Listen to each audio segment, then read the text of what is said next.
Well, sir, I talked to Bison the other day. He asked me Oop. some questions about Sanguine and things like that. I didn't serve myself, but he was kind of getting my take on everything. And um, I understand that uh, Knight has been suspended, and I don't know what's going to happen to him, but I wanted to voice at least my opinion, how much it counts for.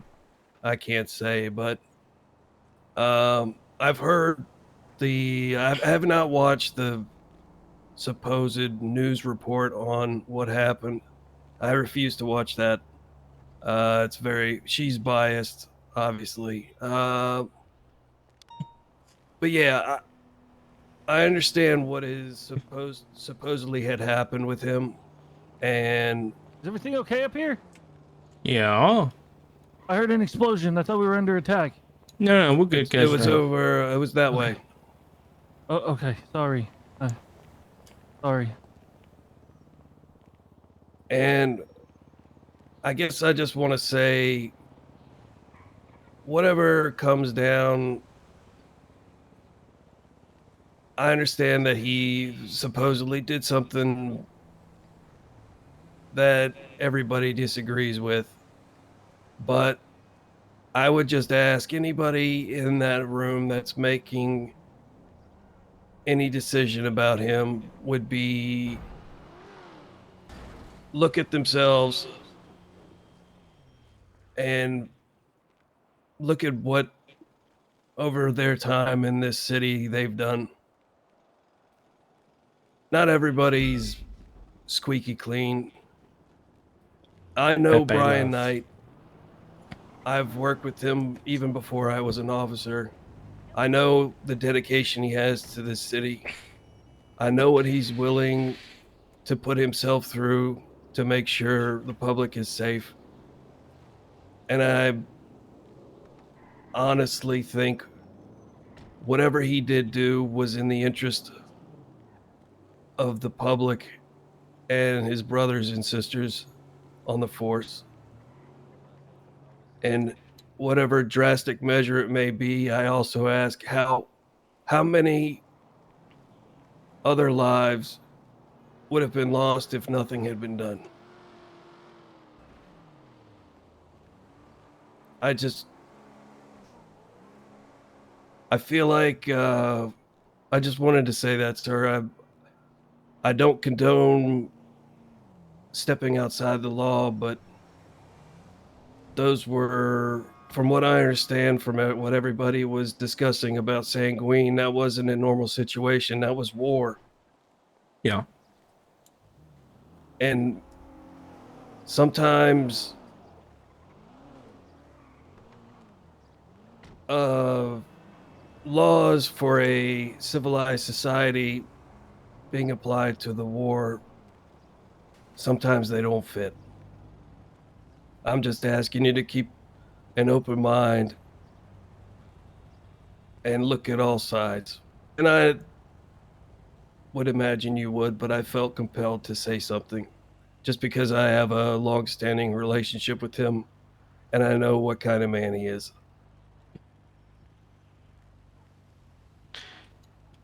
Yeah.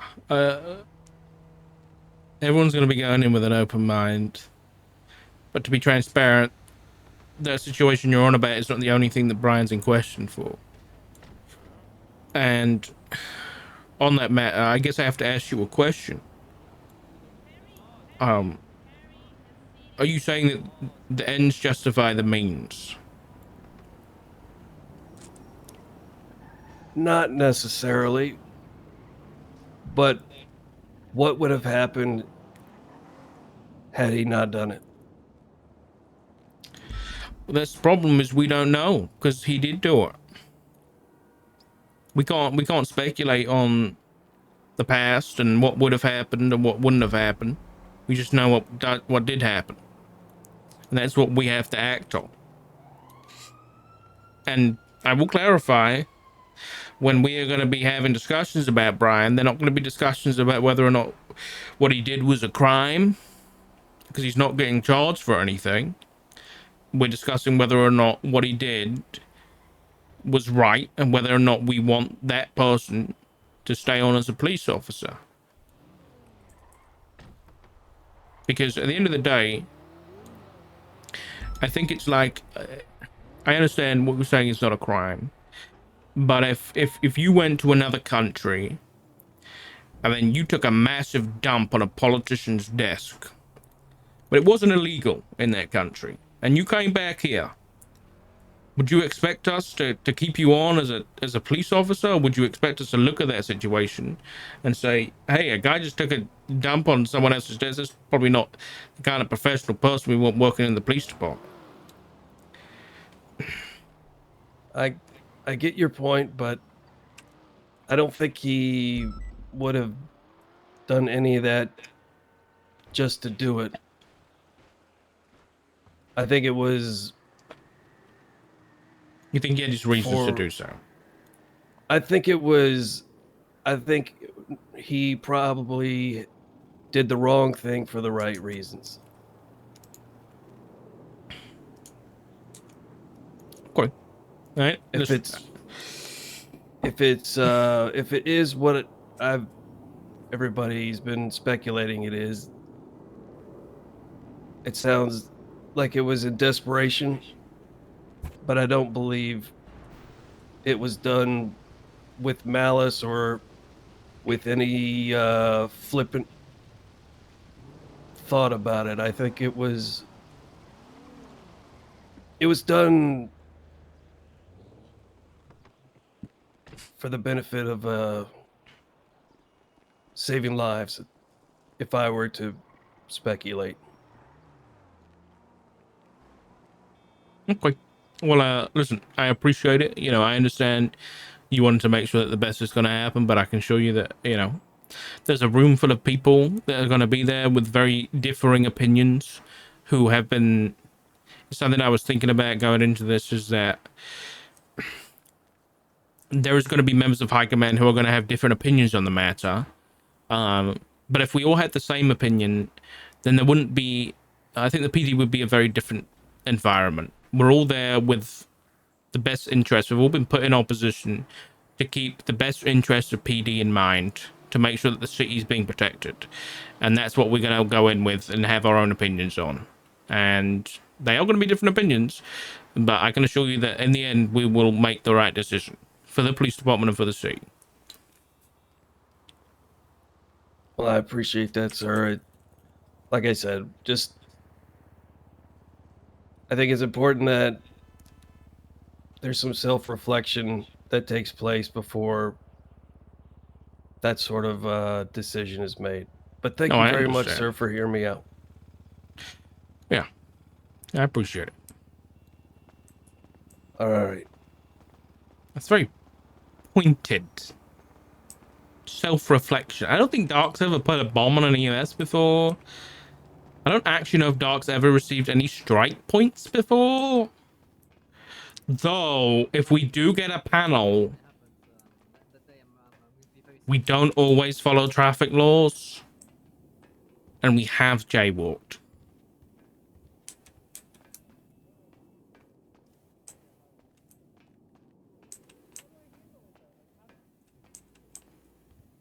I know. I know. I think it's a good search, probable cause statement. Exactly. The reasoning is kind of thin, just yeah, we got that guy.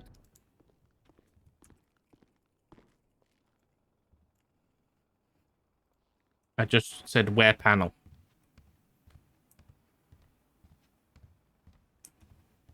Probably illegally parked. Yeah, you're probably right. I'll do some self-reflection. We're probably illegally parked. It's true. It's true.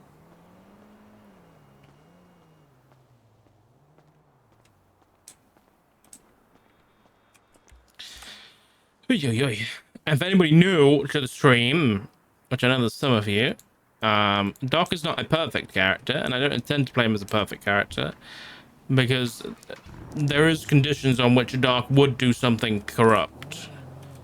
And he nearly did. I explained the other day about the whole Norman Bones situation that Brian himself was involved with, where Dark had a serious consideration about whether or not he would have taken Kiki Pendragon's life to save his family.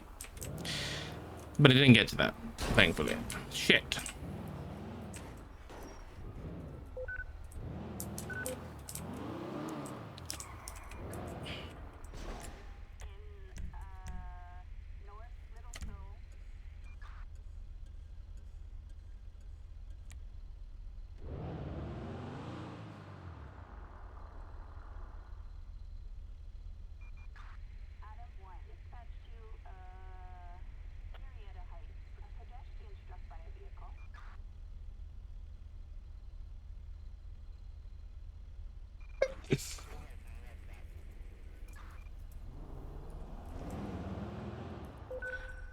Stubler. Stubazzo. I'm gonna see if he wants it. Mission row. SGSO PPSO. Yo, what's up? SGSO mission row for the panel, do you think? No idea. You're organizing it, right? I would say SDSO because the MRPD panel room has holes in the floor. Yeah, I was thinking the same. Okay, SGSO. All right, cool. Bye-bye.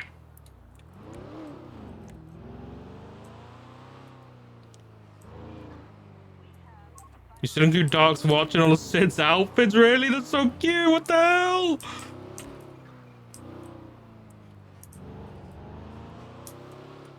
When's the panel? 20 minutes. It's so hot. Dude, it's insane. It is going down. I'm being told the temperature is going down, but it doesn't fucking feel like it, man. If that's the way you need it, any way you want it.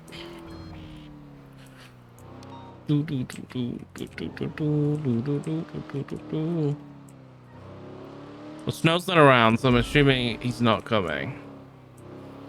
That's okay.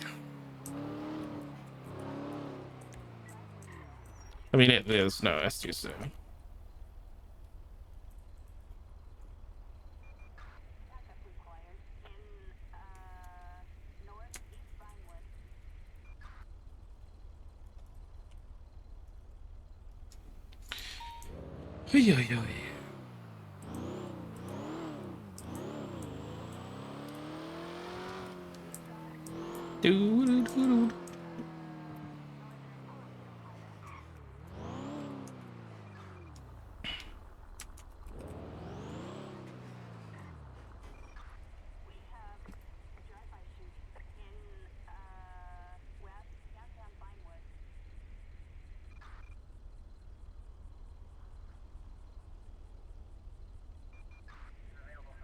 Oh, chat.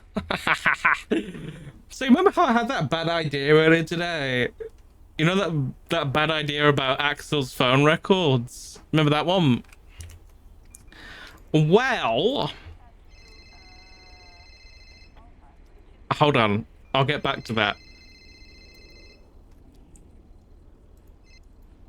Shit.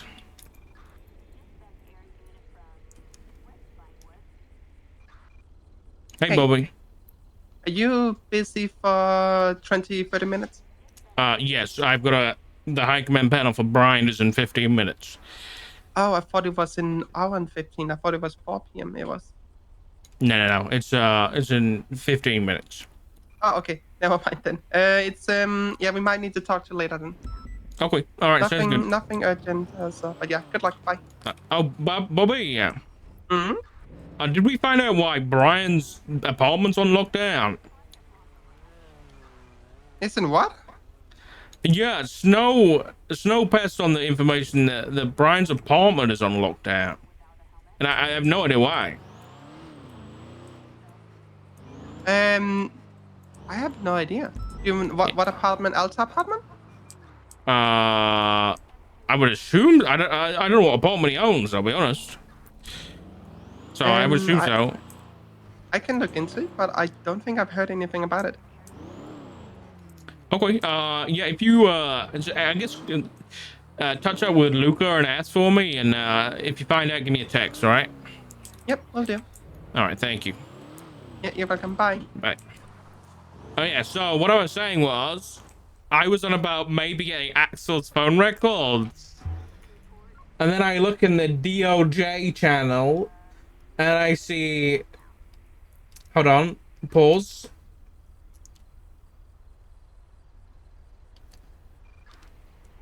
I see SASP at San Andreas State Park Ranger subpoena Axel Justice submitted by Jeffrey Bundy under the pretense that he was in handcuffs in prison, and they likely went through his phone records, and so we want to make sure that there was nothing, you know, bad on his phone that they would have read, which I think is actually fucking smart as shit.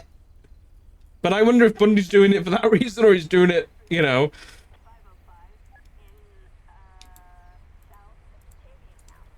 Oh.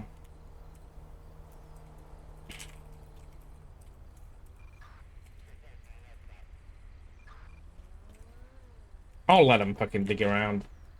Fuck him. He is such a smurf, dude. So that's what I was gonna contact him, actually. If he's around. I don't think he's around though. Together to the end.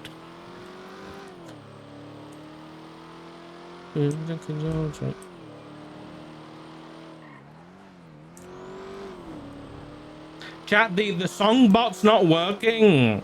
So can someone guess the song and the artist, please, for the rest of chat? Thanks. Angel. Well done, Aiden. Yeah. Nice. We got a new song button, chat. Darude Sansop. The fact that at least 2 of you did that. Never been a Genesis fan. I'm more of a Phil Collins fan, and it kind of spill over. You blame Top. What did Top Gear say about Genesis? I miss Top Gear so much. Top Gear's garbage now. It's just hot garbage.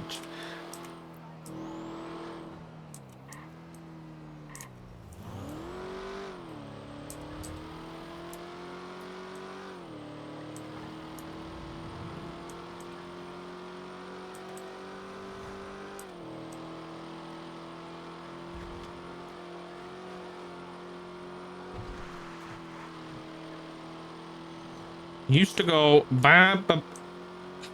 I have no idea what you're on about. So.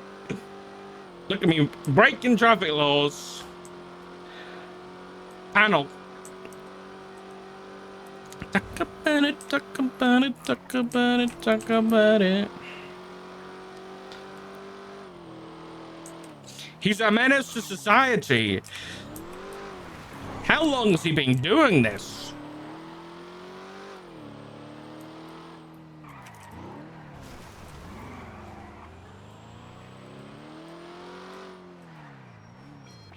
It's an emergency.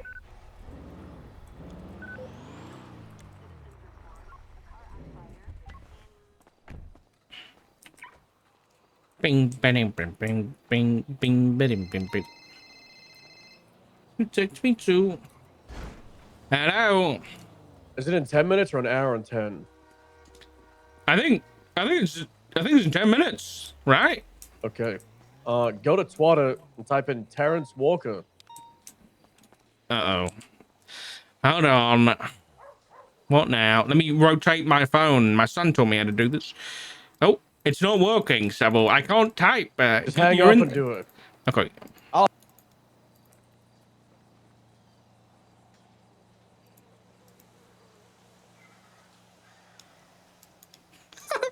Didn't I tell Terrence? Didn't I mention that? I'm pretty sure I told him. I'm pretty sure I told Terrence that his panel was today. Oh, okay. Why? Why did I tell him? I think we were just having a conversation. Okay. I'm on I my mean, way up there. Okay, yeah, I didn't tell him the time or the place, so we're not gonna get bombed. Don't worry. Okay. All right, All right. Bye bye. bye. See you soon.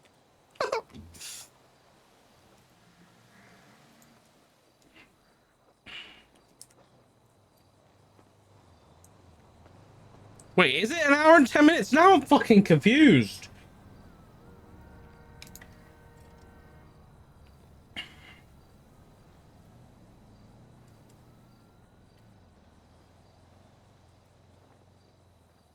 Okay, I'm so confused.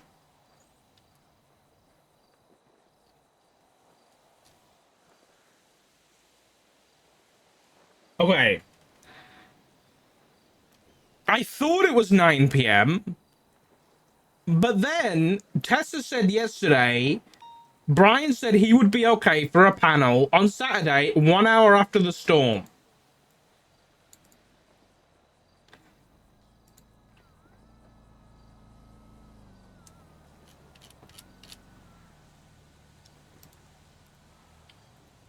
This is why we use UTC. You're not fucking wrong.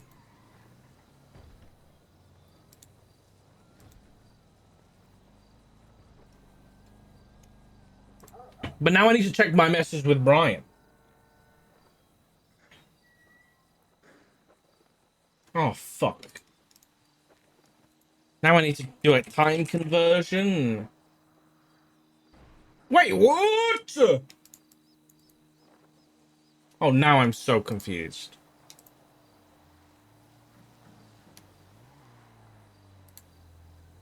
We do need UTC.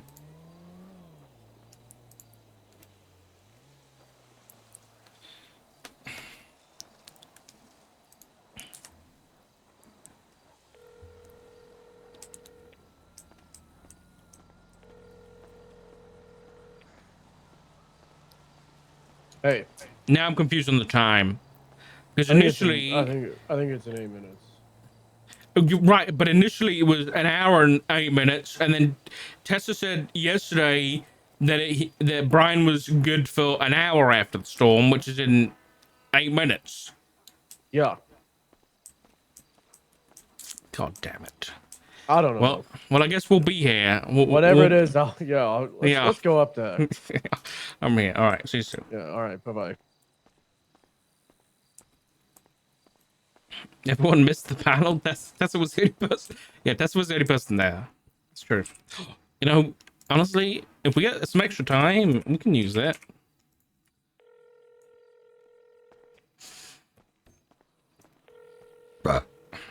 Please be around.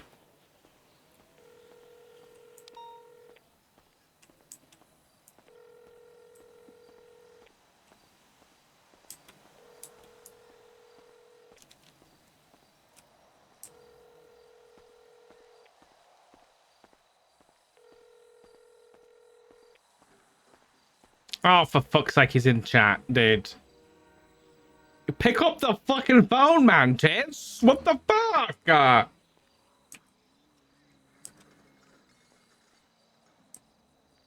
This fucking guy.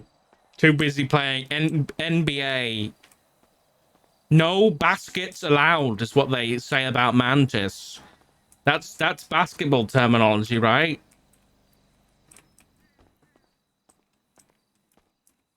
Can't pick up the phone now. It's Meta. Sorry. This fucking guy.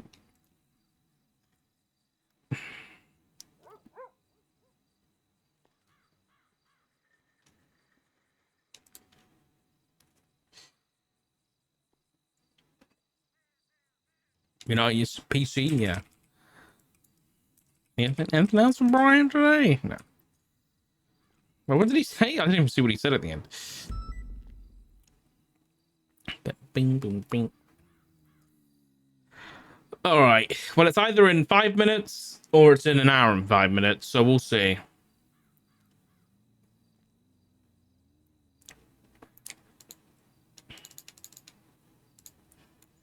At least we can. I'm gonna send this to Hind Command.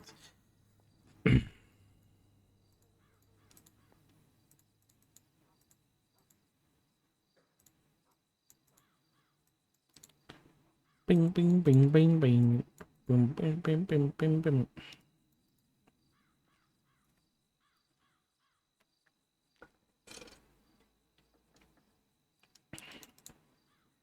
I've done that twice. I'm gonna put that at the bottom. And I'm gonna give the side command so that they know at least the questions that Dark's gonna be asking. I don't know what questions other people are gonna be asking.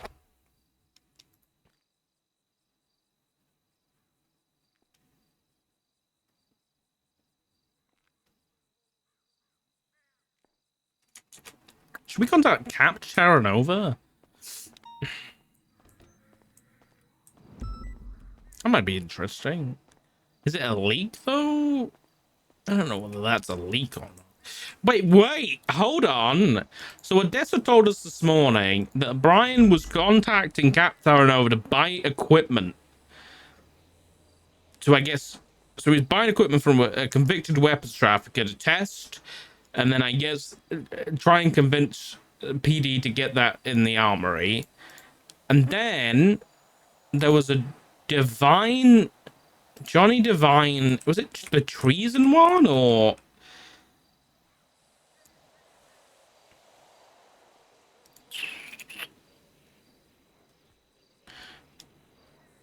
Here, when asked if he could provide any information about Sanguine, Taranova stated tonight and Rain, codename Trojan, but would not elaborate. Right? And then we spoke to Aurora. And she said that they were in contact with Cap Taranova to try and use his helicopter. So that was pretty much confirmed, but I don't know if that's the same thing. Can I ask some questions? Sure, Mantis. Go ahead. Sleep deprived for platypus. Thank you, Twist Prime, buddy.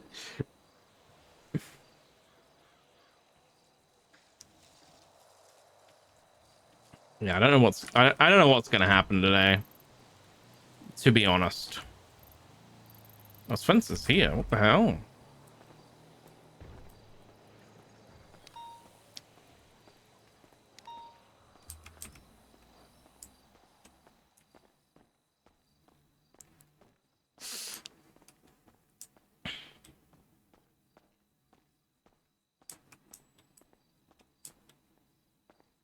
Hey, sure. You alright? Yeah. Bit of confusion on the time here. We'll be absolutely sure because I know Tessa put in that it was now. Yeah. But when I spoke to Brian previously, before that conversation he had with Tessa, we said 2 hours post tsunami. So do you want me to contact Brian and make sure he knows that it's now? Yeah, I guess so. I mean, not everybody's here I anyway. thought it was now. Yeah, I thought it was now too. Okay, I'll contact him. All right.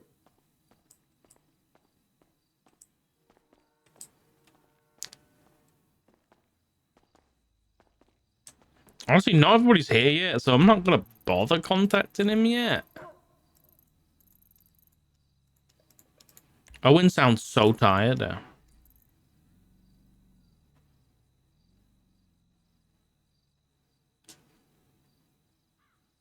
Good luck. Outcome will decide whether I come back or not. There's so many things, so many like jokes I want to make back to that. It's painful. It's painful to resist. There's a who asked in there that's really digging up to kind of decide, but then there's also like a I'm gonna throw on purpose kind of thing too that's really like struggling to come out. Oh, but I'll try my hardest, Mantis.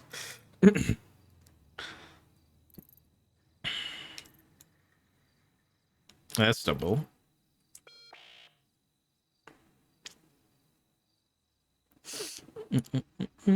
Libby's not around yet. This is typical PD, man. Just typical high command communication. Fantastic.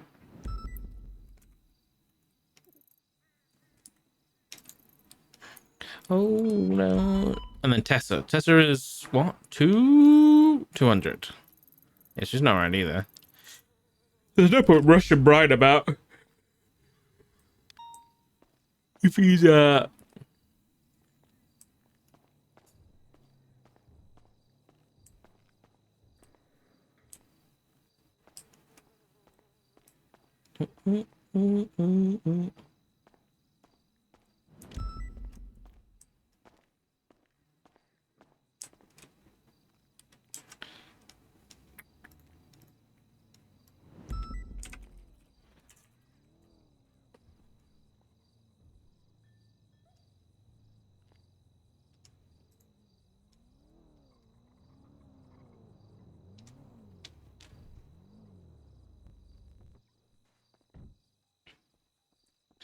bam bam bam bam bam. Like Hey, what's up? Owen's downstairs. I don't want to reach out to Brian yet. Cause yeah, I don't know. Well, someone should probably do that. Yeah, Are you the one that's organizing this? Yeah, I think there may have been some miscommunication on the time and everything, so Great.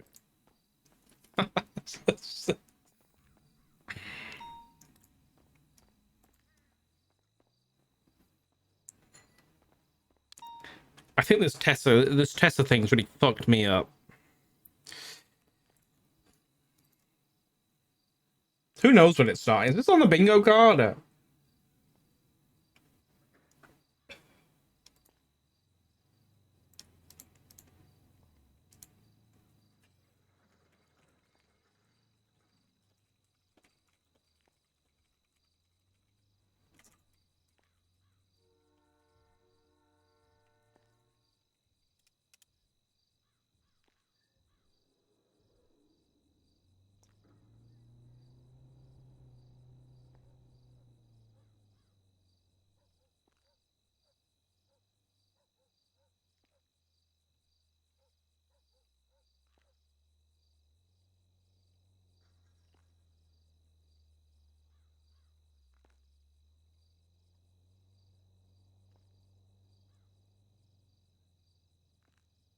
Vanity. I'll just completely derail. It's not derailed. It's not. It's just typical. Listen, this is what we get for not using UTC. All right, it's my fault too for not using UTC.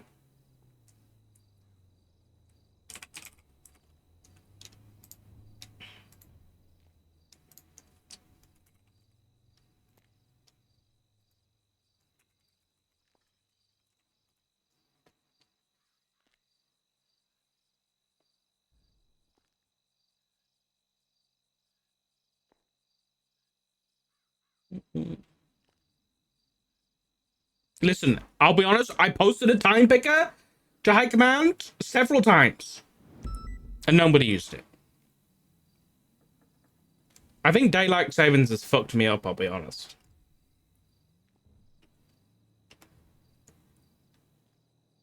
I really do think daylight savings has fucked me up. Because I think I sent Brian initially the time that I thought was 2 hours after tsunami. But I think because of daylight saving, it's now 3 hours after tsunami, and that's really worrying. But then Tessa said 1 hour after tsunami. But then also, not everybody's here yet.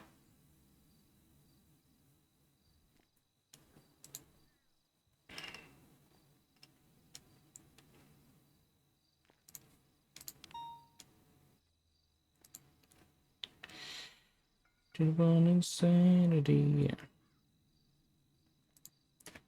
Oh, he's on the phone. He's on the phone. Is the panel late? I don't know anymore.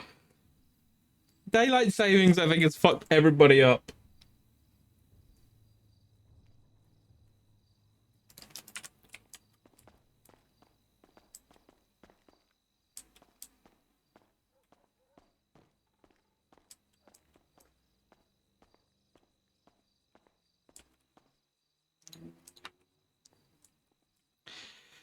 What's the verdict? He's on the phone. And I'm very Brian? concerned. Yeah, Brian's on the phone, so I can't get in contact with him. But I'm very concerned that this is. I went off of Tessa with that update, so that's why I'm here. But Yeah, same. initially, I thought it was in 2 hours, and that's why I agreed on with Brian. But now I'm looking back, and I think daylight savings means that the time that we agreed on with Brian is 3 hours post tsunami. But yeah, listen. I'm Daylight hoping. savings hasn't happened yet. Yeah, because I thought that the tsunami was at 7 p.m. Eastern time. But Was there daylight savings time today? no, I don't know. I I'll don't be think there honest. was. Yeah, I think I'm just. I don't know, but obviously Libby isn't here and Tessa isn't here, Yeah, so no. The daylight savings shit doesn't hit until November again. Oh, it doesn't. No. Then I'm just stupid. Okay, I'll handle this. If you can get in contact, I'm trying to get in contact with Libby to see if she's coming about, and then I'll email Tessa too. Okay. No, 2 p.m. 2 p.m. is what I meant. But then how would I think it's 5 p.m.? I don't know what the fuck I'm on about. I don't know what is wrong with me. We can figure this out. We can figure this out. We can figure this out.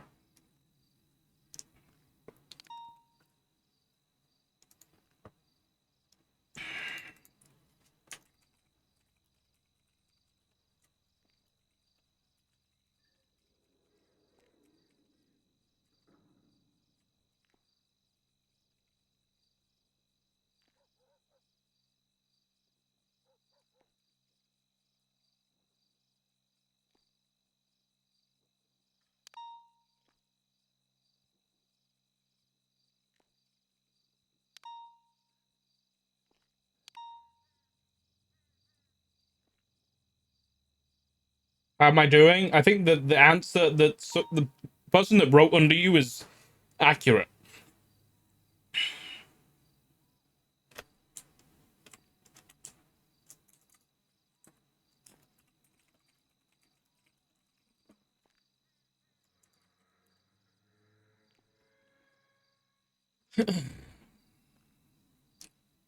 Cooked? What happened? Just typical high command scheduling problems. You know how it is.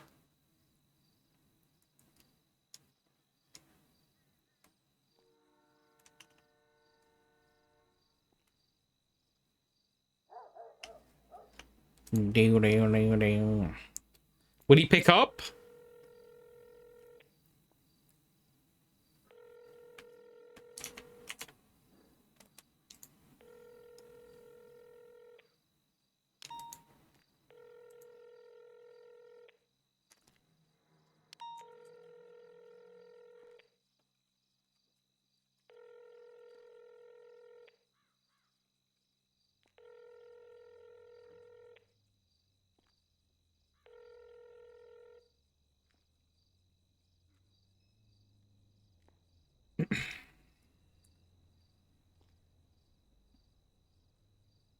The Discord date conversion tool. Honestly, Ray, you're not fucking wrong, pal.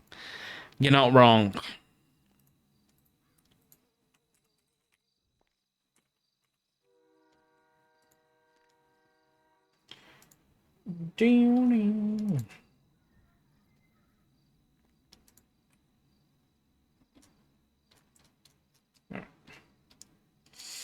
Well, I want to make sure Maddie's here before I contact Brian.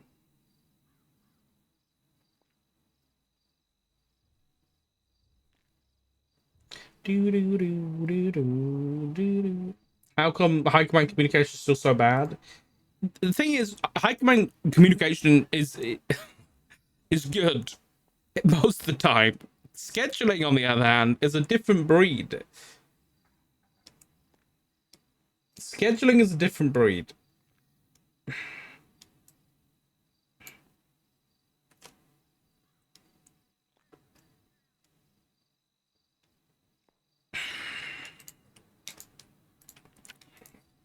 All right, tried to call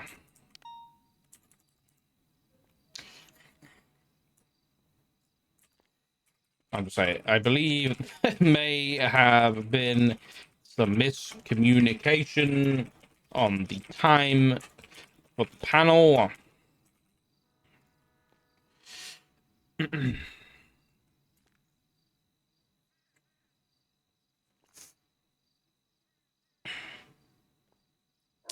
Um, I don't want to message him because Maddie's not here and Libby's not here.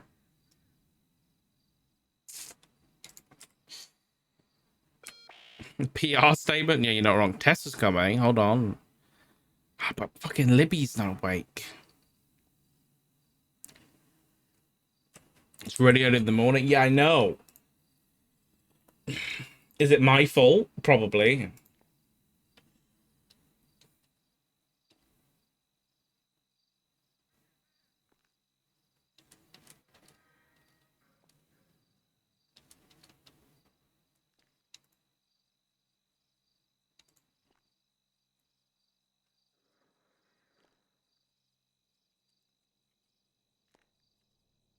No, we had a time sorted. We had a time sorted, which was in 2 hours. But then it got changed 2 days ago in character to now. And that was communicated. But, you know, seems like Brian's fine. He's chilling. He's on the phone and everything.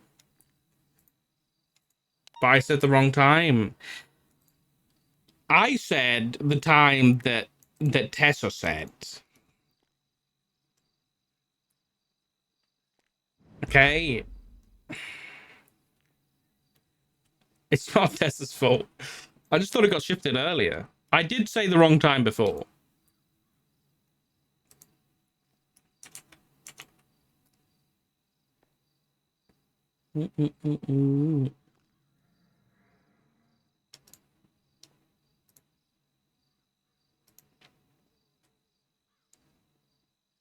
She's been drinking a lot. Makes sense. What the fuck? Just blame the commissioner? That's a good idea. Let's blame Axel. Don't worry. We'll sort this out, guys. The panel will happen. Don't you worry.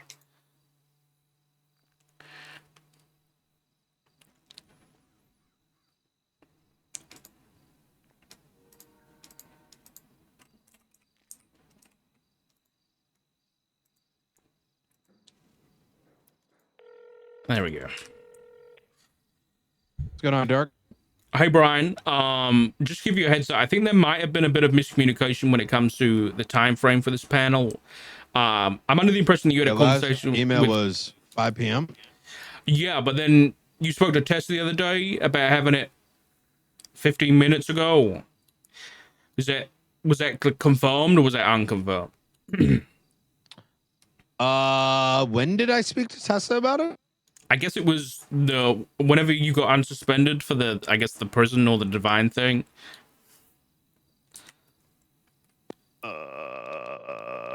If you can't remember, don't stress about it. Listen, it's definitely been miscommunicated and that's my fault. But I'm glad you know you're around. Don't stress about it right now. Just leave it with me. As long as you're around, I'll give you, I'll give you a bell when it's ready to go, all right? Okay. All right. Okay. I just wanted to give you a heads up. All right. Appreciate it. Bye-bye.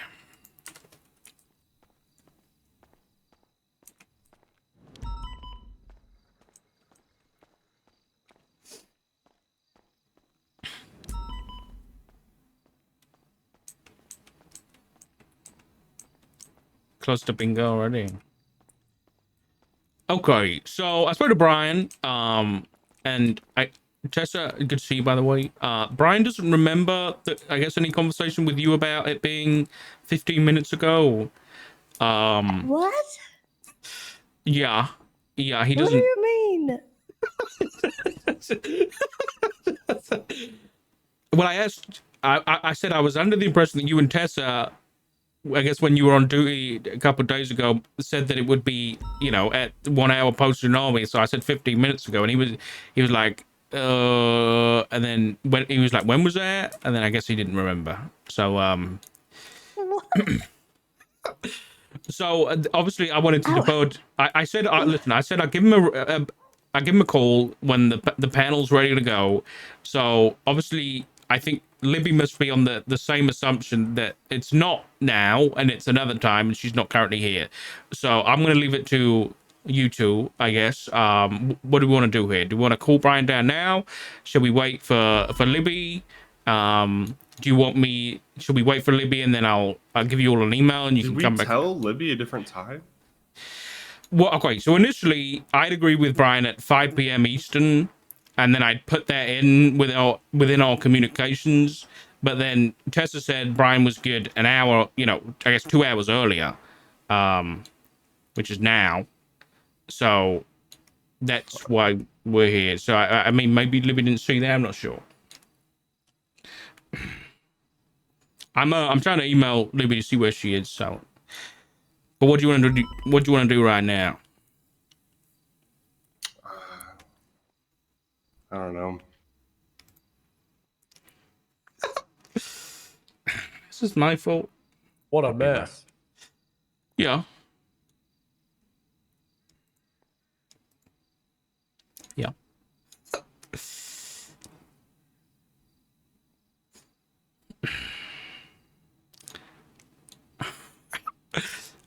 I'll try and call the chief.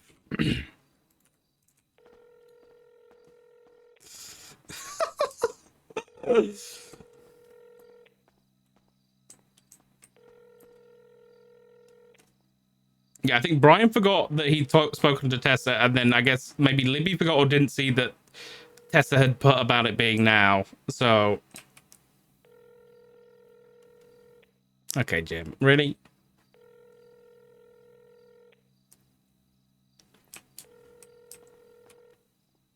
God damn it.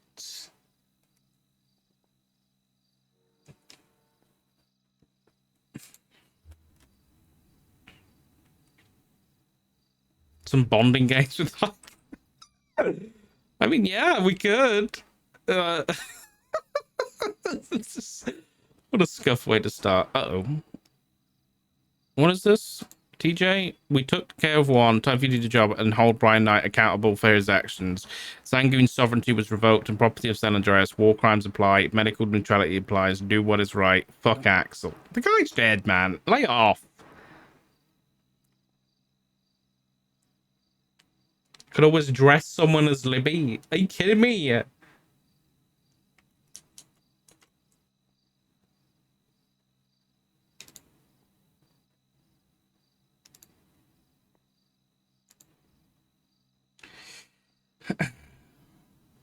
How do they know his panels right now? Because that's what Brian and Tessa agreed on. Oh, you're on about TJ? Nobody knows his panels right now.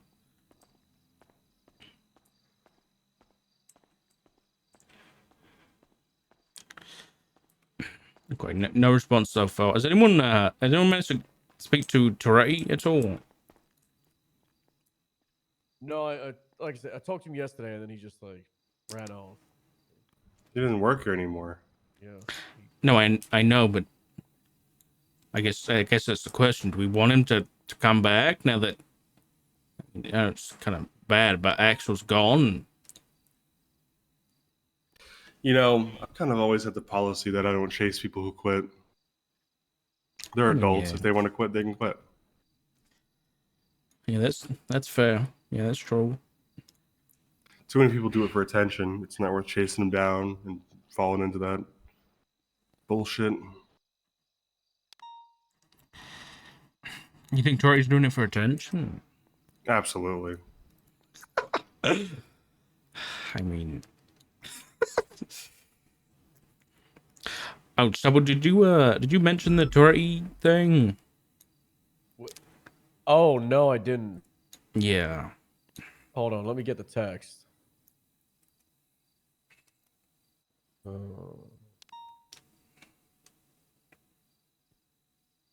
Is it about him shitting himself? Because he keeps doing it to prove a point about his diapers, like sealing power or something. It's a whole I'm pretty sure it's like an advertisement type thing. No. No. Okay. This was 3 days before he resigned from the commission's account. He sent $1 million to his wife. Yeah, he did.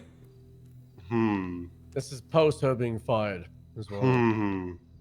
Yeah, so Willie and Moulton as the money office are currently looking into it, seeing if there needs to be criminal charges or if it's lawful. If misunderstanding. Because I said it could be misunderstanding, right? It could be. I don't know. She needed I don't know a bonus. I don't know how much you guys have been paying attention to our bonuses and our payments, but they're about a frozen. month out. When Shelby was doing payments for us, they were like a month late. She deserves to get paid for what she did. Yeah, that's why I said they don't need to stop before they try and do accusations and throw out charges and see if there's an actual reason she needs to get the money. And there very much is a possibility it's a late bonus or a late pay. Their concern was that the mayor's office froze all bonuses for the PD, and there was a possibility it was just already giving like a personal severance package. But then, like you said, Tessa, she did a lot of work, and there was a backlog. So there's very much a possibility this is completely fine, but it just was brought to my attention, and we needed to let the rest of us know. I mean, how delayed is this? Because Toretti was paying himself as the sheriff $700,000, which I thought was exorbitant, but paying $1 million to a sergeant is pretty high too. And is this like several months rolled into one? Sergeant, but also commissioner's office, head on. Yeah, but I don't agree with it. Honestly, the bonuses, they're so insane. Doing the commissioner job is a lot of work, no doubt, but I mean, $1 million. I mean, this has got to be several months, right? I mean, if we're assuming the best, it's got to be like a good topic. At least 2 months. I mean, to waste some maybe time. 3, but Not necessarily.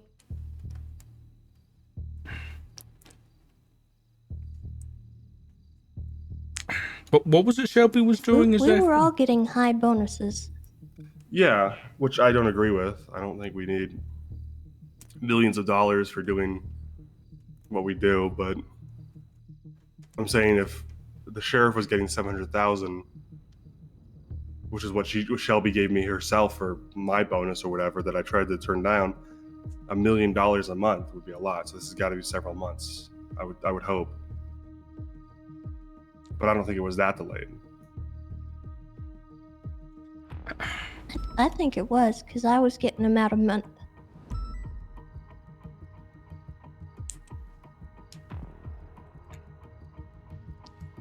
Eek. They were super delayed when I was getting them. Yeah, I believe the last time we got bonuses was like 3 or 4 weeks before the war, and it ended up being June and July's bonus that we got in August. There's very much a possibility that this could be June and July together, Which would also make And it would have been what I got before June and July too. payments were frozen.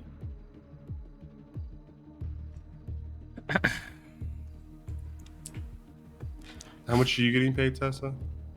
Do you know? I was getting $1 million, Wow. and I was told that all of High Command was getting $1 million. Really? I get $1 million. I actually don't know how much I get.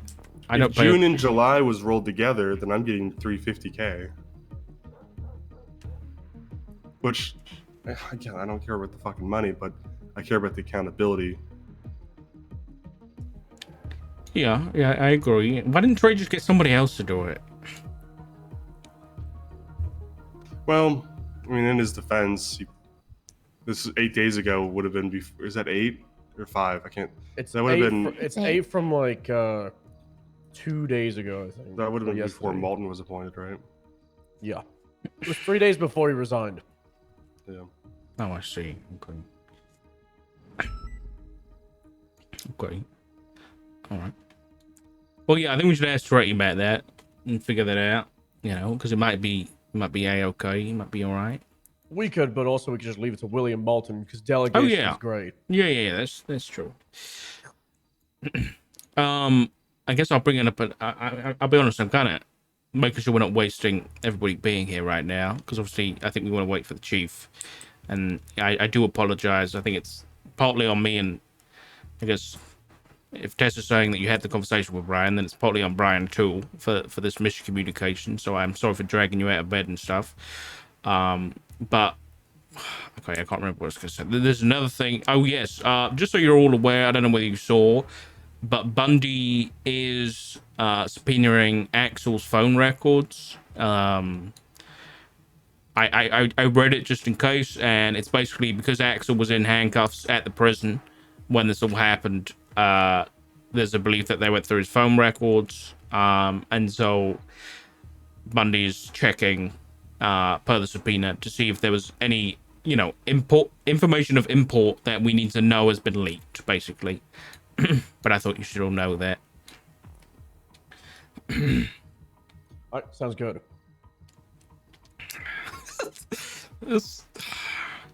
I'm also gonna post. I'll put it in the high command. Some things that I think should be brought up, and I will be bringing up at the Brian panel. But it's almost like an agenda. It's not really. It's nothing in order or anything like that. It's just a list of things that I have heard / gathered over the past, I guess, week or so. That I think should probably be brought up. I mean, we may as well just use this time while we're waiting to just shoot the shit and talk about all things high command that we might, not be able to talk in person about. So, To be clear, are we killing like 2 hours here, or are they I- coming? Do we I even don't know. know? I think Brian I have no will idea. I think Brian should come whenever we're ready. But then, there's the issue of the chief, who was, I'll be honest, if she's not answering, she's probably asleep. So I guess she didn't see the your message, Tessa. So I mean, we could break the meeting now and come back in, an hour and a half. Or yeah, it's up to you guys, really. I prefer not to do that if we could do it now, but if we can't, then I guess I don't think we have an hour and 45 minutes worth of stuff to talk about. Unless we do. Yeah, probably not. Probably not. I could find stuff to talk about.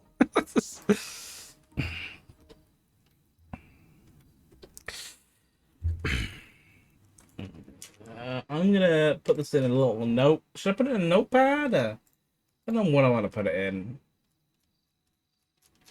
I don't know how to do thingies. How do I do bullet points again? Let's just figure out if they're coming or not. If they're coming, we should wait here. If not, we should just reconvene. I feel. All right.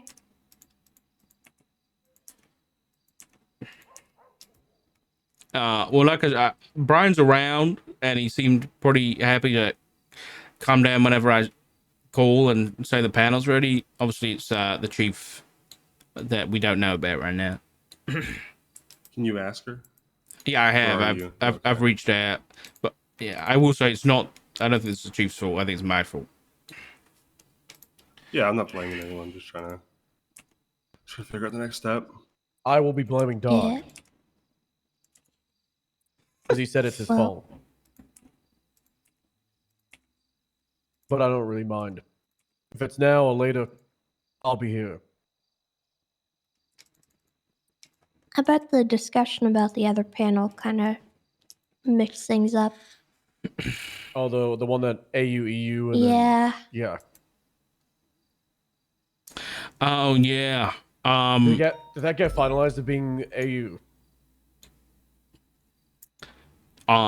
From Walter's perspective, he can do whatever. So really, it's kind of, I don't know, it's I'm of least import when it comes to that. So I think Tessa, Svensson, and then I guess the chief. It should be up to you three, and just give me time, and I think Walter will be there. Really.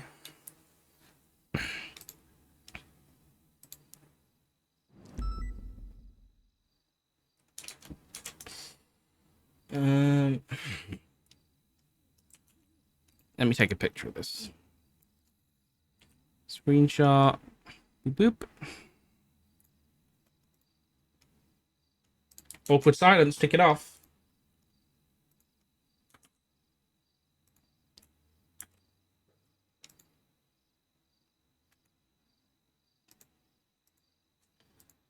Panel hasn't started. Sorry, my bad. My bad.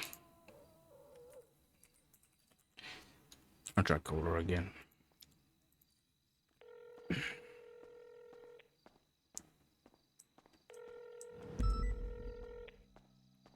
I wish someone would make a decision, man. I hate being the one to make decisions about this stuff.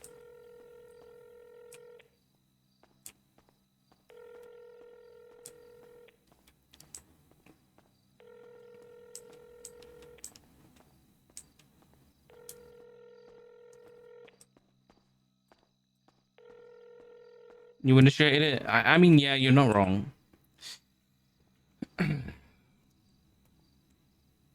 I don't want to do it without the chief.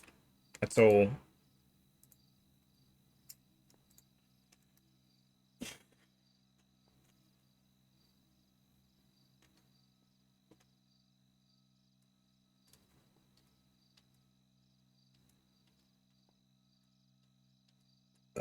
Excuse me.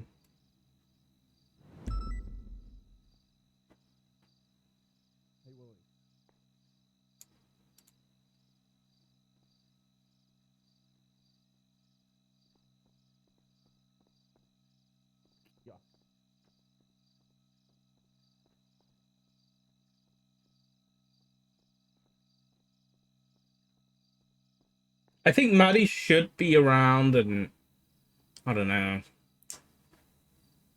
Did she say she's coming out? Yeah, she did this morning when I spoke to her.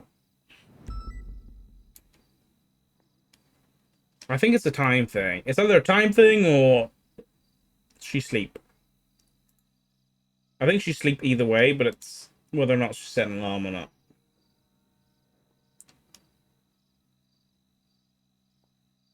The original time. This is the issue.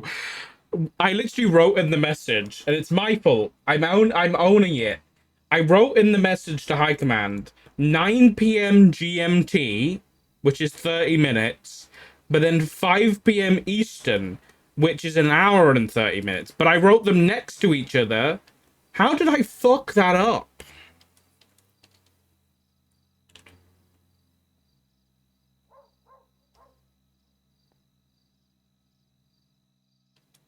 Like, I literally wrote the time next to each other, and they were wrong.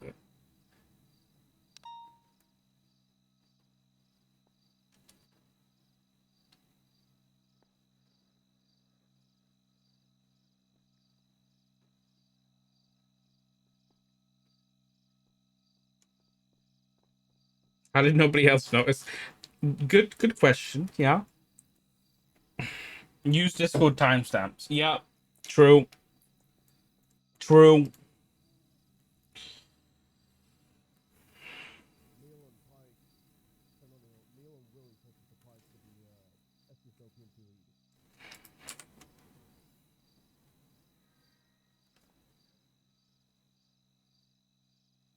I want to do it today. I want to do it today. I don't want to delay Medi anymore. I feel bad.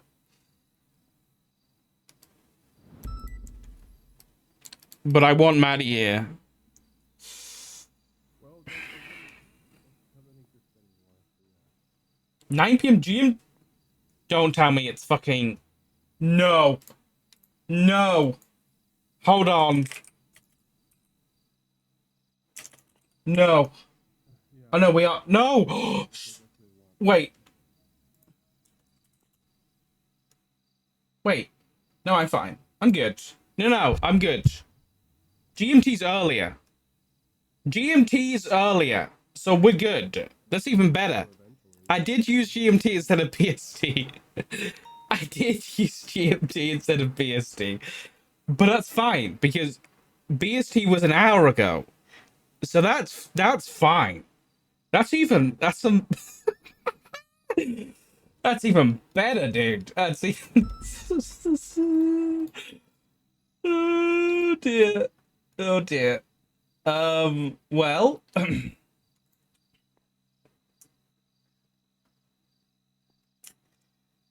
Yeah. Yeah. I need to chill out. Hold on. This is way too stressful. This is way too stressed. There we go. There we go. Everybody just chill out. Chill out. This is my first real initiation into high command. Fucking up some scheduling, you know? Bad communication. That means I'm really in the gang now.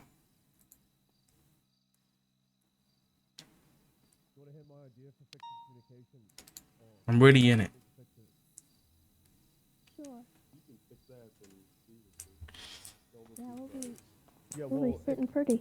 It won't be for external communication. I think the press officer thing is definitely a really good idea for that. But for internal for announcements, remember how we were doing Judge character the wed. bulletin board after like meetings and etc. And then it was like daily, but then it was every other day, and then it was weekly, and it was really hard to like stay on top of it. And people that weren't on duty weren't able to read it. So Doc started posting them in the PD announcements, but wouldn't add people for it. So it's kind of like they were there, but it kind of flooded the announcements channel. The fix is I get like a newsletter, and it'd be maybe like We're the talking about threads that other we have for things, thank PNT. God. So it's like a sub channel of the announcements, and people could have notifications on. We won't ping them, but they could just know that high command, maybe command, have access to posting it, and then we could just do info dumps there. I think like big things like, you know, the deaths of people definitely should be like PD announcements, but things like operational, like let's say like PBSO getting bombed, it's kind of crazy that that was a message in the BCSO internal, but then Rangers, troopers, and LSPD weren't announced about that for, it was like 15 hours. So just like a unified area that everybody if has I can be access to. totally blunt, Go for it. I don't think everything needs to be an announcement. I think there should be more of a focus on commands telling their subordinates what's going on as people come around. I think It's so hard to do that though, because it's you really have to not. pull people off patrol to constantly tell them everything. You don't have to pull them off patrol to tell them something. Meeting is going to I be mean, I love starting the idea late. of not the idea, but it used to kind of be a lot of deputies would come around and they would like call their corporal or their seniors, and they'd get like the rundown. The corporals would do the same for them as sergeants, but there's been a communication breakdown. Yeah, I think our sergeants are dragging their feet a lot, to be honest. I think there's a consistent complaint that they don't have enough to do, but they're also not willing to do the basics, like inform people, you know, with what's going on. I know that. I think they've got too much to do. You think sergeants have too much to do? Yeah. Like what? We had rank bloat with 60 of them, and we got rid of it, and now there's just like one sergeant per shift. What do And the a lot of sergeants have times to they do have to that's just too do like much? everything. It's normally everything. They Well, normally have to deal walk with me all through the a issues day of in a corporals and sergeant's life. deputies. These running two patrol. going at it already. Organizing all the units, like approving everything, going through all the search warrants. Well, the everything. subpoenas. What do you mean? Patrol, the day to day. What does that entail, though? Or you were a watch commander, right? Yeah. That's what sergeant is, but with less support. Me and Tessa just Each- sitting we here have like one sergeant checking per our department per watch. shift. So it's essentially you have Viv as the LSPD watch commander for shift 1. A lot of time there is nobody else from command, for example, for Viv to bounce off from. So she's kind of like alone dealing with a lot of these issues. And then she What are doesn't the have issues, that many though? corporals. We're talking like kind of nebulous, like they've got to do a lot, but yet what is like one example of something they have to deal with on a daily basis that is overwhelming? So like staying on top of like search warrants, subpoenas, That takes organizing 5 patrol minutes. is like the big thing. It takes 5 minutes to Organizing check patrol, the search warrant channel. running patrol. Like you're saying, like what does that entail? But it's pretty self-explanatory. You're organizing and you're being like the commander for all the units responding to the crime in the entirety of San Andreas. But that actively is like nothing. There's nothing to actually do. If 90% of the time, patrol requires no organization. It's just people go to calls as needed. People mark themselves 10-7 as needed. What is They the don't. active? People aren't going to calls. People aren't marking themselves 10-7. 77s consistently get ignored. People consistently will get on stuff, and yep, maybe it's for good reason, right? Like maybe you have 20 people on duty, 5 of them are dealing with a raid, 6 of them are dealing with some call in channel 3 for a while, and then maybe you have another 5 that are like maybe FTOing and training. So you have 20 people on duty, and that sergeant is left with like 4 or 5 people on patrol, and they're still trying to be like an effective force, but they're unable Hopefully, to do chat, that. Maddie wakes up in 20 minutes. That's the plan. That's Hopefully. a common issue all the time. It's like the resource management and the resources being spread very thin. In theory, yeah, people are on patrol and they're doing their job, and they're 10-8 and they're patrolling and whatnot. But that's just not how it is in reality. So what does the sergeant have to do? Tell people to go 10-8 or go 10-7 and then make sure people get backup? That is one of the many responsibilities of a sergeant. Well, here's some other ones then. We've already gone over the running the search warrants, making Yeah, man, sure it takes- everybody is doing that. Takes 2 minutes to check the search warrants channel and see that nothing's in there. Or if something's in there, it takes 10 minutes to review A lot them. of time they have to deal with complaints from civilian populace, How often do you think dealing that with issues complaint within comes the chain in? of command. The amount of times that sergeants have to deal with like reprimanding people. How often does a complaint come in? A civilian? These complaint? days, probably all Very the time. often. We're talking like I think you're vastly underestimating how much stuff is actually going on in the day-to-day, Svensson. well, I'm asking about it, so I'm like, Well, I mean, you're also kind of deflecting everything that Stubble's saying. You're saying it takes 2 minutes to do this, takes just do this, do that. mhm. It's kind of not the best way to look at it, I don't This is think. not a good start. Because when I this is check not in a with good my s- sergeants, they seem run ragged a lot of the time, and I have to try and help them because they're always extremely busy. They don't have time to do a lot of stuff because they're just Perfect start. Yeah. inundated with a lot of stuff that they have to do. And I'm trying to determine what that stuff is. I'm on the same page. Everything. A majority of But the the answer stuff can't is be chain of everything. command issues, complaints from other officers, dealing with Get out of processing Swen's errors. system. There are a lot Yeah. of subpoenas going through, especially Shift 2. I know that for a fact, and that bogs them down quite a bit. It doesn't just take 2 minutes to do.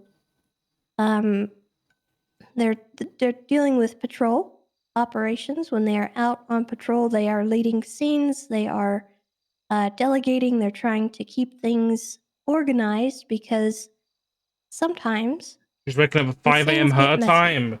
Okay, let's do especially in some shift 2. research. And that's something that I 5 notice a lot. a.m. Is that people just Australia. kind of struggle to know where they need to be. And, Multiple time zone in the Australia. people in charge need to help And none of them are 5 navigate a.m. that sometimes. Fuck. I have to do it when I'm on a scene. Shit. There's a place called Christmas It gets Island. messy, and Mhm. they have to deal with quite a lot. And each scene, honestly, I would say every single scene, there's always something that someone did wrong, that someone's it's- complaining about. That It is 5 there was some a.m. kind of problem in 20 that went minutes in on, one of the time and zones. they just get bogged down by that. Is that not a? What are the corporals doing in this situation? Where are the corporals at? Are they I mean, refusing I don't know. to uphold their end, or are we having corporals that don't want to do think- their job, or are there not enough corporals? Is that Not what you enough. said, Walter? It Scene could lead be. stuff Yeah. should be. We'll stall for 20 minutes. I think Brian's well, I chilling mean, we're on the same anyway. page about this, It's just but I about the think others sergeants waiting, shouldn't be really. scene leading unless they really want to. It shouldn't be something they feel pressured to do. It should be something corporals are doing. Punitive action, it should be mostly corporals recommending strike points unless it rises to the occasion of a suspension. Corporals can recommend strikes, so they should be doing so. Processing errors should be corporals. Like 60% of this stuff should be corporals. If people aren't going to backup calls, corporal. If people aren't running seeds, corporal. Sergeants shouldn't be doing any of that. They should just be reinforcing the corporal. I view sergeants as more. You said watch commander. I think that's a good analysis, but and more of a administrative role that they're like making sure the corporals have what they need and the corporals are doing what they need to do. They shouldn't be doing the corporal job for them. Well, that's why it goes to like the big point that I pushed for the last couple of weeks is we don't have enough corporals and we don't have enough sergeants because a lot of time we have these buckles in the chain of command where let's take PBSO for example. Oh God, don't at say an this hour time and of day, 15 minutes, there please. will never ever be a PBSO sergeant, and there Oh, might be God. Neil as at a BCSO sergeant If Neil's not around, you might have Viv. So that's just for PBSO, and it's also like a UPD like scale. You don't really have a lot of sergeants, and then for the sergeants, you have the corporals for them to lean on. You might have Jenny and Anita, maybe, but you also have them busy with responsibilities like P&T, and then you have what is it on the LSPD side? Minerva, also a lead of P&T, and on the state side, you might have some troopers and rangers, but there are so many responsibilities for people at these level, and if you just have one person in that spot or two, if they want to take a day off because I don't this actually thing know what's shouldn't be happening a right now. 24/7 responsibility. Being an officer in San Andreas, you need to be able to manage that time. And yes, our shifts are 8 hours, but to expect people to be around for those 8 hours every single day, 5 to 7 days a week is kind of insane. Like realistically, we a shift here need- is like 4 to 6 hours, you and we think there should be should having be- like 4 corporals per shift based Do you for the think that first we 4 hours need and a the last 4. sergeant per shift for every department? For every department, depending on the scale of the department, yeah. Why would? Well, okay. So let's. I mean, my theory is that we have right that. now. There's only one exception to this. We have at least one sergeant per shift per department, right? We have, LSPD has 2 sergeants in shift 2, and SDSO doesn't have any. So that's like the one exception, but it kind of balances out, right? So as of right now, there's basically Not the spa at music minimum that come. 3 or 4 sergeants per shift. So if anyone takes a day off, there should be another sergeant around or two. I guess Mojo, we're thank you for the tier unified 1, buddy. Welcome to command, right? Stocktor. I So appreciate you.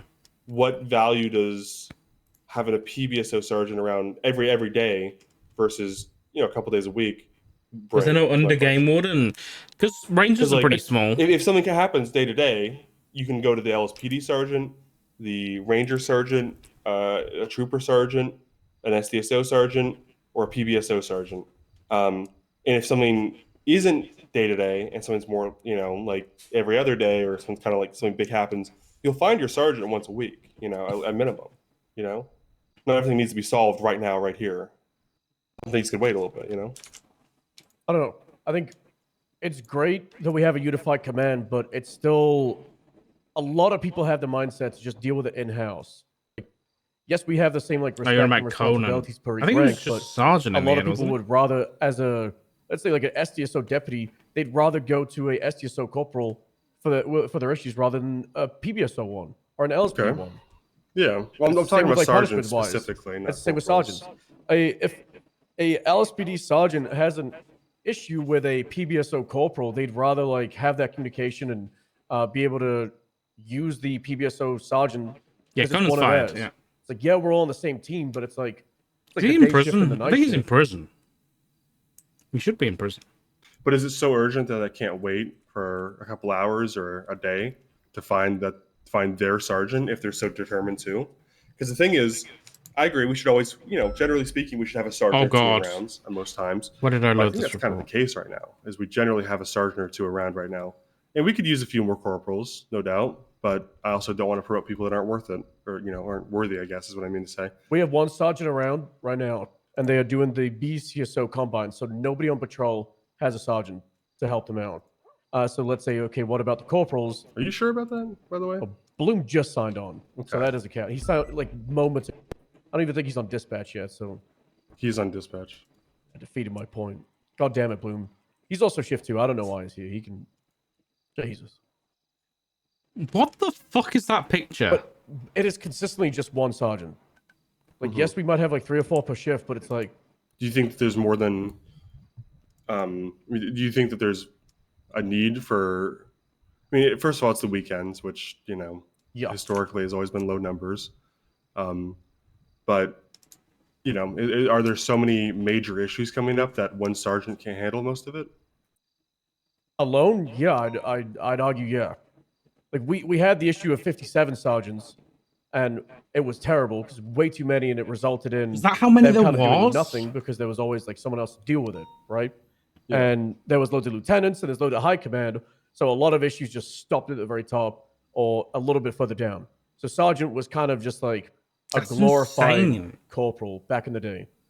I'm talking like pre-restructure, Yeah. but now it definitely feels like, well, we also have a new like era of sergeants where they don't have a lot of experience, they don't have a lot of people to lean on, and they're just getting like hounded on every single level. Same with the corporals. Like we went from too many to too little. I'm not saying we need to go back to having 5 sergeants per shift, but if you pad it with a couple of more, I think it's only a net positive because it gives people to lean on each other. Like if Viv had another sergeant in shift 1, fantastic. If Candace had another one, if we had a PBSO sergeant in late shift 1, early 2, Oh, sergeant, great. troopers Because for at the sergeant. moment, like Bloom is kind of just like on an island by himself. How? I mean, he's got And it's Bison the same- and Carter, right? Yeah, but in terms of running the department of PBSO for shift 2, But what that's what not needs to their be? issue, But he's right? not running the department for PBSO. The lieutenant would be, and obviously we're going to fill that position. But I don't expect Bloom to be making unilateral decisions at the PBSO by himself. that kind of is the responsibility of the current sergeant, is if there's no lieutenant around. Let's rewind it to when I was a lieutenant. When I'm lieutenant and This I'm is not a on good way duty, to kill Bloom some has the time. I might go responsibility get of a lieutenant drink. in that shift. Oh wait. Right? That's What does he that's need what to it's like do be a that sergeant. couldn't wait Just until he like talks to you though? running the department.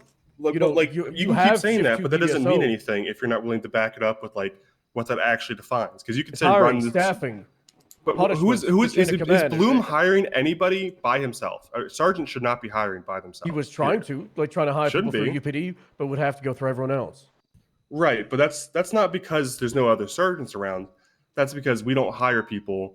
That's because sergeants don't hire people by themselves. They need to get the permission from their lieutenant and from PNT and from other Bingo people. shouldn't That's have not because started yet, there's only Bria. one sergeant per shift. That's because that just doesn't happen that way. We don't work that way. Sergeants don't hire, sergeants don't fire by themselves. They never have, they never will. More sergeants doesn't fix that issue. Why is Aurora here? Like, I guess my question comes down to what would having an extra sergeant for Bloom accomplish other than like what does Bloom having a second sergeant accomplish on a day-to-day basis? Why is there no in the X next to PBSO? Rose Rose? Isn't she dead? What is he currently, what can't he do right now that he would be able to do with a second sergeant? He could take a goddamn day off and not feel bad about it. But he can take a day off, but they can definitely take a day off. I mean, we have Carter, Bundy, Flop. There's so many other sergeants that are around during that time frame. Yeah, but they're not part of the department. But what department specific issues are coming up? Spy? Solved in a 3-hour window. Brian Spy? There is a lot of like department In FCSO? Is that Donald Trump?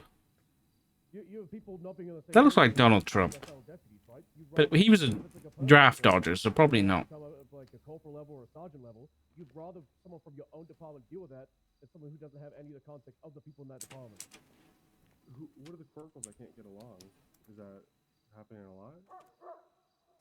Sometimes.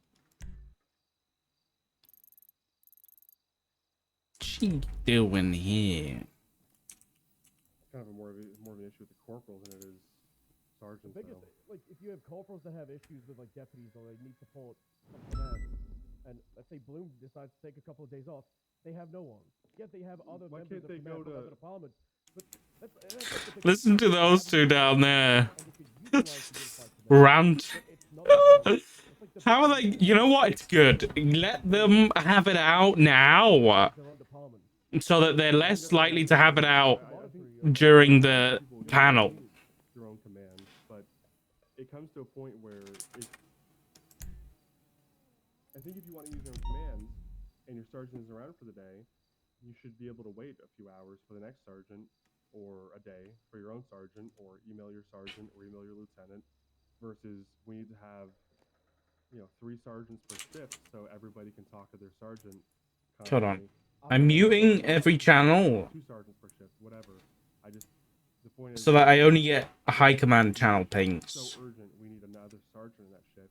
I think if you want to go to your own commands, your own department commands, totally get that. That's respectable. But I don't think we've got a spy. Oh, no, I don't think we've got a spy. They're starting later today or whatever. But if it's urgent, there is PD command around all the time, 90% of the time. And I would be confident to say there is a member of PD commands around 100% of the time as of right now. Doc, what's the reasoning for having Bison, Moulton, Carter, and Sweets, 4 members of command in the shift? I'm not trying to like I just like to see the reasoning for it. So initially it was just Sweets, and then it was Carter and Bison were seniors, and Sweets is essentially what you were to the PBSO in terms of LSPD. He's kind of, essentially the head of LSPD for Shiv 2, and he was embodying that position, so we pushed him up to an LT. And after having discussions with Sweets, we felt like Bison and Carter were fulfilling the roles of a sergeant already as seniors, so we bumped him up. Mountain came in as a transfer, and yeah, that was basically He's a it. transfer and he's Molten. He's the exception to the rule where he's like Right. sergeant Yes. but not on patrol because he does all the Molten things. Right. Yes. Like, I do not want to go back to the whole like LSPD has 2 sergeants, so we need to have 2 sergeants to PBSO. But my argument for the people to have sergeant positions is because they're worthy of that position. There very much is a need to have multiple sergeants on paper, because if you have Bloom, for example, the only shift 2 sergeant, that is 56 hours of the week. Come on, 8 Maddie. hours, 7 days a week that he has to cover. 3 minutes, And let's and say that alarm's day gonna off, go that's beep still beep beep beep 49 beep. hours. That's an insane amount of coverage that one person has to do, regardless of that. But he doesn't people have are to still cover all that deserving a time. We sergeant. have other sergeants. Like I think that's where we're fundamentally not Yeah, seeing but eye there to are eye. other sergeants in other departments. Right. But if there, I don't think there's any issue that is so urgent and needs to be handled right now that you can't go to a different sergeant about. I think if it's a department on department issue, they can go to their sergeant when they're available. They can wait a couple days or a couple hours. But if it's urgent, there is a sergeant available to handle it. So our people that not are everything deserving of needs to be sergeant solved. can't have it because there's sergeants from other departments. They're not allowed to have progression in I their think career. that's a and gross move up. exaggeration of what I'm saying, but I Well, guess you want the to phrase it that argument is way. like we can't have Oh, more people no, as no, sergeants no. because there's plenty of sergeants from other departments. But you have people in shift 2, for example, Anita Pond, they would be fantastic in a sergeant position. And then in shift 1, you have Muller and Jenny, right? But if there's the argument that we don't need more sergeants because there's sergeants from other departments, they're just not allowed to progress in their careers.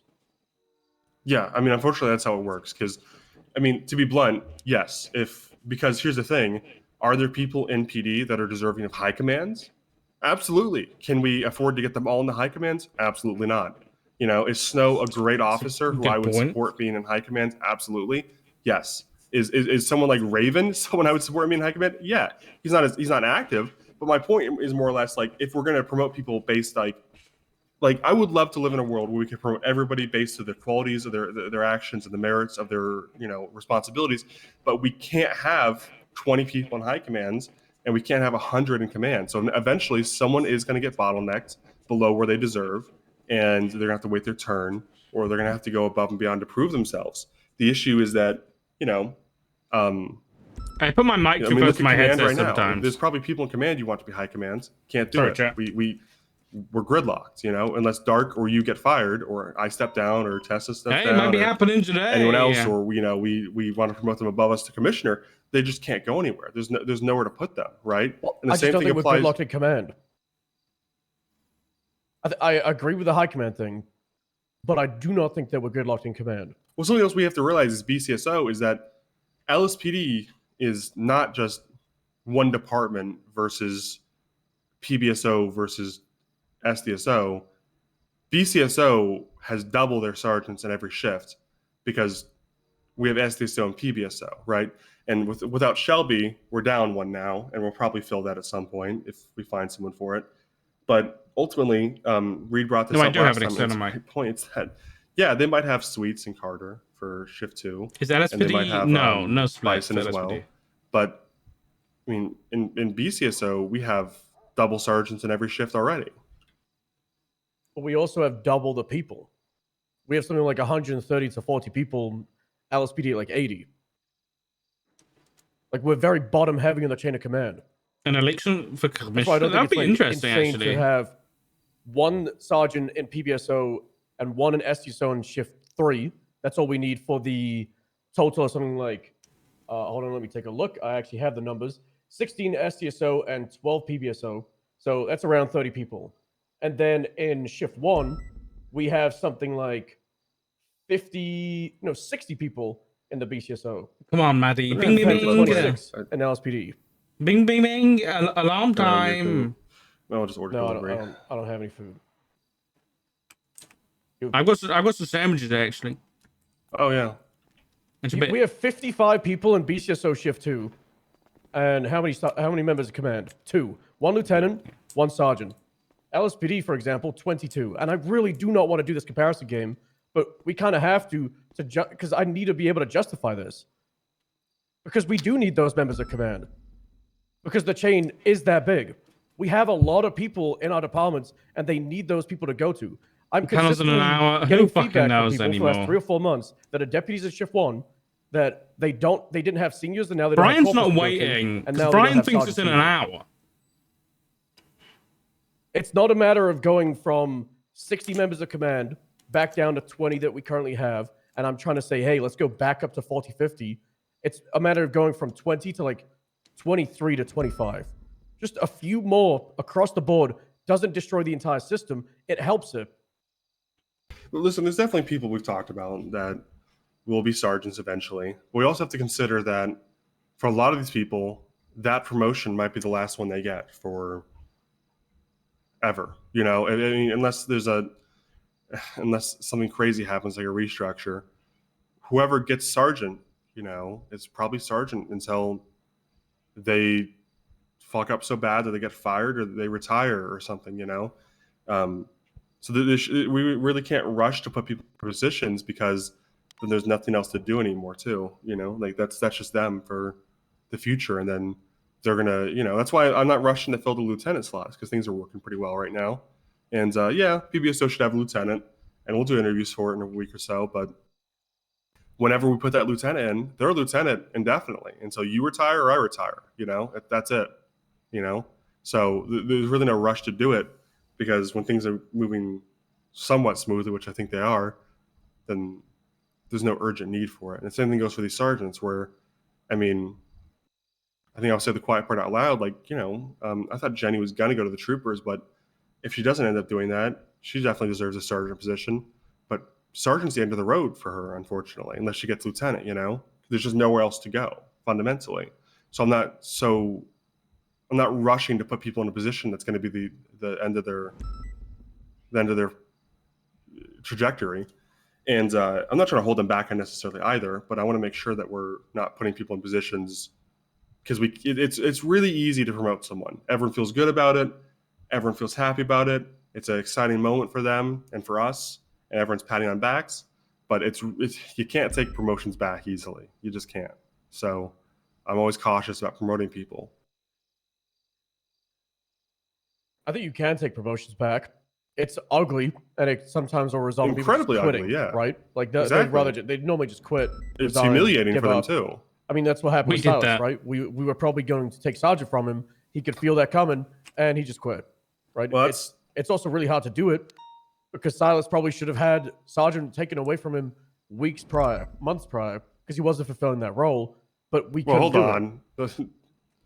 You're speaking out of turn now because that's not what I felt about Silas. That's not what I feel about Silas. Well, maybe that's just me And personally.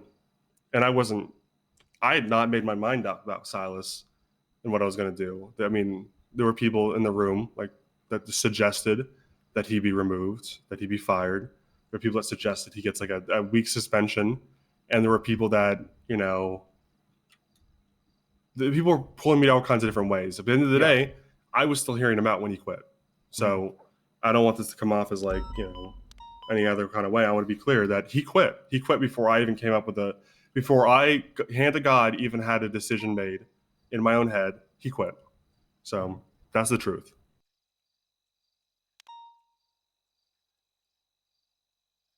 That's true. I was there.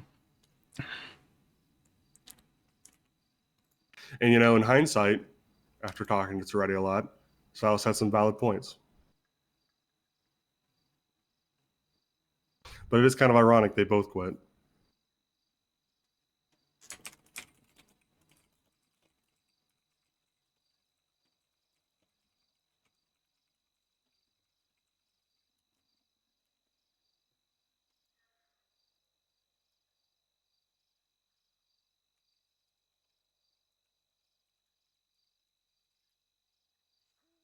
Hey, on the plus side, Chief's awake, so I'll give Brian a call, and All right. should I tell him to come here for 1/2 past the hour? Yeah, whatever. Okay.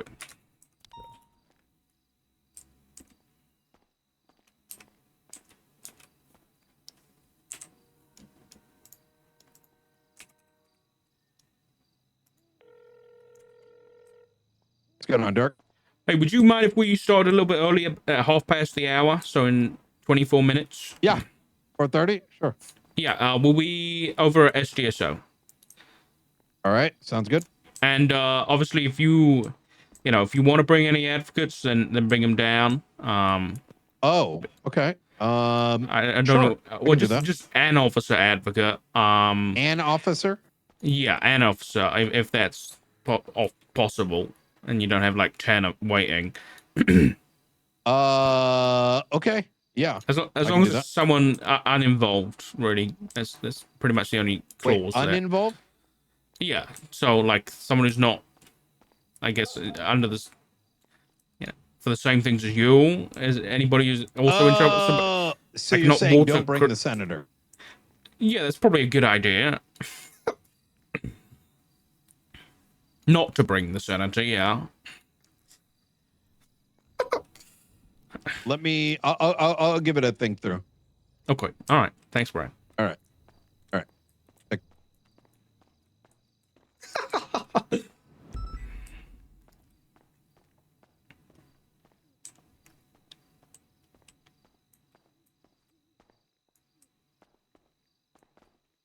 Okay, Brian said, yeah, at the 1/2 past the hour is good for him, so he'll be down here. I did tell him you could bring, and I hope I wasn't under any illusions here, because this is what we did with Silas too, but I told him you could bring an officer advocate. Is that all right? Sure. No, I don't think we should have officer advocates for a panel. The whole point is this isn't internal affairs. We're here to hear them out. We're not prosecuting them or anything. Okay, all right. He did say he was going to bring the senator, but I told him not to do that. So I can't exactly keep the senator out. Yeah, he's Yeah. unlimited power. okay, I'll send him a text. Say scratch the officer advocate. Yeah.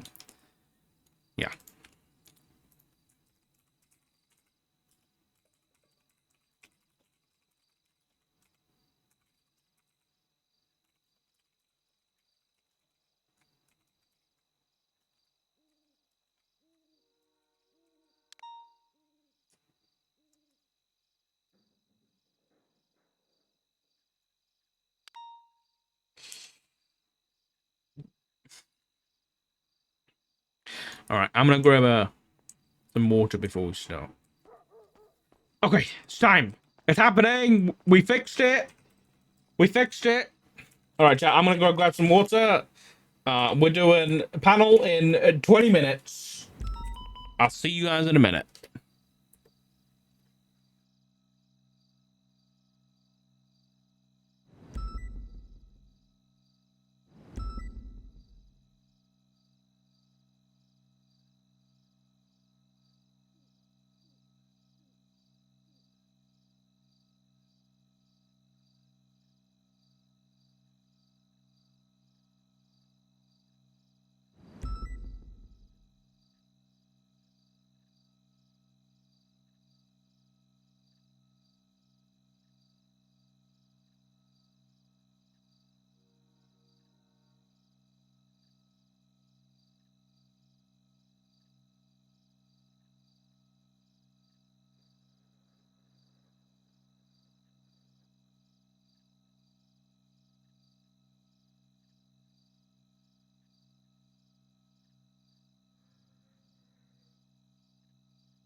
All right, I'm out.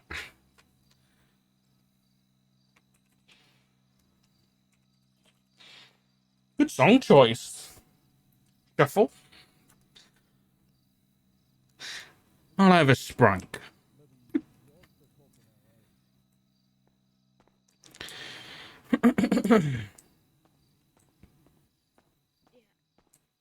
All right, cool. Chief. Updated. Sorry about the miscommunication. Yeah, I'm sorry. There I wasn't one. I just probably slept through my confused alarm. things. My body just is not liking waking up like at this time so many mornings. No, I can imagine. Okay. So what you said about this not being, I understand, but do we want to read Miss Garrity warning at all? No. Okay. I no. I don't. I mean, I guess you're asking me, and I don't want to make the decision for the entire group. But no, I don't want to do that. I've never liked the Garrity warning. I don't. If you're asking if I want to do it, no. I mean, if you look at the way that the hiring and legislation is, we don't need to do any of that shit. I mean, yeah, you're not wrong. We could fire someone for looking at us wrong. I'll say this much. I have no interest in prosecuting him. You know, thus far, I don't really know if we have any evidence of him actually committing a crime. It's more of a morality question. So I don't really think we're here to try and prosecute him. Yeah, I view this as more, from what we've talked about, an evaluation whether he should still be a cop here and Yeah. work with us, rather than is he in trouble and is it going to be punitive action? Yeah, I agree. Though, with the thing I posted with the numerous points that have come up about Brian, one of which is that thing about Axel with him and Brian conspiring to murder Divine. So, you know, that. Oh yeah, we need to figure out if we're going to suspend Axel or not. Still, right? I'm just kidding. Good one. Just sliding in the Okay, mood all a right, little bit. okay, yeah. Just sliding in the Ooh. mood. Yeah, we've That one took we care of stalled too itself, long. right, guys? Oh my god. I still don't know why he marched in there. If I'm honest with you guys, I don't either. he was suspended at the time. I thought Well, apparently he was. he went out like a operating hero, as from what I heard. He trained joined the himself DOC. for- Oh, But he was DOC. Yeah, and here's the worst thing. He took my old call sign 703. No. Which is the call sign for the captains. And there's a folk legend of the captain's curse that anybody that has that will die, resign, or quit within a month. And apparently he Oh, said to someone God. that he might die today. Like someone said, you know, that call sign's got a curse, you might die. And he was like, well, so be it. If I'm next, then that's it. And then Jeez. Yeah, hours have you later, guys heard about this DOC captain curse? That whoever's in Nope. charge of DOC dies within like a couple months. Oh my God. I made it That's- out. Well done, Seville. So far, Oh my god. He's got a point. So yeah, my point is that obviously there is a possibility of the whole, you know, conspiracy to commit murder thing. Given I got a official statement from someone who was there, who said there was no joking involved. So Not funny.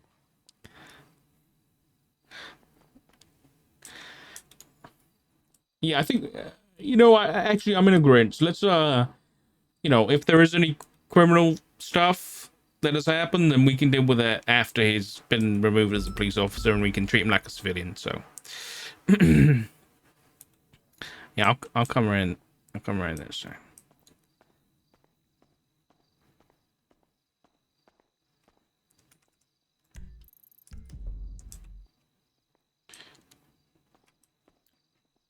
Chief, I'll leave this spot next to the sheriff for you. I'll leave that one, and I'll sit here.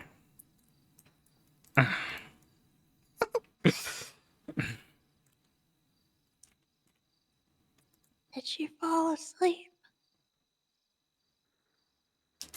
It's certainly possible. I'll go. Chief, you want some coffee? Yeah. Yes. Okay, I'll go get some coffee. And then I'll Don't go. worry what I'm doing right now. I'll be fine soon. I'll be fine soon. I'll go grab Brian as well once he's here.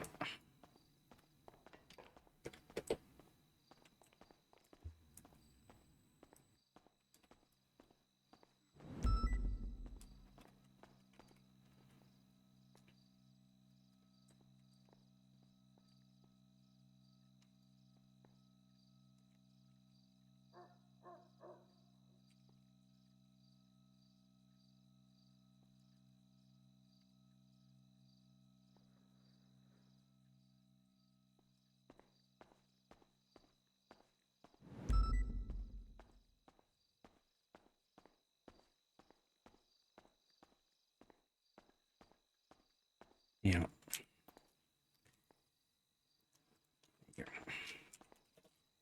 All right, I'll go way upstairs with Brian. Should be a show.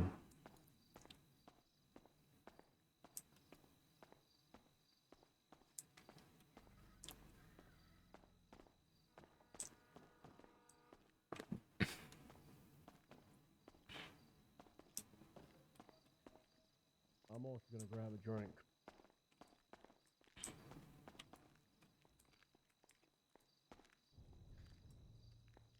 Yeah, that's pissed Dark off, dude. We had this whole palaver like a year and a half ago about Owen being so mad that there was no guarantee warning that he convinced the Senate to get it in when Dark was asleep.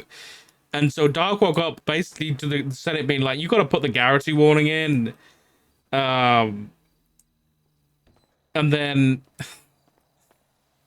it did. And now Owen's saying that he doesn't like the guarantee warning. What the hell? I feel like I'm gonna get drive-by'd. I shouldn't.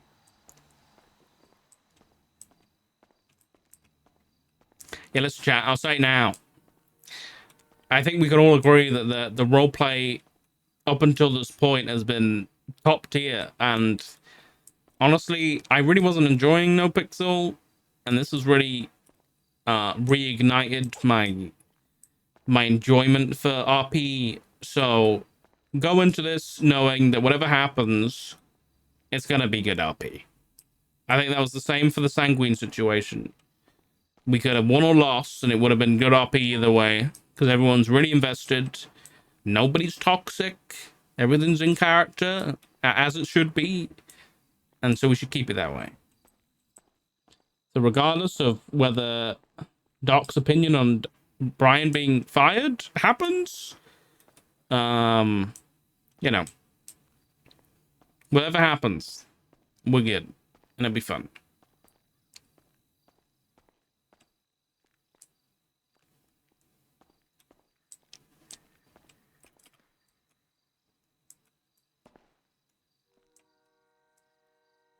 Oof.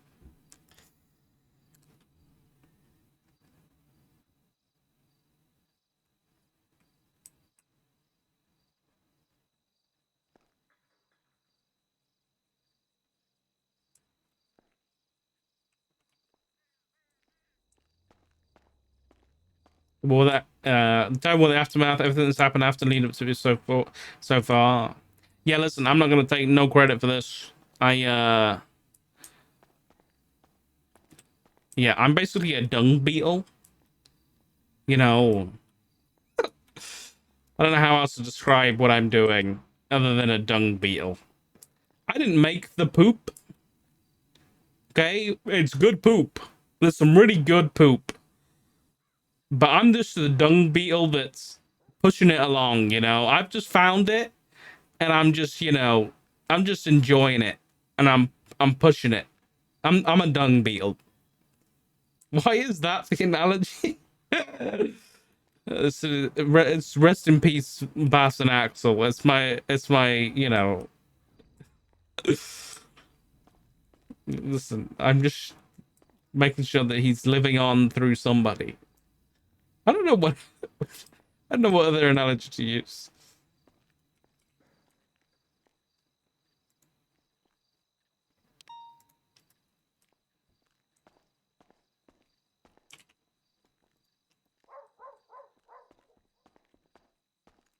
Hey, Brian.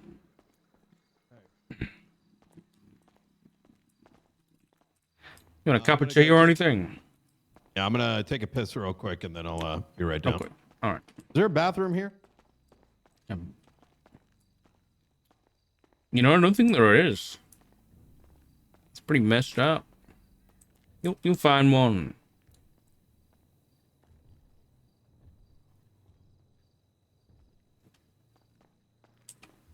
I'll just go outside or something. Sure. Wait. Oh, wait. No, it's over here.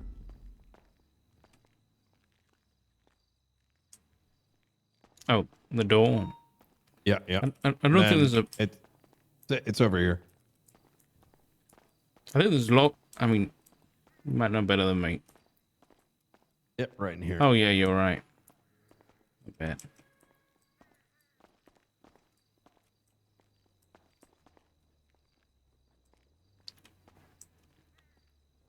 How long till we hear beep, beep, beep?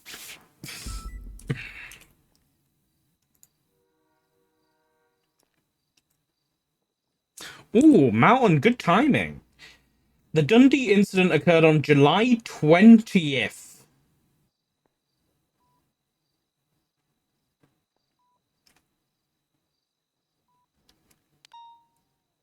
So it happened on July 20th. And then how many days is that? That's a let me do some July 20th is a Thursday. 1, 2, 3 weeks later was the 8/11.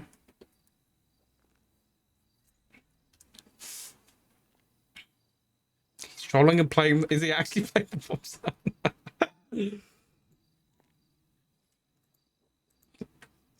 I predicted it. Oh, yeah, I was just talking about an announcement in chat. I wasn't doing it to anybody in specific.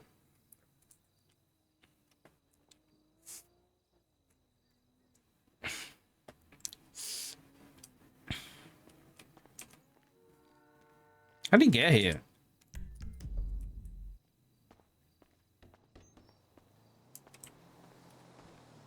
What the fuck is that thing?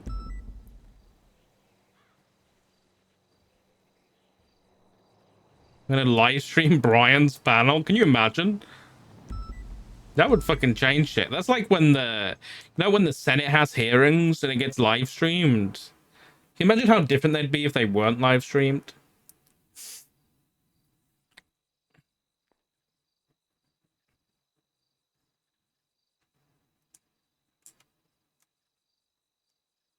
It's a long piss. Who am I to talk? About the Amber Heard case? Yeah, exactly.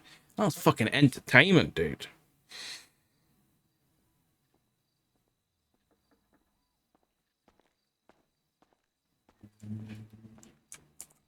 All right, come on down.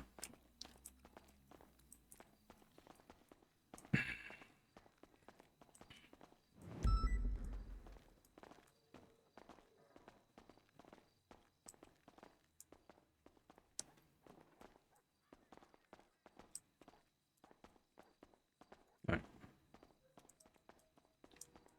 Just take a seat wherever. You're fine.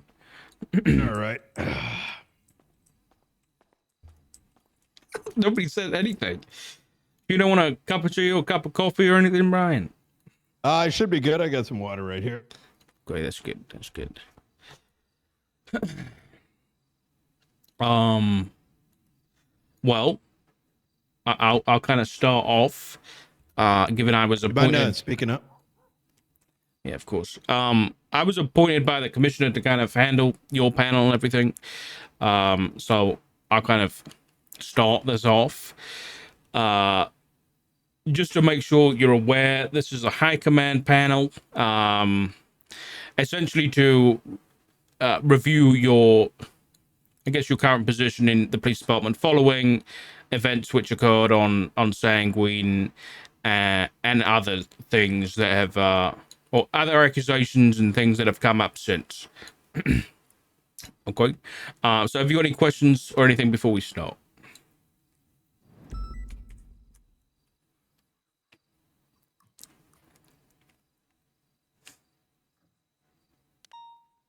No, I should be good. Okay. Okay. Well, I guess if nobody minds, I'll start with the elephant in the room, really, which is the EMS bombing. Would you be able to just to tell us from your side of things the events which occurred on Sanguine regarding that situation? Yeah, I can do that. Um,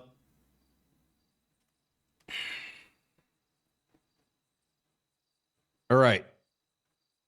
So Shut up, I was Mantis. a part of Foxtrot, consisting of individuals from the MCU. Foxtrot was split into Foxtrot Alpha and Foxtrot Bravo. Our primary objective was to infiltrate their communication lines, being the Sanguinians. Secondly, it was to take out the AA cannons. And thirdly, in phase 3 was to plant 3 bombs around the villa. That third objective was the most important.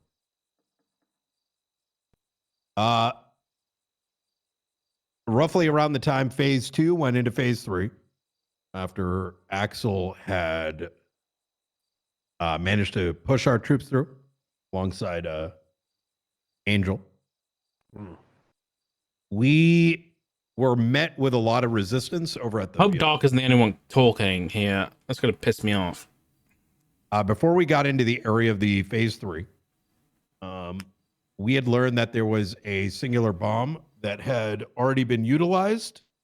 Not really sure for what. But we had 2 remaining. On behest of Axel, we attempted to use it to blow open a gate. Obviously, that wasn't successful. Eventually, we did manage to get some det cords over to the area, after which we started opening gates and doors. We were met with heavy resistance, ultimately leading to, if I were to estimate, I believe like 8 to 10 officers slash soldiers, however you want to cut it. At this stage, or prior to that stage, there was a call for the doctors and the EMS to join our forces. Now, I want to be very clear about this. This wasn't just the senator's decision, but it was a decision from someone else on the comms. I just don't recollect who. And to be very explicit about this, they had, not only did they have arms already, but they're equipped from weapons laying on the ground. And they began to not only hold corners, but actively work side by side. Now, after what I believed was a conscription of said individuals, we got to a position where the Sanguinians had holed themselves up in what appeared to be a catacomb. Inside, we didn't know how many individuals were in there, as the gates, as how do I put this? It was kind of like a kill zone, or like what's the word I'm looking for? Kill hole. Yeah, like a kill hole or something. I think it's if you get in front of that door, you're going to get blasted. Yeah. Like a meat grinder. Like That's the word I'm casino looking vault. for. Exactly. At this stage, we had lost like maybe 3 or 4 officers down in that little kill hole. And that is when the senator started to make contact with, I want to say, Kyle Pred. In that conversation, as was relayed to me, Pred was requesting medical and possibly food. we had, I think, about an hour and a half had passed by until that phone call was made. The rest of the villa was clear, and we were certain that there wasn't any enemy combatants left, at least in those areas. And his request was to have the EMS go down there under the guise of providing medical and plant a bomb.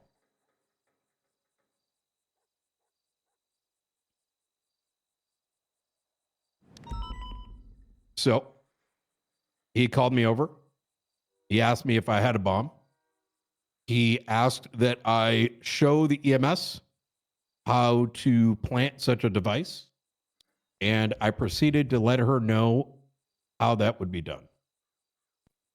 Now, I want to be very clear here that she was very interested in taking these steps. Secondly, this was the senator's order.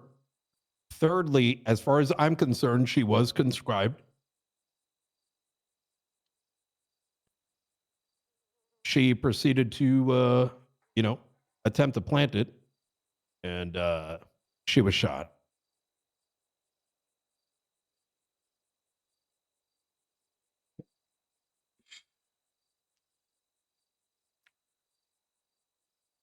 Okay, just say again why you had the impression that EMS were conscripted.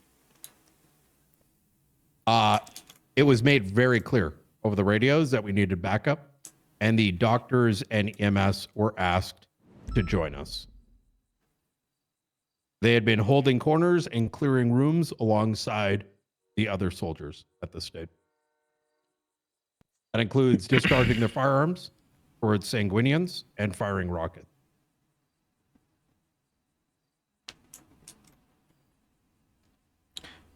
Okay, so what was the agreement that, was it yourself that made with somebody on the inside, or was it somebody else? I'm sorry? So somebody had made an agreement with somebody on the inside. How did you know the medic was clear to go down there? So it was originally said over the radio by the senator, I believe. I received a phone call from Pred, after which he then decided to call the senator. And he also relayed that over radio as well.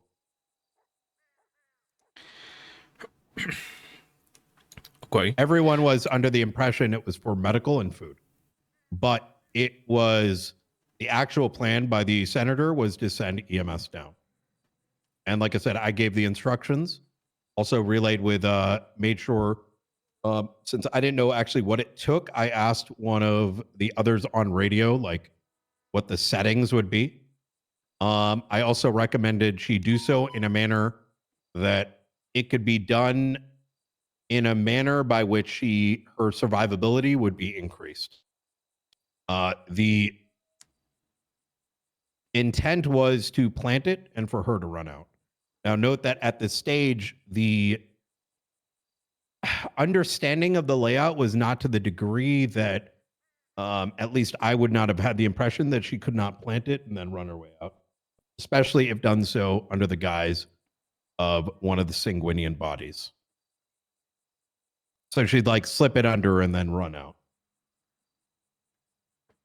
I also don't believe the senator had, from the information we had at the time, I don't think he realized the level of danger that she ultimately, obviously it was dangerous, but I don't think he intended that she would have gotten stuck down there.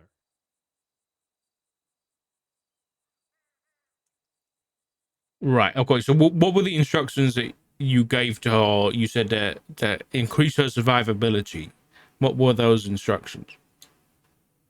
She was gonna go down there. She was to, instead of doing it like out in the open, find a corner, present a series of make it look like she's going to be providing medical, right? Like maybe check someone over a little bit and then slip in the C4 and run out.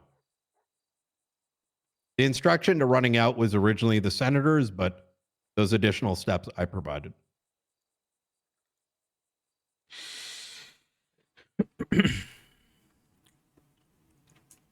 Okay.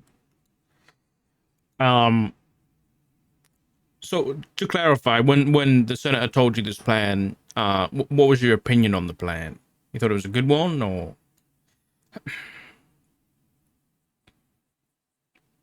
Not particularly.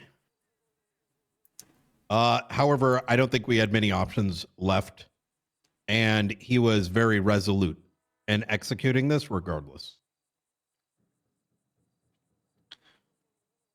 Okay.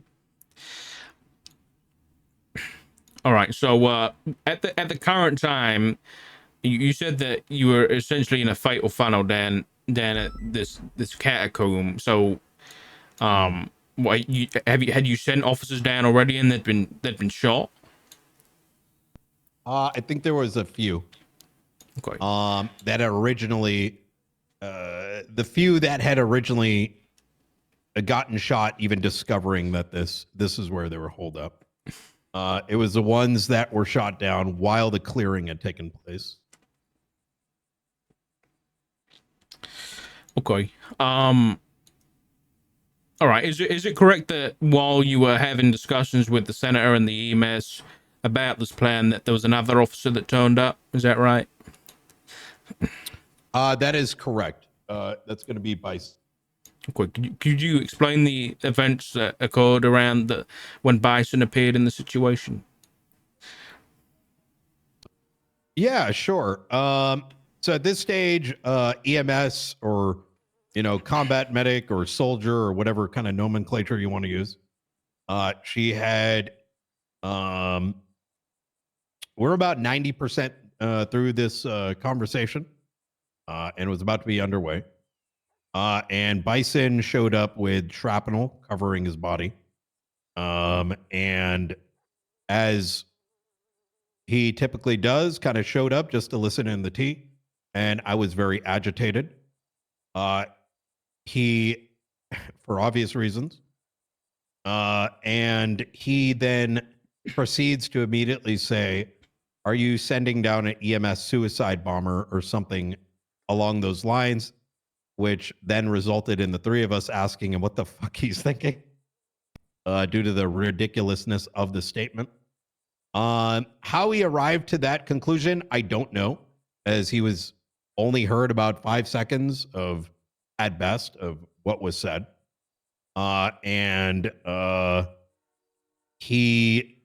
the allegations that I've heard through the hallways is that I stuck a gun to him and threatened to kill him. I can assure you that there was no gun pointed at him. I would have remembered that because that's some psycho shit.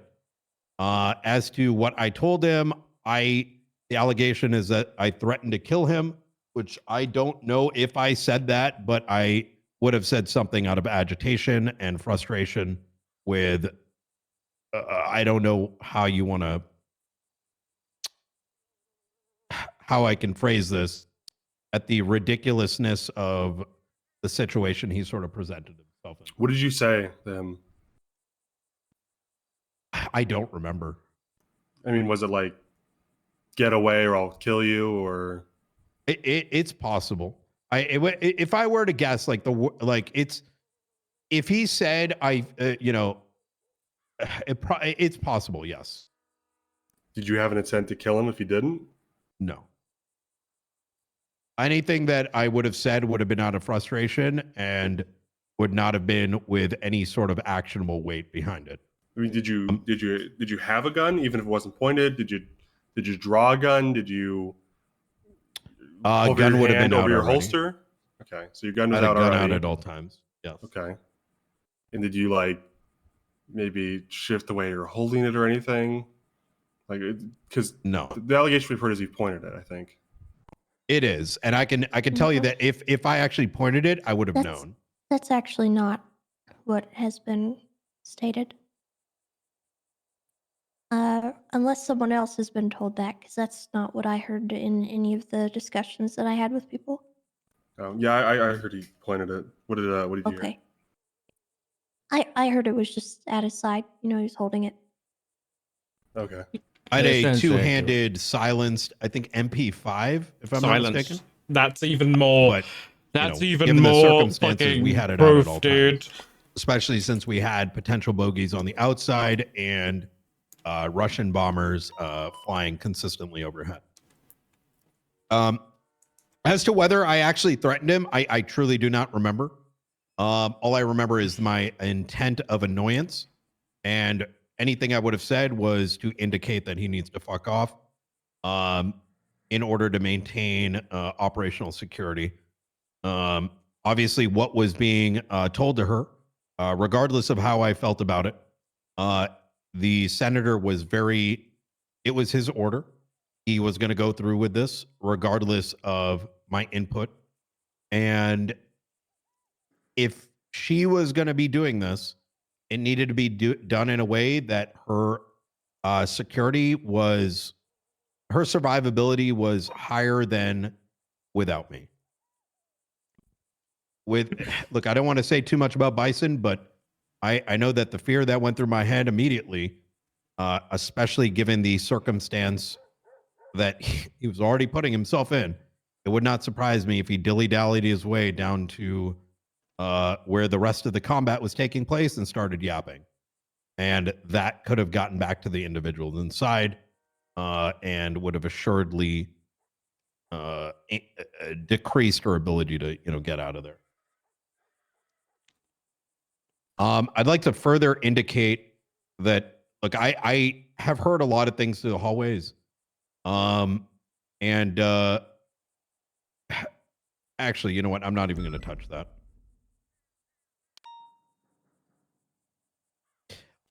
This senator also wanted to kill him after he walked away. When you say Brian, you said Bison, you're worried about Bison yapping and them hearing it. Mm-hmm. Are you implying that you think Bison would have been as careless to say this in front of them in a way they would have heard it, or to someone else that would have transmitted it? All the Yes. above, or you think he would have gone in there and told them himself? I don't think he would have went over there, but I think Bison has a tendency to sip tea and then yap around. And if there was any potential that he may have gone and done so, that was a concern. Which I believe is very much represented, given the fact that following these events, following him walking away, the senator was already he was already dead set on him going and telling those, like the word getting around and it getting to the people down there, that he asked me on a number of occasions if he needed to be taken out and ocean dumped. Despite me believing that the senator was right and knowing Bison's history and him looking, sort of pigeonholing his thoughts, regardless of what the outcome of that would be, I let the senator know that Bison would not be an issue and prevented any action being taken by the senator. Wow, what a towards hero. Bison. I would like to also point out that I did this against, this is fully well knowing as well that by the time I hit Sanguine and before those prisoners were inside the cells, a Bolingbroke, or had any opportunity to get their hands on any digital digital devices, the hallways and Twitter were already referencing the statement that I sent a suicide bomber into the catacomb. Did you really expect her to get out alive? I was after about to ask planting a that bomb? question. No, I'm rather referencing that information got out before any of the individuals involved or the EMS or the senator would have been able to speak to the matter. Right. So by your own statement just now, you didn't believe that she was going to get out of there alive. So I guess the question is, that's not what I meant to say. I believe that there was a chance, but at the same time, I understood that the orders given by the senator could have resulted in her getting injured. I mean, we're in the midst of a war. We've literally are losing people left and right. We've already conscribed doctors and EMS to fight alongside us. I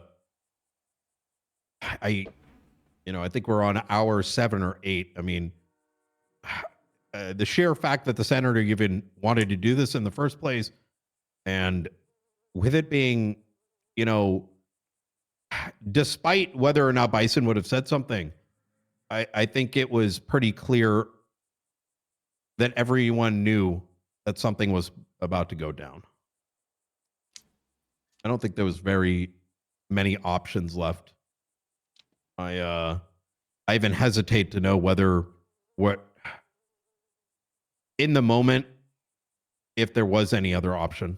It's hard to say. From where you were in that villa location, were you able to hear the people down the hall, I guess? Mm, Did you hear them talking or anything? Or shouting anything to you? Well, Tessa's not the same thing we have. I was not in a position to know that. There was some yelling back and forth. Yes. Okay. At any point, and that did is you only hear- because that was primarily because there was a megaphone, and you could tell Oh. by the distortion. Okay. So one of the allegations I think that came up was that the people down the hall had indicated that no one was to come down the hallway, and anyone who did would be killed. That Did is you not hear true. that at all? That is not true, and it's also counter to the LSPN video. Okay. In fact, I believe, if I'm not mistaken, it captures some of the phone call between Senator Davis and Pred, in Yeah, it which, does. and like I said, the look, this is kind of like one of the. Keep in mind that we were at a stalemate, and people are bleeding out. Yeah. I'm getting phone calls of them eating their own and eating our own. I had to listen to Forehead slurping on someone's toes. I had to hear Clarkson doing the same.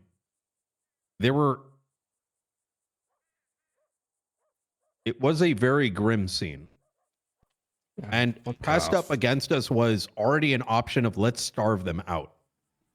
And it was an option that would be very difficult to enact for a number of reasons. I mean, we already waited like I think an hour and a half, 2 hours had gone by. And don't don't hold me to those numbers. I mean, time was not passing. It was hard to kind of track time, but a lot of time had gone by already.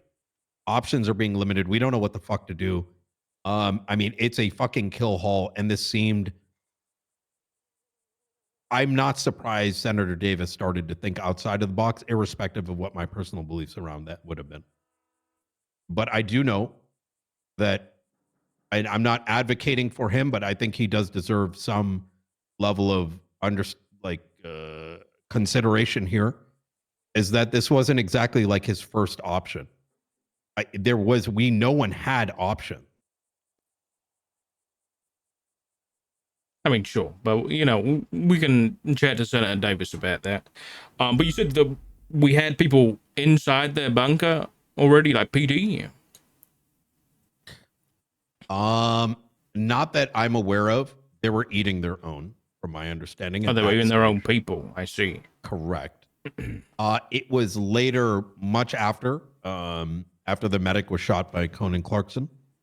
That. What is that? That's moose pit. It was much afterwards that they started to take bodies in, including hers, and started to eat them.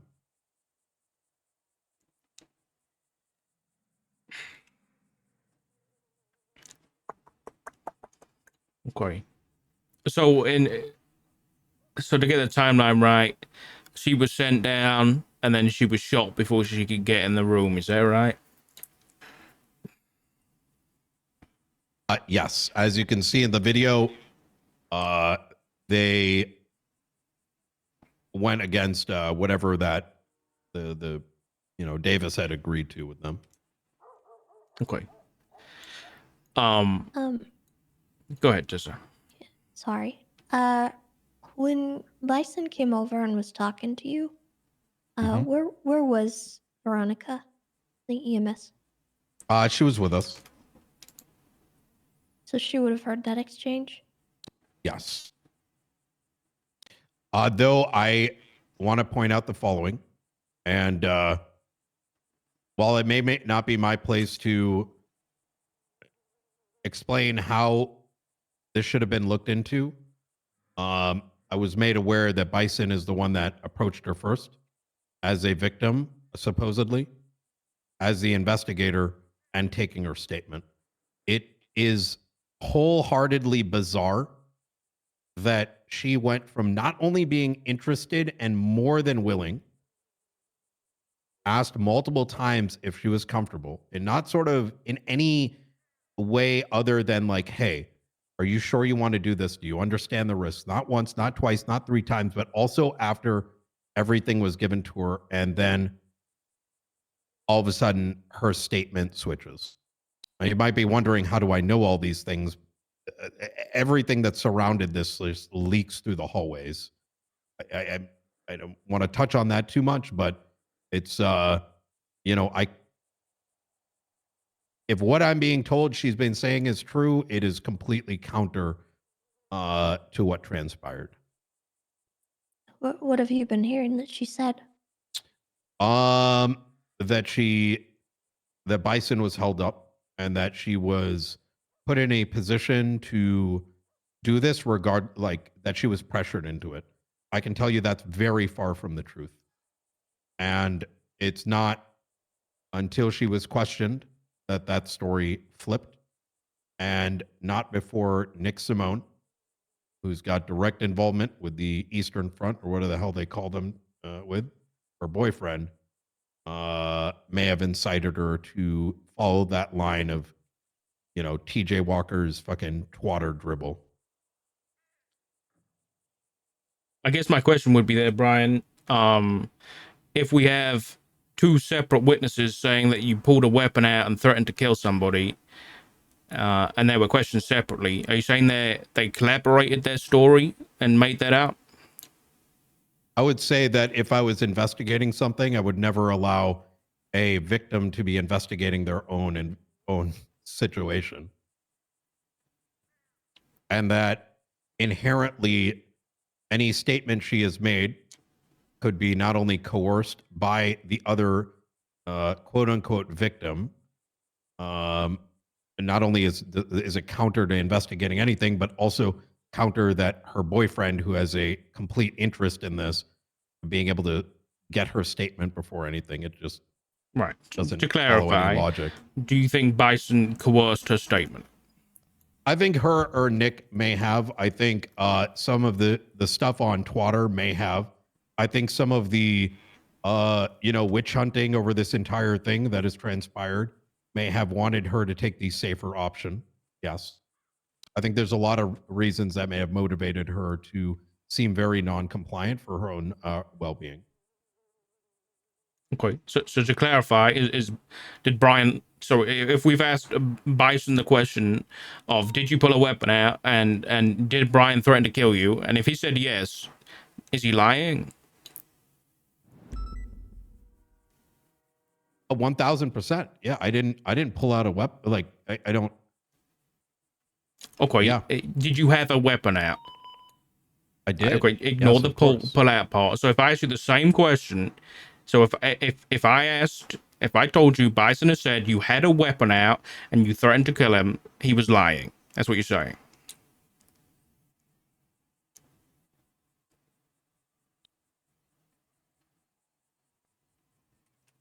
It's a very simple question.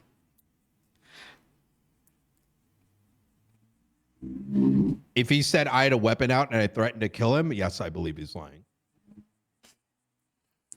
Okay. So you said earlier that you couldn't remember what you said to him. So how can you say he's lying? I have no reason to believe that anything that Bison says, given the everything that has transpired and his behavior, would make me believe a single word that has come out of his mouth. Right. Especially when subsequently I know damn well what happened between the EMS, myself, and the senator, and these statements that are coming out allegedly are completely counter to what I witnessed. So yes, I question it all. Okay. So if you'd say that Bison was lying, you're also saying that the EMS was lying, given she gave the exact same statement.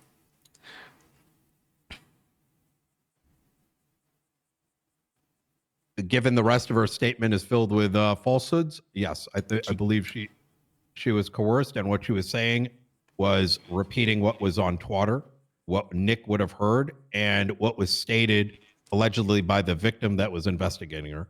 I mean, the entire thing is tainted. Okay. When I I mean, it's borderline like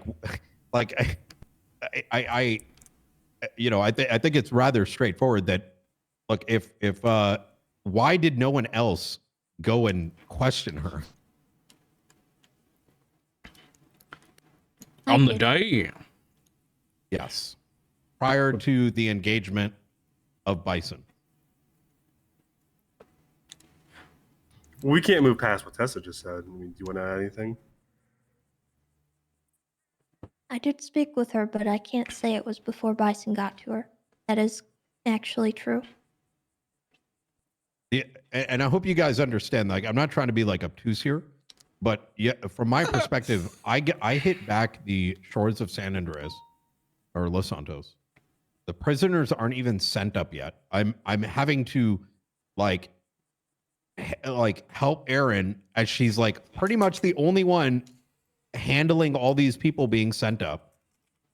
It's a fucking shit show with like maybe 5 people left that can, you know, handle these things.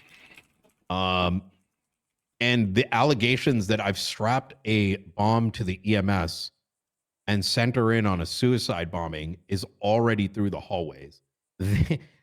There's no one else who could have made such a statement. So, you know, look, I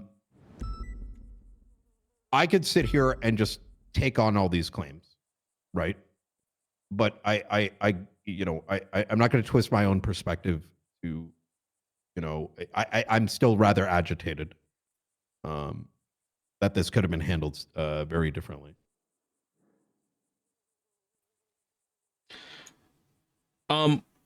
So you said that the EMS was dragged into the bunker? So what had happened was, obviously in the video, you saw that they reneged on their original deal, and Clarkson then shot her. I know this because he told me. We also know that it was like a single or 2 shots. It wasn't like she was magnumed. It was observably like a single individual. So all of that lines up. And then before we were able to get her out, and we did try to get, you know, the folks out from that little door that we later found out was like a singular door leading to like a small hallway to another door. He popped out, grabbed her, and went back in. His claim to me was he saw her strapped with a bomb, and he decided to shoot her. Okay. So the people that you said were tweeting out from the bunker were aware that she was strapped with a bomb? No. What part have I just misunderstood? Because you just told me that they dragged her in. Conan knew she had a bomb on her. No one was strapped with a bomb. I'm sorry. I don't know if I did what I said. What part did I say was? I'm confused now. You confused about the word strapped versus planted? Like, where was the bomb? Are you saying that it was slid under her vest? Should I use different semantics here to make this clear? She had it in her pocket. She wasn't strapped with a bomb, Dark. Okay, we're arguing semantics here. No, I think it's fair. The strapped carries a connotation of Yeah. like it's against her will and that like she was rigged to blow versus Brian's alleging that it was given to her, it was inert, and she was going to go plant it. Yeah, Clarkson is inferring that he knew that the bomb existed on her person when he fired. Now, I know that's ridiculous, right? That's what he stated to me, but it was in her pocket. There was no expectation that they would know that a bomb is even entering into there in the first place. It would have gone completely counter to what the intent was. That makes sense. But regardless, per the LSPN video, they were very aware that she had a bomb on her person when she was shot and dragged into that bunker, correct? No.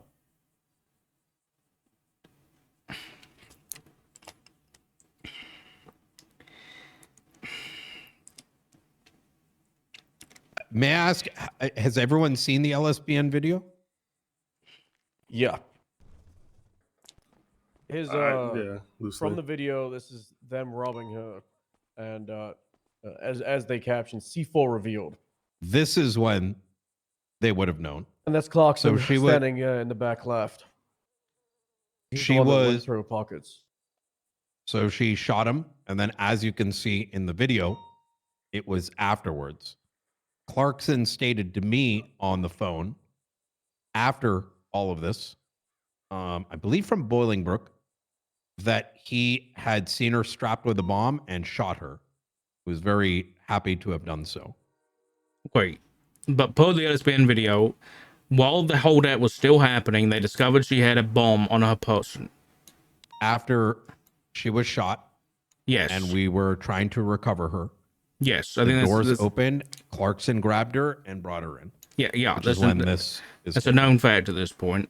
And then you've also stated that they were actively tweeting from inside the bunker, which means before the holdout was finished, everybody in there was aware that she had a bomb on her person, and she had come in to provide medical and give food, and they had access to water. So how can we reasonably assume that it was Bison who leaked when they had public access to Twitter at the time? The context. The twats were generalized, and the hallway talk that transpired upon hitting the ground was now in reference to me. Okay. The PD is sending bombs, transitioning to Brian strapped a bomb to an EMS and sent her in. The verbiage is very important here. Okay, I understand. It is only Bison that would have introduced my involvement in any which way. What was your conversation with Pred that you had on the phone when he was in the bunker? Something along the lines of, I don't talk to the dogs or something. I'm going to talk to your, in other words, he was telling me to go fuck myself and he's going to talk to the senator, after which the call to the senator was made. Okay. All right. Well, regardless, we're not here about Bison. So when I first pulled you in to talk about this in the captain's office, and I asked you specifics about the details of the bombing, you said that you couldn't tell me. And that is correct. And then some of the details, some of the specifics, as yes, that is correct. Right. And why was that? I was given so upon landing back in San Andreas and all the allegations hitting the hallways of which the senator was made privy to, he was hearing this alongside other allegations that started to go out, of which, look, some of the shit was dumb enough that, things were very exaggerated on a number of topics. When he became aware of this, and understood that, things are being spun in every which way, things regarding the operation are leaking to TJ Walker directly, not even specific to just the EMS situation. He gave me a direct order. He said, I'm giving you an order that if anyone asks you about the specifics of what happened, be it with Bison or the EMS, the strapping and whatnot, Strapping? you are to give them my phone number and they are to ask me directly.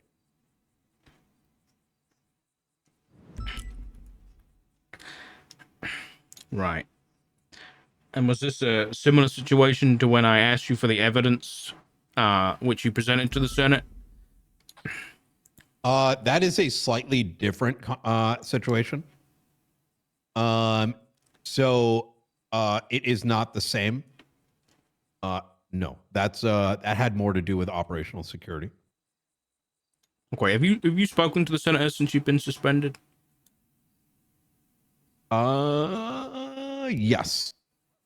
Okay. And what did that conversation entail?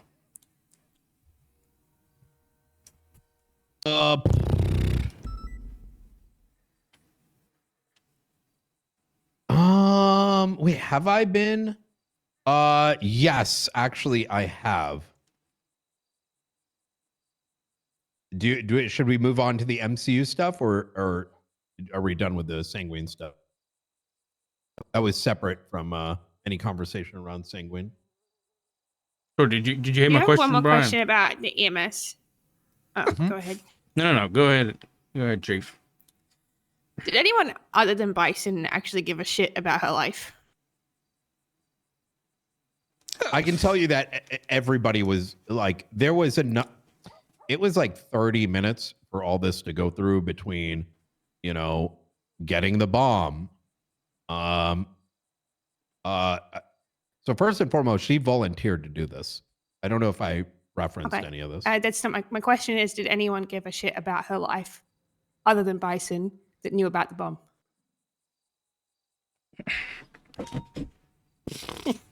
I mean, she was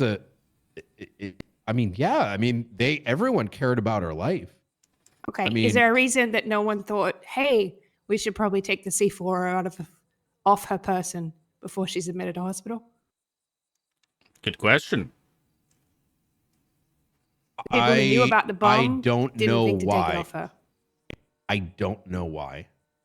I can't say because Axel shot me with an RPG at the end of it. So as to why it wasn't removed, I mean, there's a couple of things, right? First off, after she was shot, she was, like I said, Clarkson popped the door open, grabbed her, and brought her in. So any ability to get to her would not have been possible until at the very end of it. As to did they care about her life? Like, I mean, that's kind of a loaded question, given that she had not only volunteered to do this, but her alongside many doctors and other EMS were, as far as I'm concerned, conscribed into the military operation as soldiers at that stage. It was well before we even got to the catacombs, mind you. I believe it was phase 3. So her going from facilitating medical duties now became those of a duty of a soldier. So Yeah, the question is you know. more targeted at the fact that a bomb was left on her during her admission to the hospital, of which the people who knew about it, no one apart from Bison thought, hey, we should go check on that. I don't want to be overtly cheeky here, but I think I kind of need to be to set the vibe here. Once the shooting stopped, no one gave a fuck. And this is primarily why poor Aaron had to do so much of the work alongside only, I think, like 3 or 4 others. Everyone fucked off. I mean, now granted, there was like I want to say less than 10 by the time the catacomb situation happened. It was like, my son Ray and like 2 others. There was like Axel on another side, the false flagging EMS, whatever the hell his name is.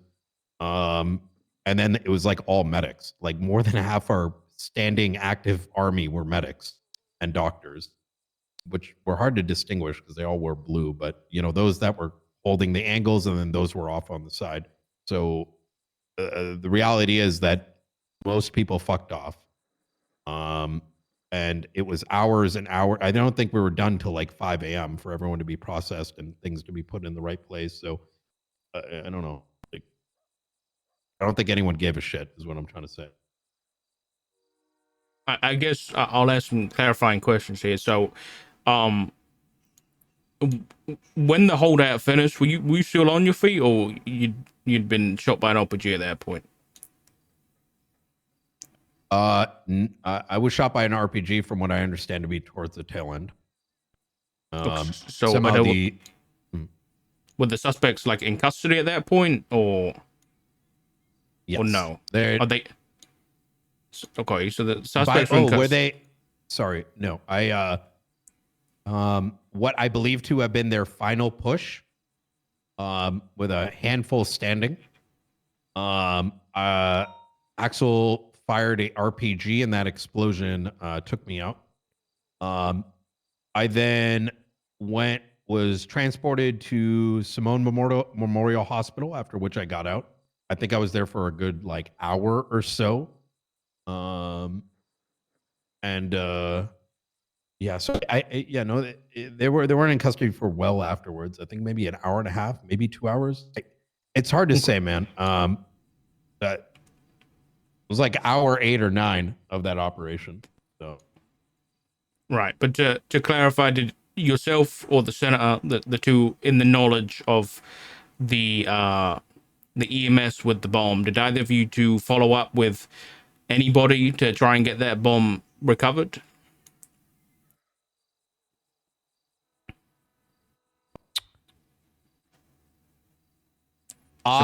Simple yes or no, Brian. It's not, because it is. And I'm going to explain why. Because when I was taken out, my involvement needed to be limited due to my injuries.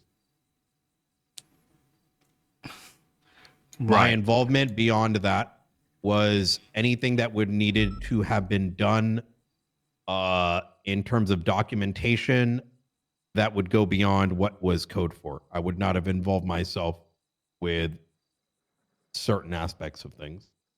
Okay. So prior to you being involved in the push, it was still only you and the senator knew. You didn't let anybody else know, so that we could recover that in case you were incapacitated.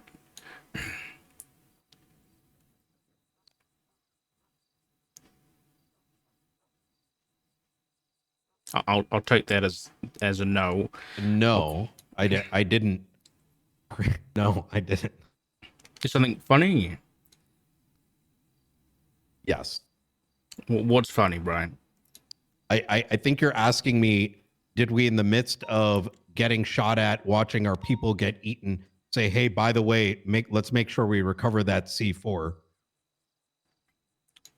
Right, the bomb that could go off and kill everybody that they now have in their possession. You didn't let anybody know about that?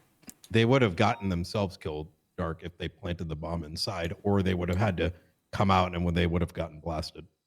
Right, so to clarify, you knew that the EMS had been dragged inside and had a bomb on her person.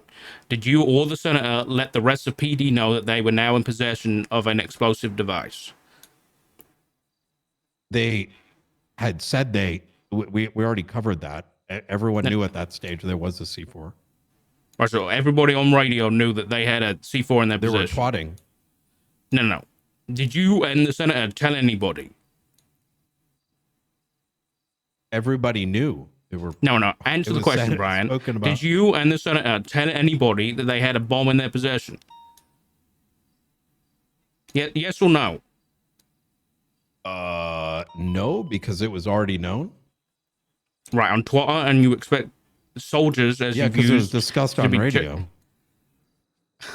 Okay, I just asked you if it had been discussed on radio, and then you said everybody knew. No. You said, did we tell anybody? And I'm saying that no, the twats started coming out, and it was discussed on radio. So no, we did not explicitly say that at C4 because inherently they already knew.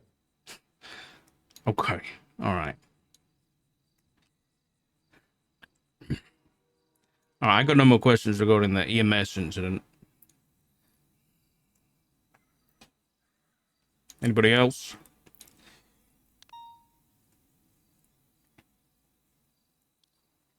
None over here. Okay, let's move. I assume to after you had, I guess, returned to the island and searched the villa and found the explosive manufacturing facility. Was after you went to the hospital and came back, right? Mm-hmm. I think Okay. it was about 2 hours later, something along those lines. And you stated in our meeting that you had read a manga and built a bomb. Is that right? I did, yes. And this was the Senate's orders. It was agreed on. I'm not gonna. It was. I'm gonna put it this way. I won't even get into the whether the senator stated or did not state. Hey, let's go make a bomb and do this. That bomb was going to be made by me, first and foremost, to ensure what we had in front of us was accurate for documentation purposes, and because it was a part of our operational necessity to blow up that bench. Okay. I think even notwithstanding whether the senator would have been there, I would have taken those steps. Okay. I guess the first question I have to ask is: have you made a bomb before?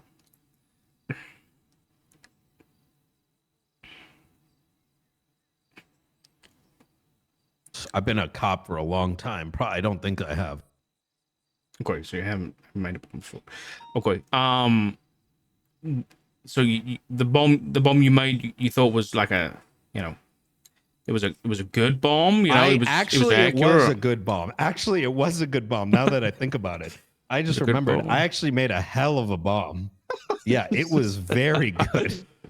Okay, all right. Yeah. In fact, I may have the receipt for it. Hold on one second. You printed a receipt for the bomb?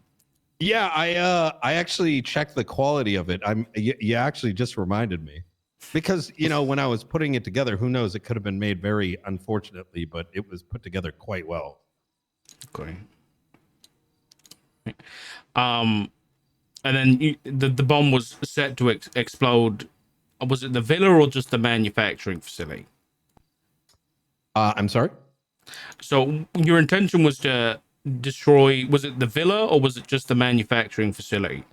My intention was to fulfill at least a fraction of the objectives given to Foxtrot, which was planting the bombs around the villa. Originally, it was 3 bombs that we were told to place. It then was reduced down to 2. Then it was reduced down to 1. But given what we had and the limited amount of materials, I believe I put together a 85% durability C4, planted it with the intent to blow up not just the bench, but also have the sort of the catacomb become not so accessible. Okay. Were you and I guess the other people involved in the decision aware that we had officers MIA at the time? The villa had been cleared. So prior to us even engaging in the catacombs before this EMS thing, I made it a point to, because there was a big desire to push the catacombs right away. I interjected both with Axel and the senator, and made it very clear that, listen, we can't just be engaging this. We need to ensure the villa is a bit of a maze. There's a lot of small houses, small rooms, kitchens, many floors. Every single one of those areas was thoroughly checked, not just once, not just twice, but 3 times before the catacomb was engaged. Every room, every questionable wall, gates that might lead out to the outside was cleared. We spent a good hour doing just that. There were no bodies there of either combatants or soldiers before the catacomb was engaged. Before the C4 was engaged, that catacomb had already been cleared of any individuals.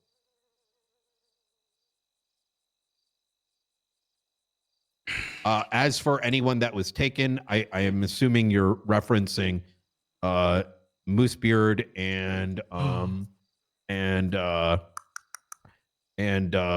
oh my god, I can't remember. Brick.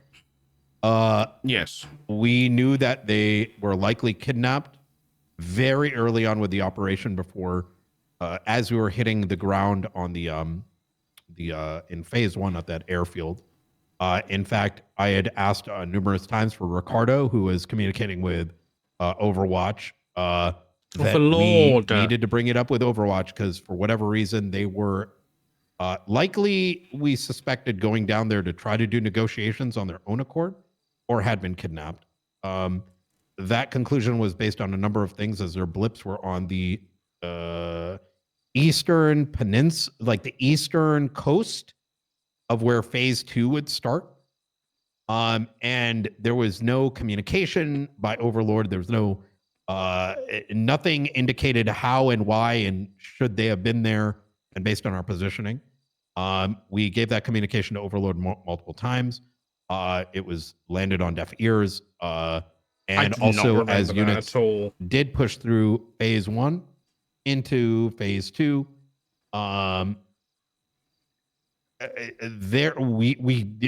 those units didn't even attempt to make their way towards that.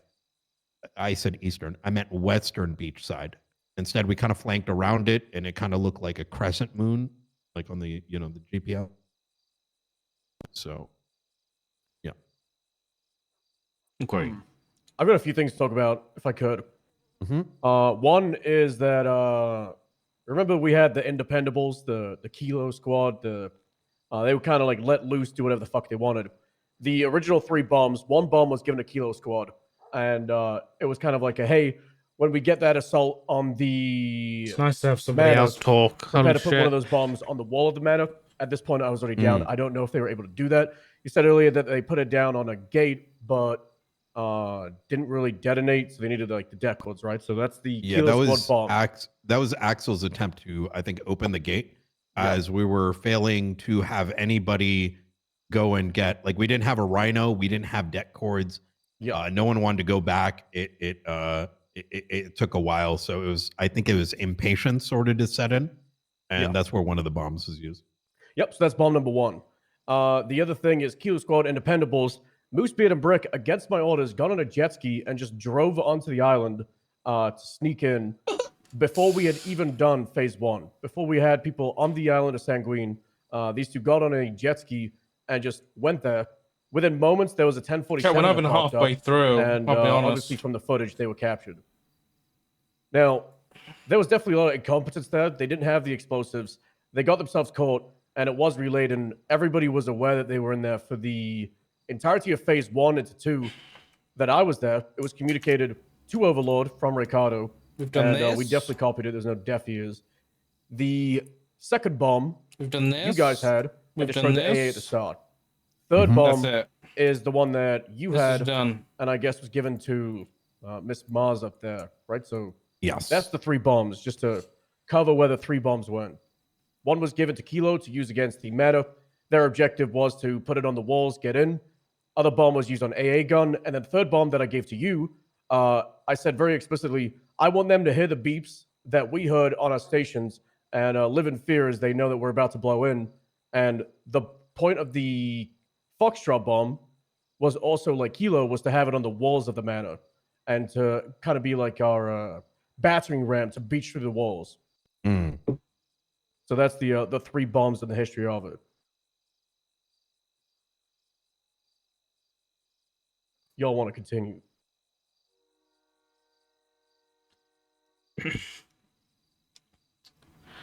I can't actually remember what the last question was. So, to the best of your knowledge, Brian, the officers that were MIA were not in the building when you set the bomb off. Correct. We cleared multiple times, even before we approached that bench. Not only to ensure that our soldiers had been extracted out, but also because we didn't know where it was. So we checked. So to make this clear, during the original fighting, we had cleared the entire villa on multiple times to ensure that we're not getting flanked, that there's no bodies left without medical, et cetera, et cetera. Those were per my own orders, as there was a lot of ADHD setting in. And the last thing I wanted was for us to skip like a door and some motherfucker pops out and just starts blasting him from behind. The second, obviously, we can't leave people bleeding out and, before we push forward, because that's just going to, obviously, that's an issue. But then once we re-arrived on the island, we knew the existence of this, what turned out to be a Class 3 weapons bench. But we did not know the exact precise location. In fact, our original intel was incorrect. So we searched high, low, front, and center, and cleared inconsequentially while locating it. So yes, it was very much clear. There would not have been a single body left at that stage. Was there like a rush for the PD to leave the island? Like, was there any kind of threat to anybody's safety for you to stay there, or was the could you have stayed, or was there an order to extract? There was a safety concern as the Eastern Front, on behest of Nick Simone, was still present. Okay. All right, that makes a bit more sense as to why. Yeah. Okay.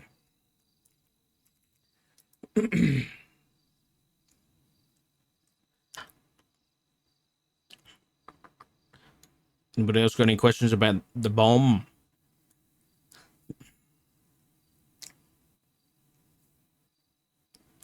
Okay, there's a no. I'll go.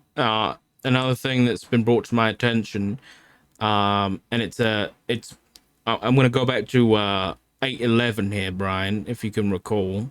I never forget, sir. So initially, Brian, when you were made aware that Divine was, I guess his cover was blown, I guess what was the situation from your side of things? What happened? How transparent do you want me to be? I mean, yeah, I think it's in your best interest to be transparent. Okay. I'd recently met the Commissioner Axel. He seemed like a bit of a prick. And as he had been doing from day one, I kind of became his bitch, so to speak. He had me do literally everything and anything that he desired at the time, overnight, etc. And so his latest request was, we need to go up to the FIB building, and he needs to be detailed as to what happened with Operation Ragnaros. So he was brought in. He started asking a bunch of questions, and then he's like, "Oh, you know what? Let's get we need to bring the co-commissioner, aka chairman, down here as well." Toretti started to make his way over, and we also called in Divine so that he could get direct communication line as to what was transpiring, so we could limit any form of telephoning. Now, I believe as we were waiting for, Toretti had just arrived.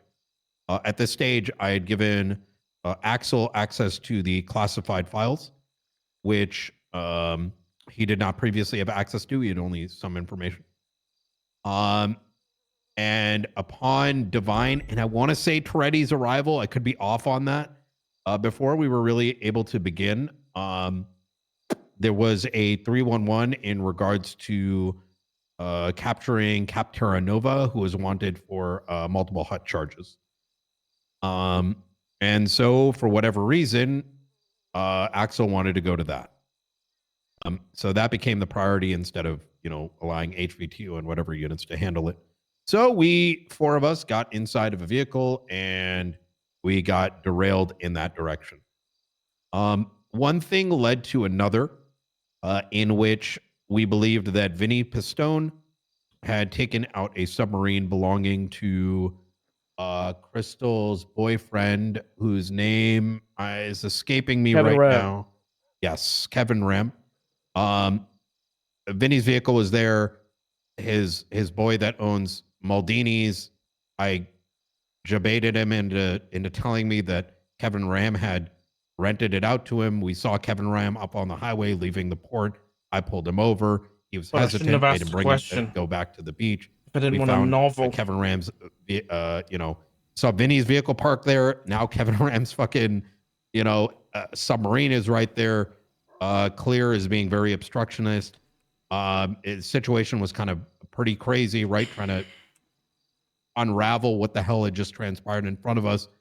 I'm speaking to Kevin, trying to get him to cooperate with us because everything we had right there was enough probable cause to bring him in for, accessory for a series of charges, quite frankly.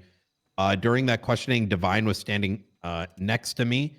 He then walked up the little staircase that goes up to where the boat pavement is. And I guess an argument had kicked off between Axel and Divine. Now, mind you, Axel doesn't really know Divine. Divine at this stage is under immense pressure and agitation, and him even being out in the open is a danger for him. I walk up to that platform, and this is the platform that, at the boat docks, where the heli lands and whatnot. And so I'm walking into now this huge argument where they're both screaming at each other.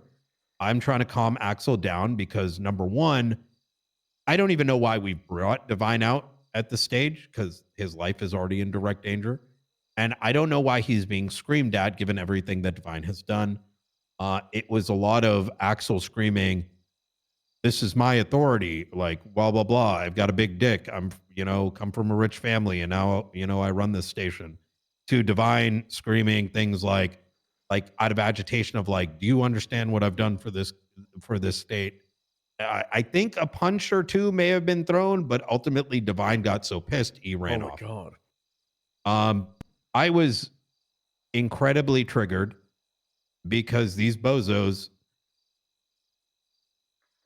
completely are ignoring everything about Operational Ragnarok to chase down a hut warrant that we didn't need to be involved in, and now they're fighting over some dumb shit when literally the state is in danger.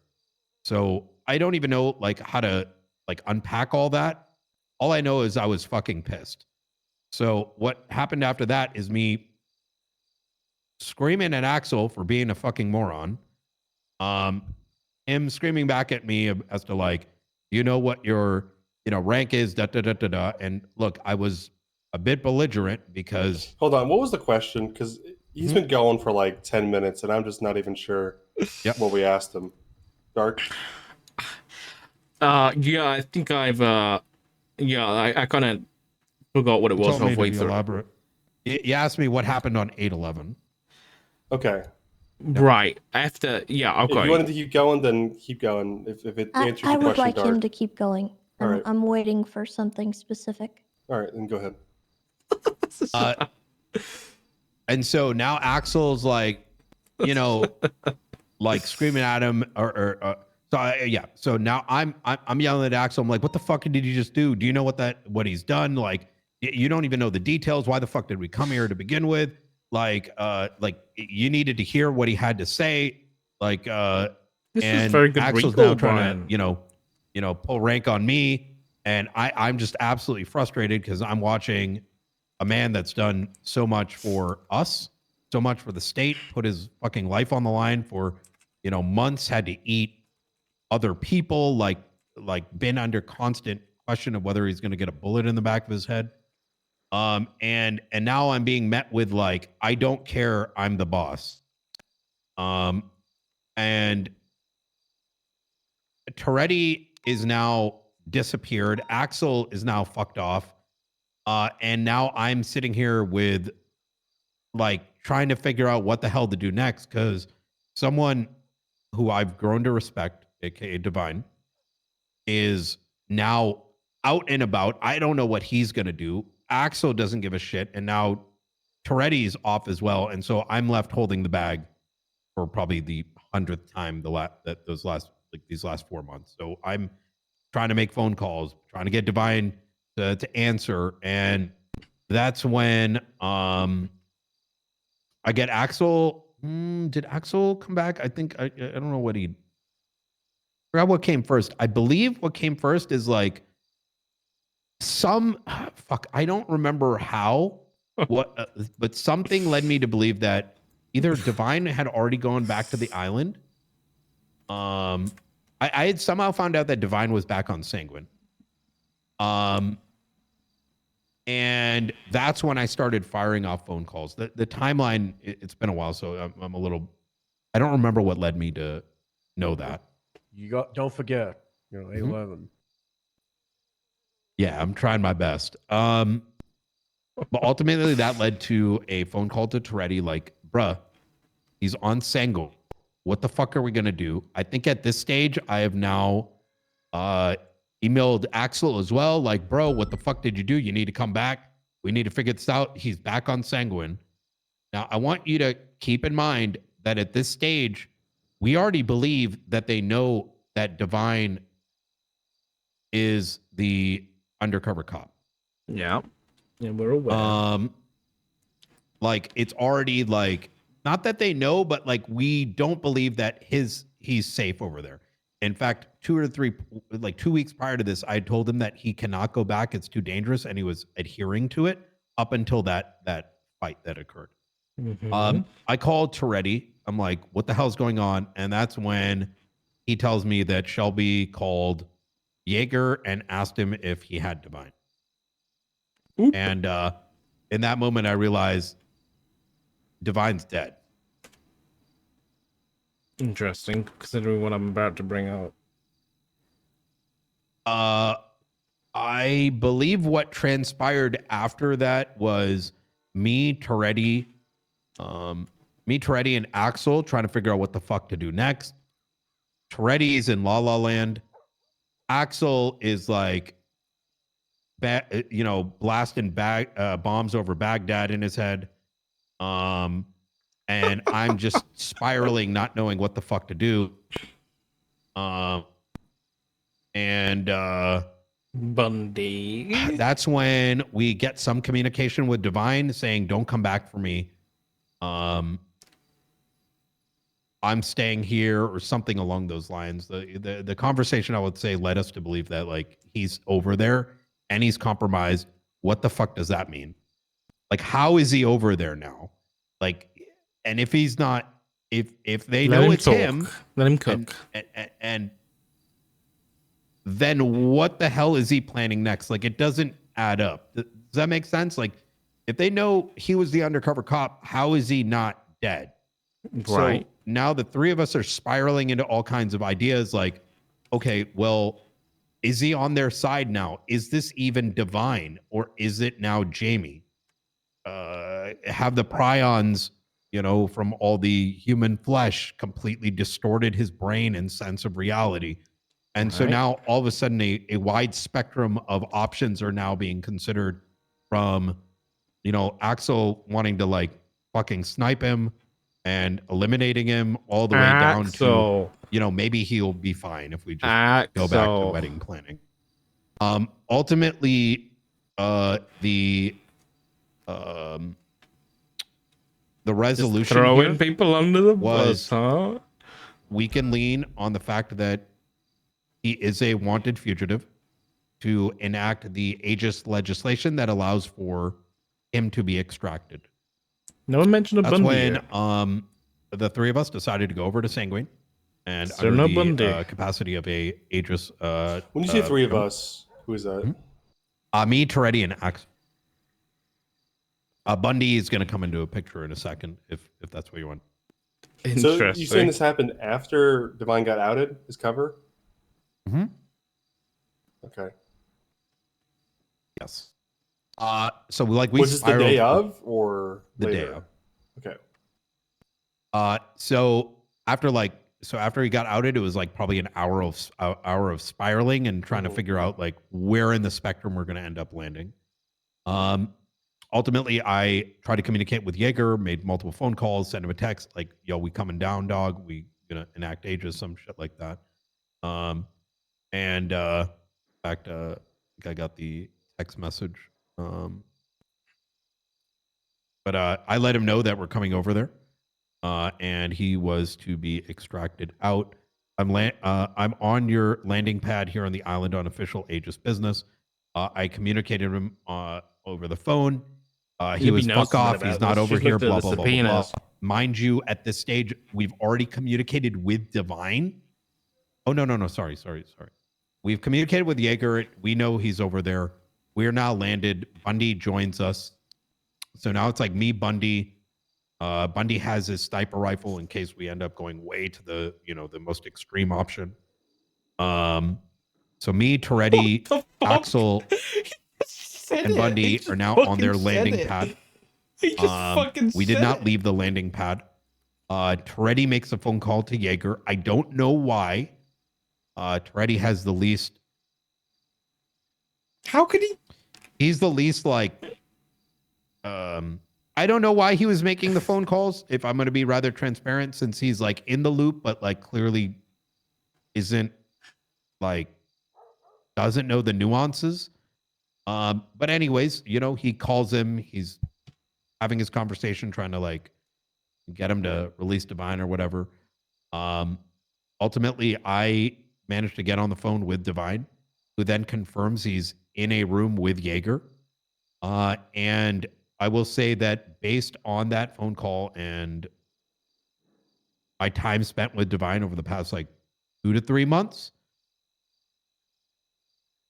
I was confident. I went from spiraling to confidently saying he's not Jamie. It is still Divine in there, that he has a grander plan in mind, and that I need to trust him. And that a lot of the fears that we had around the uncertainty of what was transpiring in front of us, that we did not need to fear and that we needed to just leave. And so we went, I convinced everyone to go back to Los Santos. He's the hero. It was after this when we tracked I wonder if Tessa's gonna ask Jaeger's for me. fucking Apache helicopter going from Sanguine over to the boat dock just north of the lighthouse, by a house belonging to one of the guild members that's associated with Jaeger. Let me go dig something up. Hold on. And then shortly thereafter, Aurora and Juno had received a phone call from Divine indicating that he was back in San Andreas. I think that covers the full scope of things. There's a lot that happened that night, I think, over the course of like 8-9 hours. Well, Tessa? Okay. Just to be transparent with you, the thing I was waiting for was mention of sniping Divine. Mhm. Can you elaborate on like how that transpired and what was brought up exactly? There was a lot of spiraling. Do we take him out? I think Axel was worried that he might have turned. He was still pissed. He was more still focused on like the how do I put this in a way that can convey it well? For being disrespected than the bigger picture here. But I think that opinion, that position, that the way that he was sort of behaving about the entire situation, he was more worried about Divine flipping and the affidavit and all these things rather than the bigger picture. And yes, I think collectively that was an option that was on the table. And there was already discussion of, look, it's Sanguine, we can take him out and then operation's going to be fine. And like, what if he does this? What if he makes a bomb? And what if he comes back? And then, there was a lot of, the spiraling was very intense and all over the place. I will say that I think that as an option, I think was like I don't think it would have been a reality in any which way, unless and if upon landing on the island, we would have been. I don't think that sniper would have been used unless someone were to approach this upon landing. Was the sniper rifle in question brought out? Bundy brought it with him. Whether or not he was holding it in his hand, I'm unsure. I don't recall. I think he had it in a case. Did somebody ask him to bring it? Yes, I believe we asked him to bring it because he Who's had come in and we said, "Do you have a sniper?" I think we had a second sniper already at this point. I don't remember. We either had one or we Okay. had two. Did Axel have a sniper? I love how How Tessa's did you know he had a joining. sniper? Did he volunteer that, or do you just know that from previous Bundy? I know he's had a sniper since That's Norman fine. Bones. Yeah. He Don't brought need up to go Norman there, it's Bones. fine. So He did it. when that idea was being entertained, it wasn't a joke. I think it was tongue in cheek. I it's hard to say. It's the spiraling was such a mix of emotion is the best way I can describe it.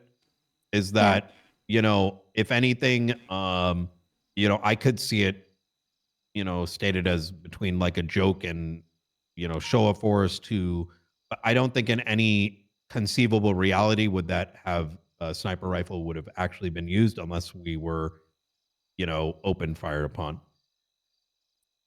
And the context in which it was brought up, it was in that you all had thought that he had become an enemy of the state, and he was switching sides essentially. Is that correct?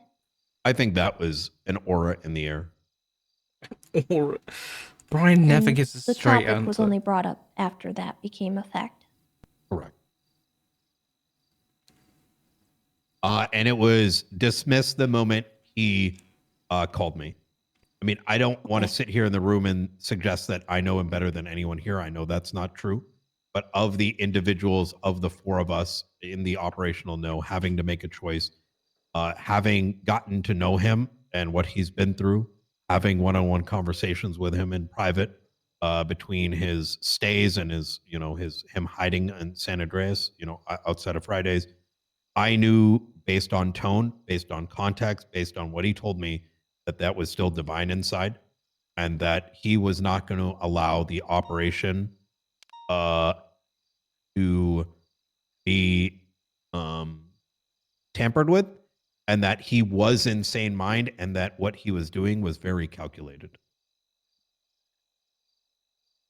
and that any agitation that he had with Axel was more on a personal level, and that even, you know, the circumstances surrounding around Bundy's Shelby statement just were very shits on this targeted to whole her and thing. not of a more It doesn't grandiose shit on like it. basis, right? He wasn't like in a state It of doesn't. like fuck Los Santos or anything like that. Like it wasn't. But Like it- his beliefs weren't aligned with that of Jaeger's. Is what I'm. It makes it questionable. Did you oppose the murdering of Johnny Devine? After the phone call, I said we needed to get out of there and that we don't need to take him out or anything along those lines. No, I'll clarify and specify. When the idea was brought up, did you actively oppose the idea of murdering Johnny Devine? There was a lot of spiraling. I don't remember everything that was said over the course of an hour. Okay, I'll take that as a no. So you said we asked him to I bring never a sniper? said no. No, I know you didn't, but you can't say yes or no for some reason, so I'm going to take it as a no. I may have taken a piss. I might have pooped during that hour. There's a lot of things that may have transpired. Right, that's fine. So you said we asked him to bring a sniper rifle. Who exactly? Axel brought up the idea originally. Bringing equipment, getting kitted out, all kinds of things. There was a lot of ideas that were thrown out over that course of an hour. How did Axel know that Bundy had a sniper rifle from before he was commissioner?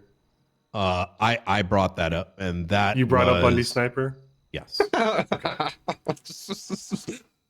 Okay, and who phoned Bundy? Sorry, and I asked him? have one more question. Sorry. Did Bundy refer to it as a Sierra unit or something? I don't think so. I All right, fair I enough. feel like Carry on. that's the first time I've heard that. Yeah, same. All right, go ahead, Dark. Yeah, so as far as I'm aware, Bundy wasn't there at the time. So who called Bundy and asked him about the sniper rifle? The way that transpired was, in fact, Bundy may have brought it up himself. Nope. So Bundy, being a member of the MCU, also, I believe, a member of Aegis, I had asked him to join us since he knew a good deal about the operation at this stage. And he was asked to accompany us, and either he brought it up first or I brought it up first. I can't say, but the idea of a sniper came into play before Bundy was even called down. He may have been made aware of the idea of bringing snipers, and then he just brought it up on his own accord. In fact, I think it's more likely he brought it up, because that would not have been my first thought. Whose idea was it Thinking to back at it. extradite Divine? Do you recall? Between Bundy and myself.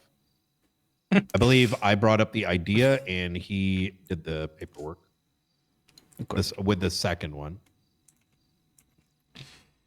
Do I want to ask these questions yet? Like I said, there was a lot of spiraling and a lot of workshopping ideas of how to handle this situation. Okay, and what was Divine being extradited for? Well, I can read exactly. You don't have to. You can just tell me if you know. That's fine. Well, I'd rather pull this up just so I'm more accurate. To the Legion of Iniquity, Sanguine Isle, from Brian Knight, Aegis representative, Jeffrey Bundy, Aegis legal representative. Pursuant to legislation number 80606, the treaty between Sanguine Isle and the state of San Andreas, Aegis, operating on behalf of the Department of Justice of the state of San Andreas, provides notice to the Legion of Iniquity of their intent to extradite Johnny Devine from Sanguine Isle for charges faced in the state of San Andreas under arrest warrant and order. As for the particular, this is in relation to Johnny Devine's attempted murder of Dundee, and what followed suit was a delayed charging there's going to be like a delayed charge, and it was going to be handled that way. Yeah, That's my understanding. That makes sense. Okay. So what were the charges that were pushed against Divine at that time?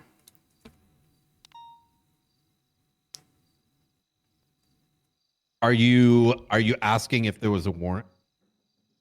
Yeah. So you said there was charges pending in the extradition order. Correct. What charges were pending? Attempted murder. And there was a warrant written for Johnny Devine at the time. There wouldn't need to be. No, but on the extradition order, they said there was a warrant. Pending orders and warrants are two separate things. No, you said on the extradition order. Sorry, I don't mean to interrupt, but this honestly was not on Brian. There was some stuff going on with Divine with regards to what had happened. Myself and Malton were privy to some information. I'm not sure who else was looped in, but essentially, Divine had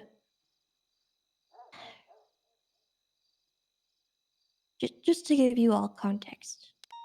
Divine I know the context, but was still. at the grave of Sam Bass, and Erwin Dundee walked up and started urinating on the grave in front of him. Not the urination.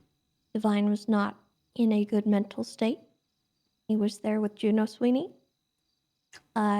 He pulled out a gun and he shot Erwin Dundee. At that point, he called 911 for medical attention, and he left, and he called Malton, I believe.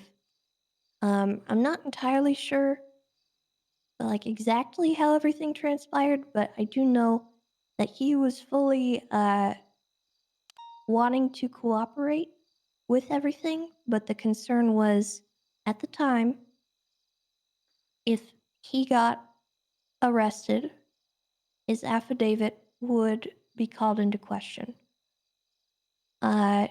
He was concerned about all that, and he ended Oh up god, this is not fleeing good. to Sanguine Isle That's even to hide worse. and go back to his operation. At that point, he hadn't been Hold on. compromised yet. PD willingly The intention delayed was after the war, charges he had, to waived the ensure statute of limitations. affidavit. He said that after everything was said and done, he would turn himself in for that attempted murder. I must say, affidavit wasn't called Obviously, that was into not question. ideal. You know, we can't just let someone leave the state when they have a warrant for their arrest. I realized that the warrant was not written up at the time, but there were factors at play that could Yeah. have impacted the investigation So that had been going on. She's on about the months at this MDW point in time. changes, I think. We had to make a decision whether or not to cause that to happen, and that was why he was wanted for arrest. I don't want to put that on Brian. I don't want that to be his fault. Okay, I understand. I appreciate the context there, so thank you. Yeah, I'm sorry you guys weren't looped in on that. Communication about everything pertaining to Divine, I would like to apologize to you guys on that because I knew a lot more than you did. I was under the impression that you did know at the time.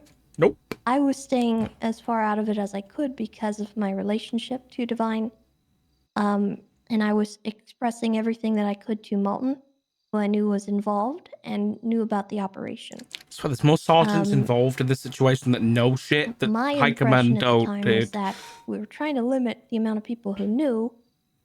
And when I initially was informed about the operation to begin with, it was, to my knowledge, myself, Bass, and Divine were like the only people who knew.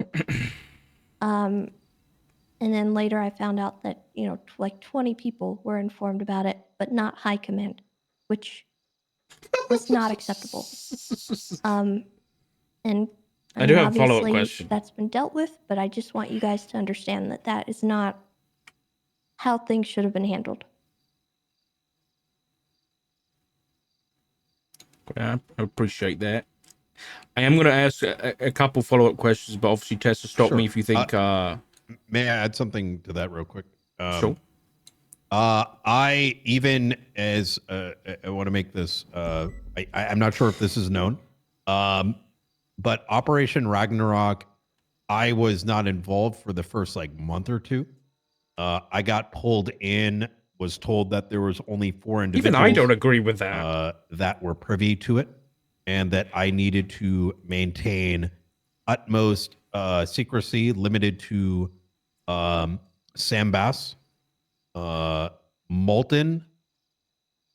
What the fuck is Molten? And I believe Svensson, but even I don't remember if that was the original name. You saying that I knew? The name that you said. I believe so. When we were here after the Shelby panel, you said it was Toretti. And I had no idea. Toretti. It was Von probably Velsing, Toretti, perhaps? No, I didn't find that out afterwards. So the initial, I know it was Sam. That it was Sam Bass, Bolton, and I think Toretti was probably the name. That it was limited to that number. Everything needed to be operationally secure, and that no one else was to know, to be spoken of, etc., etc. And as the weeks followed, it turned out more people knew, but knew different things. In fact, I didn't know about I didn't know till that last panel that Stubble even knew, and prior to that panel, I didn't know Juno or it. Even in regards to this warrant, I didn't know everything. I was just This operating RP's based so on the good, chat. information I was given. Honestly, I feel like I've been given a whole tub of salted popcorn, man, and I'm fucking munching. Okay. I guess when it comes to the extradition, um, was there an intent to actually charge Divine once he was extradited from Sanguine, or was the intent more just to get him out and get him safe? I could ask a The more form, specific question: Is what was the intent of the sure. extradition order? I would definitely say his safety first and foremost, Okay. and then secondly would have been the charging. And this decision was made in collaboration with both the chairman and the commissioner.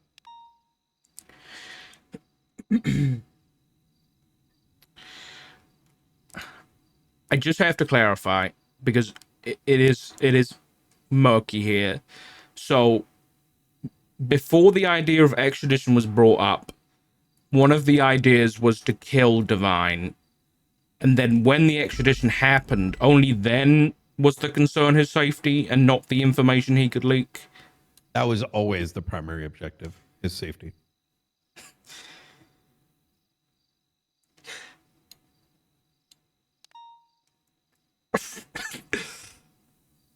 Okay. I'm not gonna ask any more questions on that. It's if this resonates better, it's the very reason we had 4 to 5 negotiation attempts with the Sanguinians. Obviously, no one wants to go to take lives. No one wants. Oh, oh God! I just had a bit of a headache. Is everyone good? Can you hear me? Yeah. I'm okay. Yeah, Yeah, I'm we good. can hear you. It's like with any operation, whether the military operation over in Sanguine or even how we operate here, safety is always the first option. When a suspect is in custody, but that has always been the goal from the very start. That doesn't preclude us from operating under the belief that other measures may need to be taken. But as stated previously, I don't think sniping Divine was ever a material, it was never a real option on the table to begin with. And I think the note that Tessa made in regards to it potentially being a joke or whatever, I can see where she's coming from, because I don't see when that would have actually been something that would have been done or executed.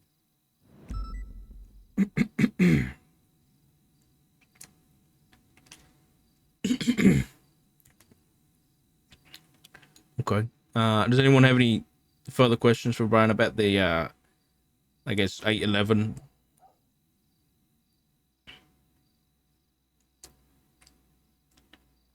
I know, I don't. Same I don't traffic. either. Okay. Hold on, let me check.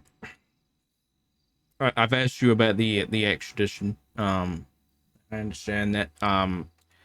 So since 811 and everything going on, you, I guess at what point did you believe that Divine had defected? Ooh.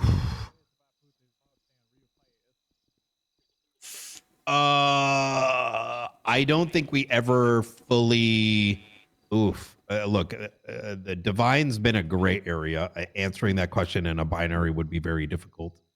I Yeah. think knowing where his full allegiance lied was never based on that phone call that he gave me. I knew that he was wanted to maintain operational integrity. However, him being kept alive by Jaeger, and subsequently transported without him being hurt and effectively, what we now know, put into hiding by him, provided a more complicated scenario where his primary objective has now become survival. Survival to what ends was unknown. Up until that point, obviously, some things have changed, and I'm not going to touch that without, obviously the picture has changed. But up until that point, and probably the week or two following, as more information was coming in, It appeared as though his primary objective was survival. The secondary objective was not to hurt particular individuals. He was planning to target members of the police department and likely government entities, likely not based on his own desires, but out of the need for the first two prongs. Now, would I call that an outright defection? No, because he's not fully aligned with Sanguine, but rather he was operating under the pressure of survival and the survival of those he loved. Okay. Yeah, it's a difficult question to answer. I understand. Okay, so as you stated, Divine's safety was of utmost concern now that he was on the island since 8/11. No, so- he left the island on 8/11 that evening. Oh, he left the island, right? Okay. Correct. So when you had no. he got on the Apache and was dropped off by the harbor north of the lighthouse. Okay, so we knew that he was back on home soil. Correct. Okay. He did go back at least once within that week, or like about a week later, within that time band. Okay.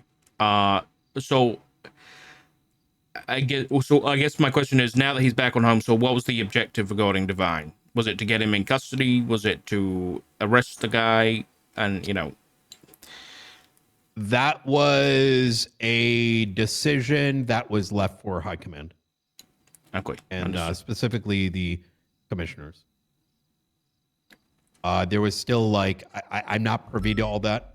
I know it was like an open question of which there was sort of there really wasn't a conclusion to, at least not that one that I would aware of. If I had to, speculate a bit based on the many conversations that went on, it was desirable, but it was not the highest of priorities, especially given the potential war that was being drummed up. Okay. All right. So if everybody's all right, I'm going to move on from the Divine questions, and I think the last few questions should be hopefully pretty short and sweet. But that depends. Any objections to that? All right.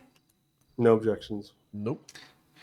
Okay. I guess I'm not quite sure the date that you were suspended, Brian, but just to ensure everything's gone smoothly, have you, in any capacity while suspended, acted as a police officer? While suspended? Yes.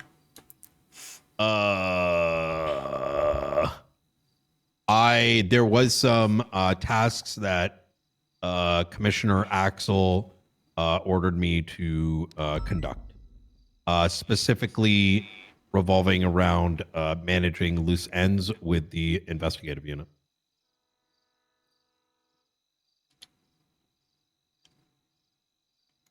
Were those the same loose ends you asked me about when I suspended you? You're going to have to be more specific. When I suspended you, you said, I got some loose ends to tie up to do with MCU. Can I have some time to do that? Is that the same loose ends, or? Yeah. So kind of. It was last Saturday when I was suspended. I believe it was an hour and 15 minutes before tsunami. I asked, before I am suspended, can I make sure that I can divulge everything that I've learned up until now over to the MCU so they can operate appropriately, given the looming dangers of Divine, the suspicion that he's likely going to start bombing targets, attacking individuals, things surrounding the threats being made by individuals Sanguine, and following that, also making sure that the integrity of the investigative unit could continue given these looming threats. I was told that I could not, but I needed to simply delegate, which, quite frankly, I, with all due respect, Dark, I took that as kind of a slap in the face to not just myself, but also the unit. and the sanctity and safety of this of the state. However, I was agreeable as it was an order. I divulged as much as I could to Aurora, who was the only unit that was available at that stage in time. And in addition, due to circumstances, Bobby not having interest in taking such a position, and her being the only one available, email or on duty, the unit was held. I'll be back in a sec. Hold on. The senator was to take hold. Following this situation, Axel told me that even while I'm suspended, I need to fix this all, appoint someone, and make sure that the unit continues operation. And so anything that occurred was limited to that, specifically the conversation with Luca taking hold of the unit, with Malton acting as a as the commanding presence.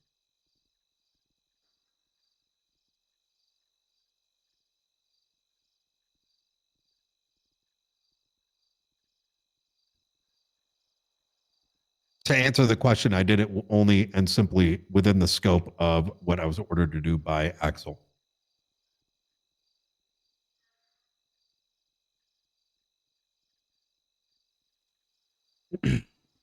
Sorry, I'm back. Sorry about that. Okay. Yeah. Sorry about that. All right. So to clarify, can you just the orders that Axel gave you were to tie up loose ends? Yes. In fact, he ordered a lot more than that. He wanted me to start writing reports, get documents together, a whole I heard slew someone of screaming, things that chat, were and I had to go rather check on Corky. undefined in nature. The definitive things were ensuring that there was some form of interim leadership, and he also wanted me to figure out what was going on with the DOJ not signing things. Everything's As all right. as there was a lot of complaints coming from the detectives that, number one, none of them were being approached about anything that they had worked on over those past couple of weeks, what we had found over at Sanguine. They were getting a lot of complaints, people shitting on MCU on Twitter and whatnot, information that should have been left within the halls of Mission PD leaking out to TJ Walker, be it about myself, be it about the unit, be it about why did we go there, be it what did we find. And that pressure continued to loom. Warrants weren't being signed, DOJ talking shit about them, and they're being left having conducted one of the most impressive series of weeks I think that this department has ever seen, and they're pretty much being left in a room in the dark. So that having reached Axel, he wanted me to fix it, Brian, and I complied. Did he unsuspend you or no? In a similar fashion to what happened to me, yes, a day's mix. Thursday, question mark, or was that yesterday? Yesterday? Similar to the action that Svensson had me fulfill. Right, okay. So initially when I suspended you, you'd appointed Senator Davis as the director of MCU. Was that correct. Not was that correct, or was that what happened there? Sorry, could you ask that again?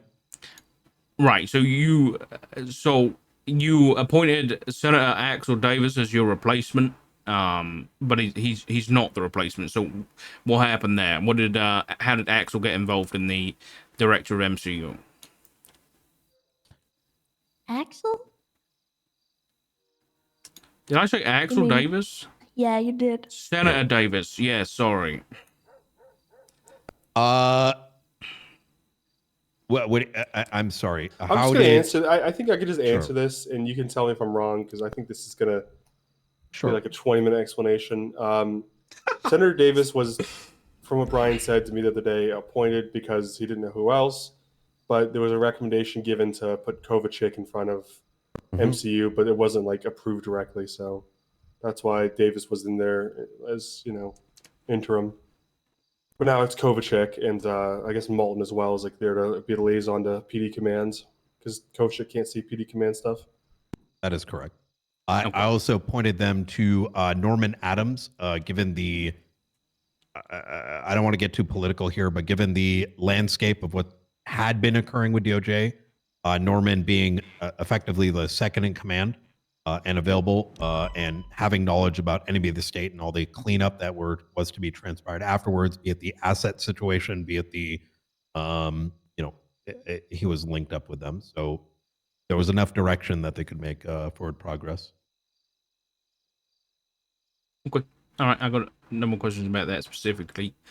So I guess I'll go into the next question. And I will say that these questions are not coming out of thin air. They've always got something behind them. So, I guess my question for you, Brian, is in the chain of command of MCU, who's above the director? Well, it was the commissioner's office, and that was put into place by both Commissioner Soze at the time and Deputy Commissioner Sam Bass. It was per a discussion we had on the rooftop and a condition that I made when they requested me to take on the task. Subsequently, it was also added to the SOPs. Should be stated there on the top, which I then, sent to everybody for a review. Now, I will say that I myself have been rather confused and have not been given any other form of inference that it would be otherwise until I would say the week of the Sanguine situation where all the communication lines came into question. Where, in my opinion, I think maybe part of that confusion came in with Axel coming into play after Sam Bass's death. And I think perhaps during that vacuum time, without any sort of like written alternative, any sort of directive given to me, all of a sudden the narrative started to spin that we report to high command. If y'all want to know the reason why it was under the commissioner's office, it was to solve the problem of units who are working on investigations that can span months or weeks, for there to be a unified directive so that what we are working on is coming from the commissioner. This is something that Soze wanted, and it's something that Sam Bass continued to adhere to. It was a bit of a formula shift, I would say, in the last 2 weeks, and it's left me very confused. And I don't have any personal I don't feel personally slighted in any way, but rather it makes it very confusing in terms of how we're supposed to operate. So to clarify, I guess in this rooftop conversation, you added the condition that you want to report to the commissioner's office and not high command. It was a concern, and Soze wanted it that way. There's a lot of additional context that I don't want to share here. Not because I can't, but it is, well, how do I put? There's a lot of reasons that Soze wanted it that way. Right. Okay. And I think it was in order to ensure that the direction of the MCU and the investigations were in line with a much broader vision.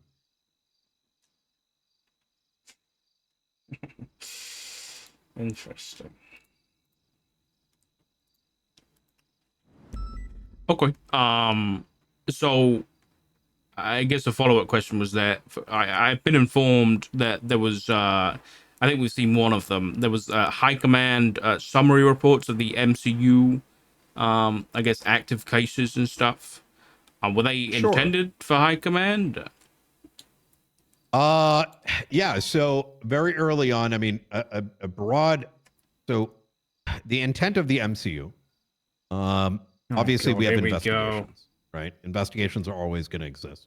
I know there was a lot of. I was made privy to there being a lot of desire for independent investigative units. There's a lot of contention around that. I'm not privy to all the discussions. I understand that. I'm only aware that they were a concern. And a part of my sort of like design of how MCU would function was we didn't want other officers or other, let's just say, we didn't want to make it feel like if you're not a detective, you can't investigate. At the end of the day, we need to be feeding back to the department, whether it's legislative changes, whether it's legal changes, whether it's like information that can be digestible, to be fed back to the PD. Be it something as simple as why do we take a laptop? What is the reason for it? What is the argument you can present in court as like a patrol officer or someone else? Now, a part of that effort to ensure that there was no that everyone was kept in the loop. I created a system of executive summaries that were to be updated on a weekly basis. And in turn, those executive summaries would be rolled up into a monthly, which would show number of hours, every case that we're working on, what the summary is, what the status is, who's working on it, and finally our active cases so that they would be available to command and hire. I believe the first one was issued back in June, and the second one was sent to the commissioner the end of July, the July one. While I was over in, I was on a little business trip, so it was sent his way once it was culminated, and that was also distributed. And then obviously the month of August is probably ready, but I don't know since I've been suspended in that time period, and then we had the. Okay. Yeah. All right. So I guess I don't know whether I can't remember whether the one you sent to the commissioner made it to us, but I'm glad to hear that it was actually coming our way. Oh yeah, I mean 100%. I mean, transparency has been a big part of what I think we've had failures in the past. Now, I'm not going to say that there hasn't been communication gaps because clearly there has been. I mean, if even the question of like, do we report to high command or do we report to the commissioner's office? The fact that that's sort of a contention point is concerning. I don't know what the solution to that is, but clearly there's, you know, I don't know. Yeah. Okay. Okay. The only last question I have, which kind of me concerning, you know, I don't want to. I'm not trying to imply anything here, but I'm going to ask the question.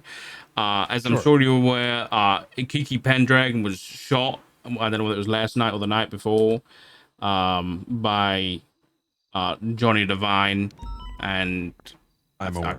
yeah. And did Ms. I order a hit? No. I'm not asking that question. I'm asking the question that Kiki has told me that you had called her sometime prior. I'm not exactly sure on the time frame, and said that she was going to receive a gift within 24 hours. What was that gift? I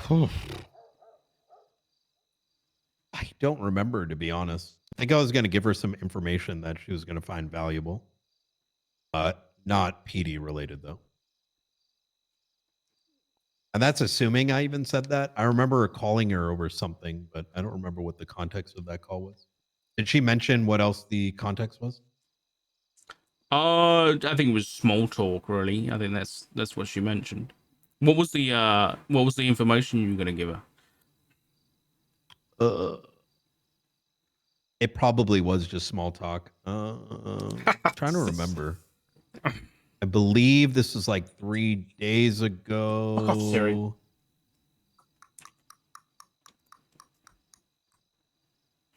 Yeah, I don't remember. I think it was a very short phone call, like 3 to 4 minutes. There was something in revolving around Kiki that had popped up, unrelated to any of this. Oh, all right, fair enough. Wanted to get that out of the way. Okay. I don't have any more questions.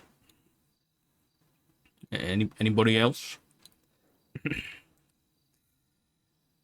One thing I do want to state, and I think this is very important given how much has been missed between MCU's functionality and some of that information not going around.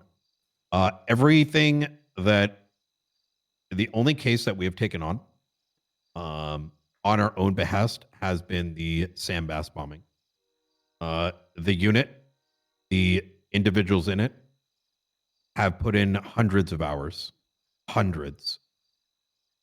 Cases that they have been told they need to work on. Those choices were not even mine to make.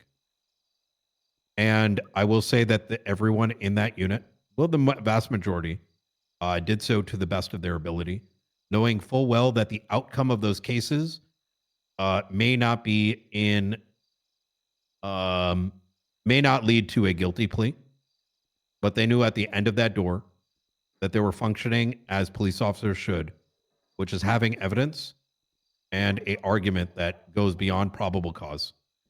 And that if that led to more clarity in the laws they were pushing, it led to more clarity as to the tools that they needed, or the various legislative suggestions that some of which have already passed being pushed up to the Senate. And I do believe that regardless of what the outcome is with me, quite frankly, I'm not really concerned about that. Do I want to work in this department? Probably. However, Probably. I don't want their work to be undershadowed. And I do find it unfortunate that they were not approached at the end of the war to ask them what had transpired, and that some of this, yeah. So whatever happens, I hope they continue to be supported and supported more than they have been. Yeah, that you've nothing to be concerned about when it comes to the detectives. I'm sure everybody on this panel is very aware of all the hard work that you and them have put in. But that you know, to put it bluntly, we've got no questions about the professional work that you guys have put in. They should have been approached, and they should not have been left in the dark. About what? About the status and their concerns.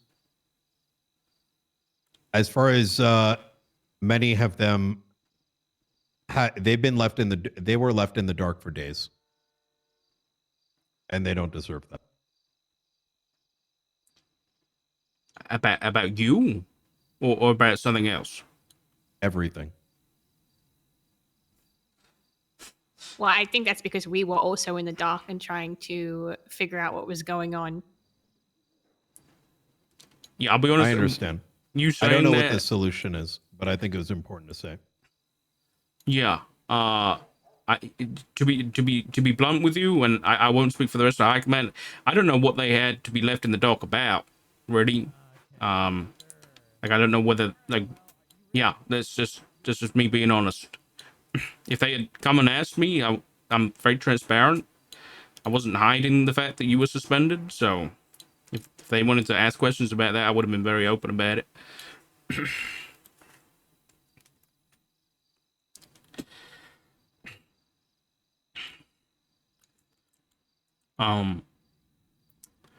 Yeah, so I guess to finish this off, if nobody has any questions, I'll ask you the same question I started with, Brian. Have you got any questions, comments, or concerns for us other than, you know, Just keeping MCU in mind.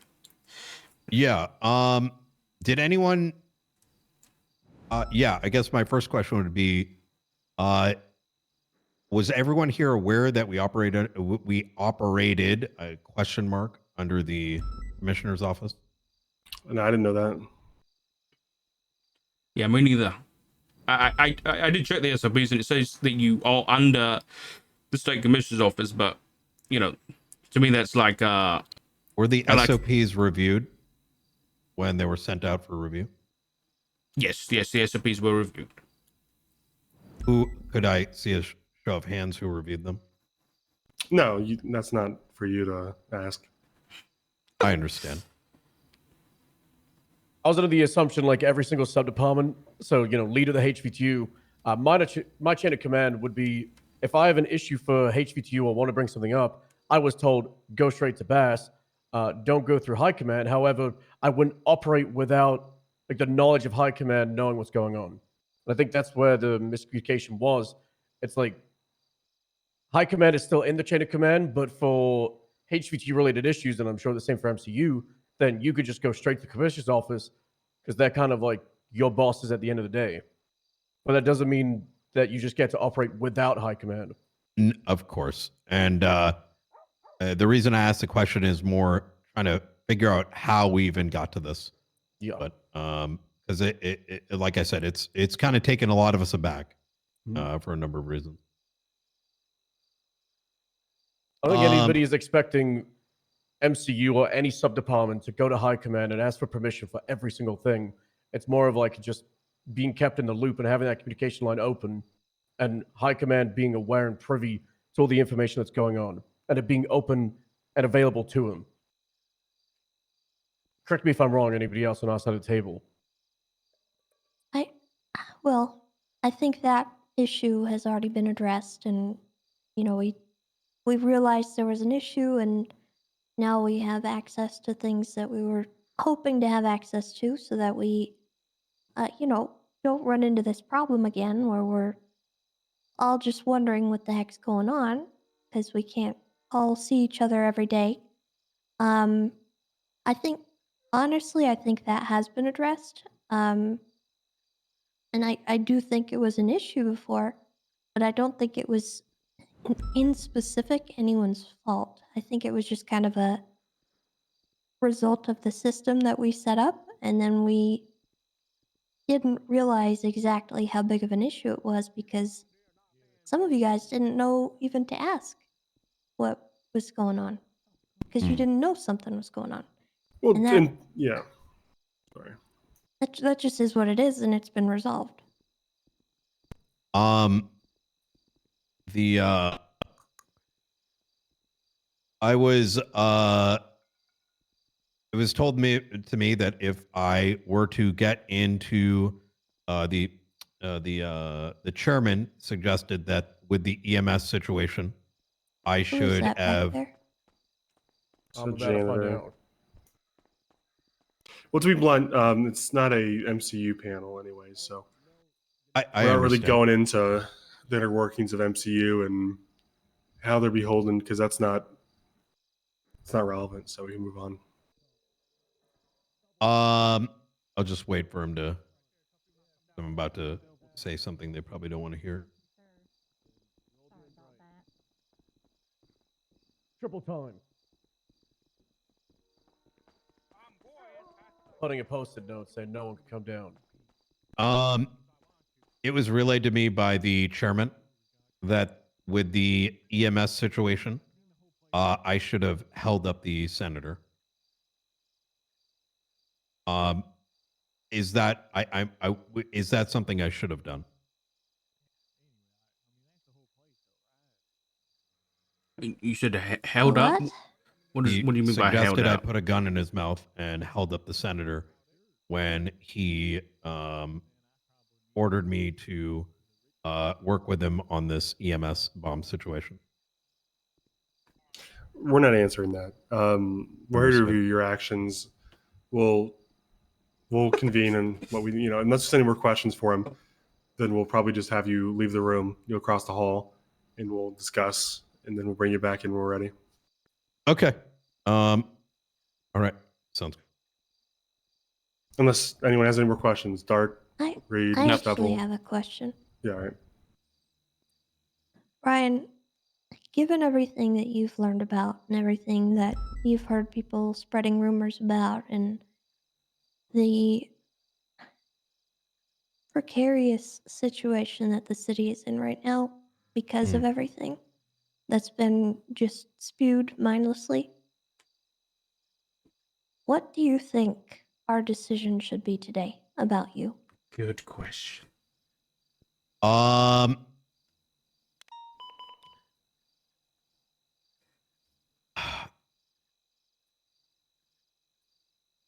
when I walked into this room, I wasn't sure if I was going to put my gun and badge on the table. But instead, I decided that for the sake of transparency, I should answer each and every question to the best of my ability. Not for any other reason than because I think you are owed an explanation, because I think communication has been bad and decisions over the course of many months, not any of y'all's fault. I think just because of how things are structured, that there's a lot of answers that y'all deserve.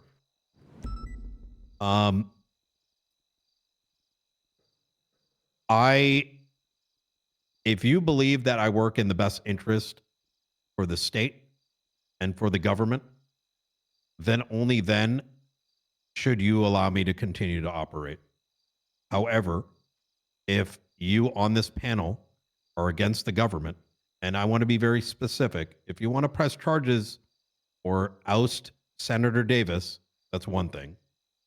But if it's the entirety of the Senate and the government, I am not your man.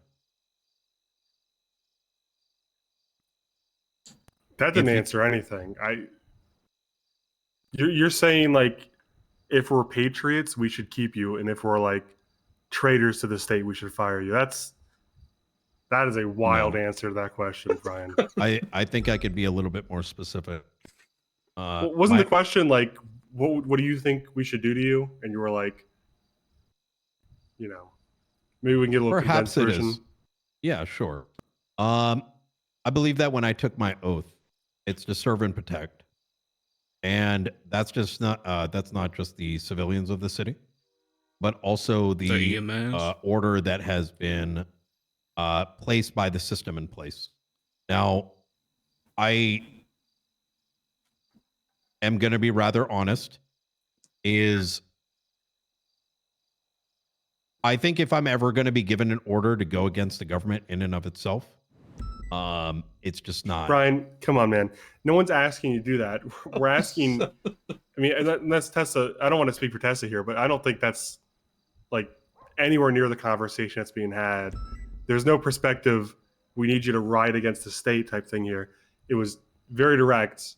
What do you, given all the context, what do you think should happen to you?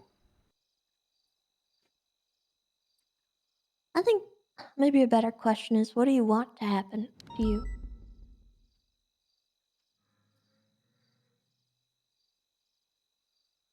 I'm rather fulfilled with everything that I've done thus far.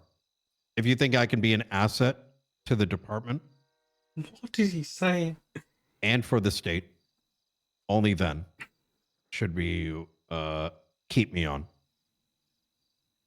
Okay, so Dark is going to love this answer, but if you're not going to answer the question, we're just going to say, I mean, like, these are such conditional answers. I think what I would like to hear is, what do you think should happen to you? Not, I took an oath, and then this oath states that I should uphold the no. Like, what do you think should happen to you, given all the context? Should you have a job here? Do you want to have a job here? No, none of the patriotism speeches, please. I don't think it's patriotic, sir. I'm not intending it to be. But I hope you understand that there's a lot of questions in this atmosphere we have today. Okay, so you're not answering. You're launching into it again.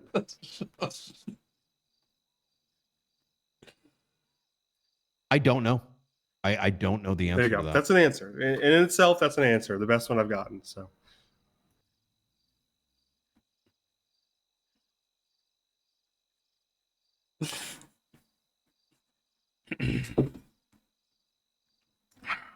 was really all I had. All right.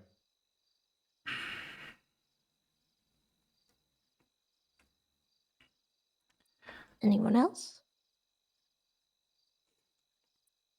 I've heard it all. Nah, come on, yeah, I'm all right. Heard what I need to All hear. right. Yeah, I'm good. I'll be outside.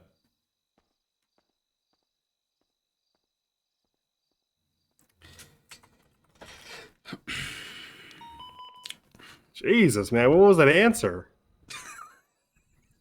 This is about what I was expecting. Yeah, I mean, he's just launched it into. I was just curious what his thoughts were on it. It's very Brian not to give a direct answer and to launch into some patriotism speech. Yeah. Yeah. I'll go make sure nobody's outside before we start talking about this. All right.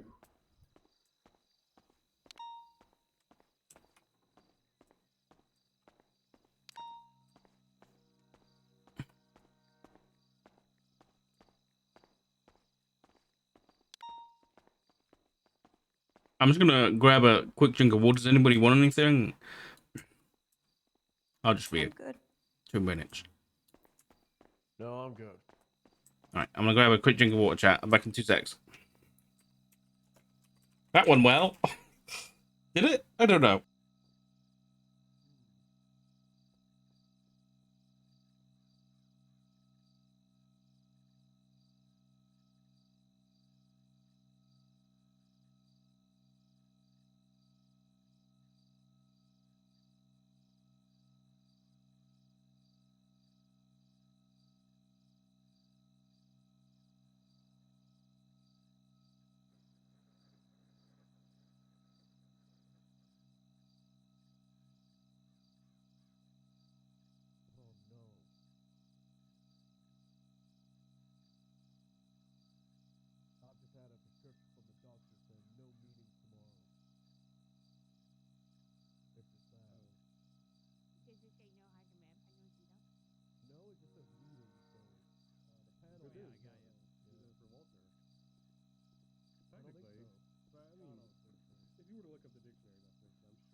No problem. Have a good one.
I can always get you a new one. But try not to lose it.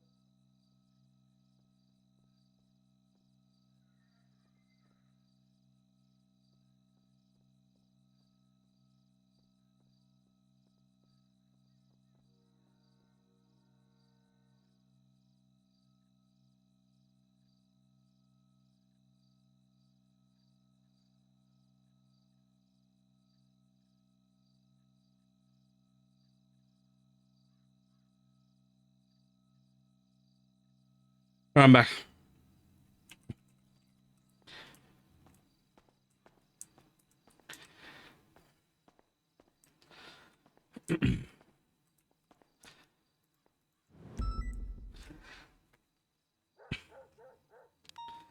Sorry about that.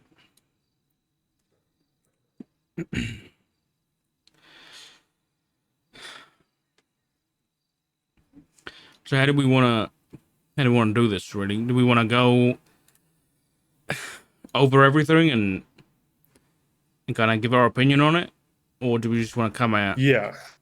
Okay, I can. Yeah. I've got a statement from Snow. Oh He yes, sent it to I everyone also else. have that. Oh, that'd be good. Yeah, he wanted Is he, to. do you want to read it? I can read it. Yeah, you read it if you don't mind. Oh, and if you read it, you need to do it in a British accent because it's Snow. I'm not doing that. Good. I was born in America. It's my right to not respect the British. All right. Unnecessary, but okay.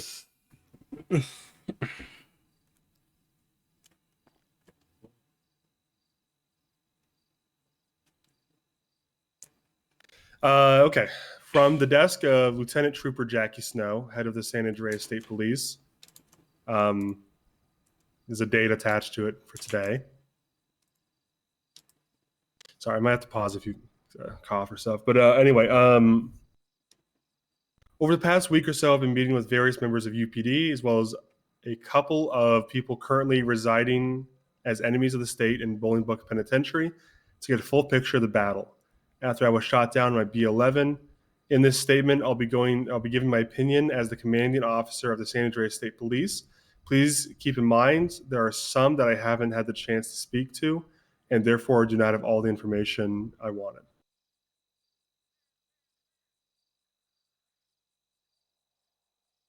Pause, champ. My mindset with the war will differ from the other officers involved in the conflict between San Andreas and Sanguine because of my military background, along with Sheriff Svensson, Trooper Raven, Sergeant Kozlov, and NATO. During my time in the military, I learned a lot from the successes and failures of our operations and still try to apply those learnings to my police work today. The failures of our operations revolved around the moral compass of NATO's forces led by a vindictive and cruel general who was not a person for the people, nor did he really seem to care about them. Part of our orders were to control an area that had been inundated by rebel forces. Part of their tactics involved mixing their forces and base of operations amongst civilians. It was close to the end of our occupation when word came from intelligence about a stronghold and the next closest town where some of the remaining rebels were held up. Orders came down from on top that all of our forces were deployed, surround the location, and hit with everything we had from land and air units. Orders were to level the town despite all the knowledge of civilians being in extremely close proximity to our targets. The orders were given, and I'll be honest, questions were asked about the moral compass of the order. I, as Major General, this is Jackie Snow again, in this operation, was in a position to question the order given by my general. The only explanation that makes any sense here is that I was a soldier following orders that I felt were my duty to carry out. Part of the orders from the general was to send a fire team, a pre-attack under the call sign Trojan Horse. Trojan Horse's mission was to use a medical transport Humvee under the guise of giving medical care to insert a strike team. The strike team were ordered to attack the rebels from the inside to cause a mass confusion. Then our forces pushed in on the occupied town and wiped out everything that stood within it. The men were led to believe that any of these people still inside were to. Let me read this. The men were led to believe that any of those people still inside were to kill them. The civilians inside were innocent, had no control over what happened to them. And when the rebels came to their town, there comes a time when doing nothing becomes the greatest risk of all. The risk for me was my conscience. I spent a long time turning away from the truth I wanted not to face. My regret was not trying to change the course and face the truth. If I could go back to those moments that mattered the most, I would go back and try everything I could to continue our mission without destroying everything I worked for so far. These actions, along with the others, will always be my greatest regret of my military career. I will always have the same thought in the back of my head, back of my mind, I wish I had done something. I should have acted.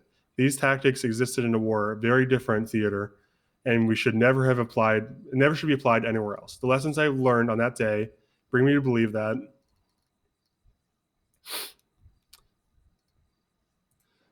bring me to believe that these orders came from on top, the top of Sanguine, should have been challenged so that we had a chance to keep our moral compasses pointing in the right direction.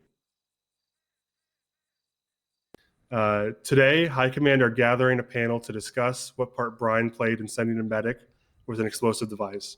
Hindsight is a very powerful drug. So remember to ask yourselves truthfully, what would you have done in Brian's position? Would you have challenged the senator? Would you have truly tried to stand up and say no? The truth is, I don't think anyone can say that with 100% certainty. I do not believe Brian was in a position to do so. I want those at the panel to please take into account what was achieved by Brian in the MCU and to make any kind of assault possible. The work that was done to get the intelligence needed was incredible, and I believe that we may have lost the battle if we didn't have it. Remember, we may have won that battle, but most definitely have not won the war. It will continue, more people will die, and that problem will not go away by removing Brian from our ranks. I will, of course, respect whatever decision is made today, but we will need as many strong officers as possible to deal with whatever comes next in the war. There is obviously more that has happened that I do not have the full context on yet, and I do not want to comment fully on those without said context. I have absolute faith in our high commands and command team to make the most informed decision possible. Please contact me if you have any questions regarding my statement here. Signed, Trooper Jackie Snow.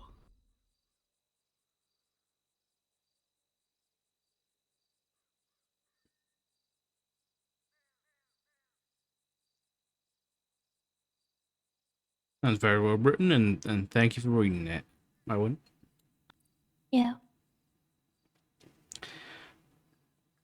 Yeah, I think he would have liked to be here, but I'm glad he, he wrote something instead because he couldn't make it.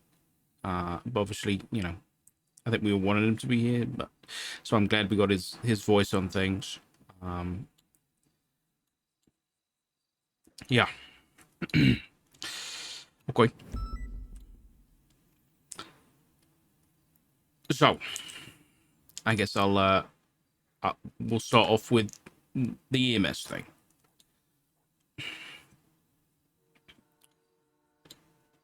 What's everybody's thoughts on that?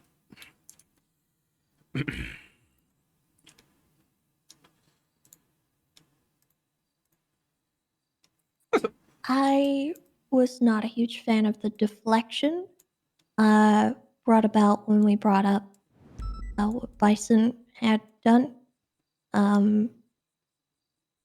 He couldn't remember what he said to Bison, which I personally don't. I don't believe that, but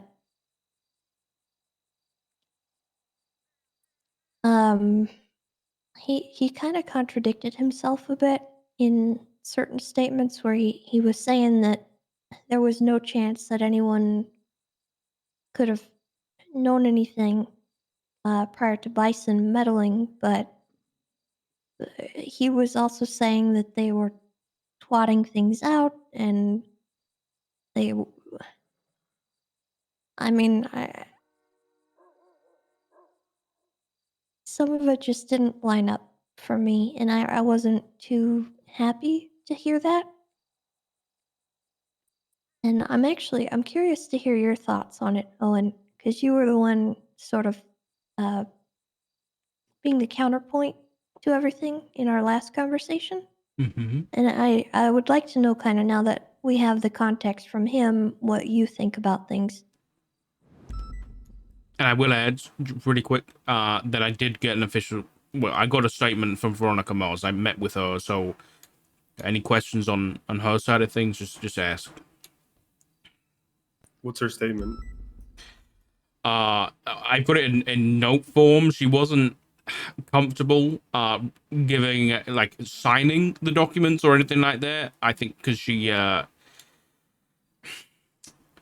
she's pretty broken by all this, if I'm being honest. I think it took a lot for her to come out of wherever she was hiding to even talk to me, and I had to essentially go off duty, put my phone away, and all that kind of stuff because she's generally concerned, given this has come out, for her safety. But Out her, of curiosity, Dark, yeah, when you did that, was Nick Simone present?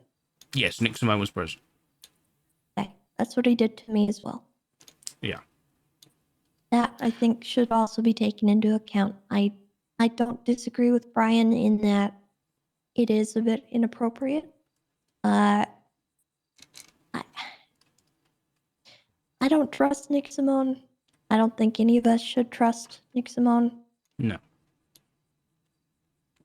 But it is a concern that I have that he is influencing things. I trust what Veronica said. I believe that she was under some kind of duress. And I find it alarming that she didn't say anything, but I also find it alarming that they wouldn't realize that she was under duress.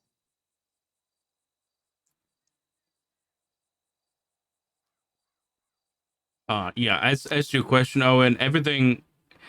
This is the thing. Pretty much everything adds up. With kind of what Brian was saying, she stated that they asked for an EMS volunteer on radio, and nobody else was volunteering, so she did.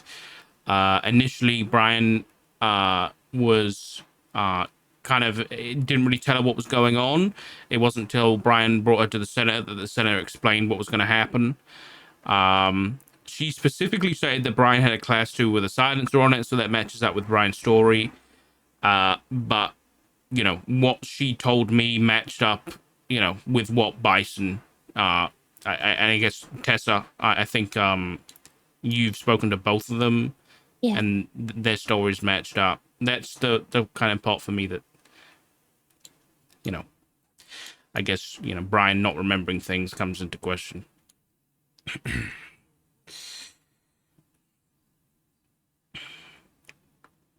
Sorry, Owen. It was a bit of a convoluted answer, but Yeah. I mean, I don't know if Nick Simone ever got the designation enemy of the state, but he definitely has a bone to pick with Brian and Axel and the rest of PD. I don't think he's I don't know. Yeah, I'm with Tessa. I think that's his presence influences the statement, certainly.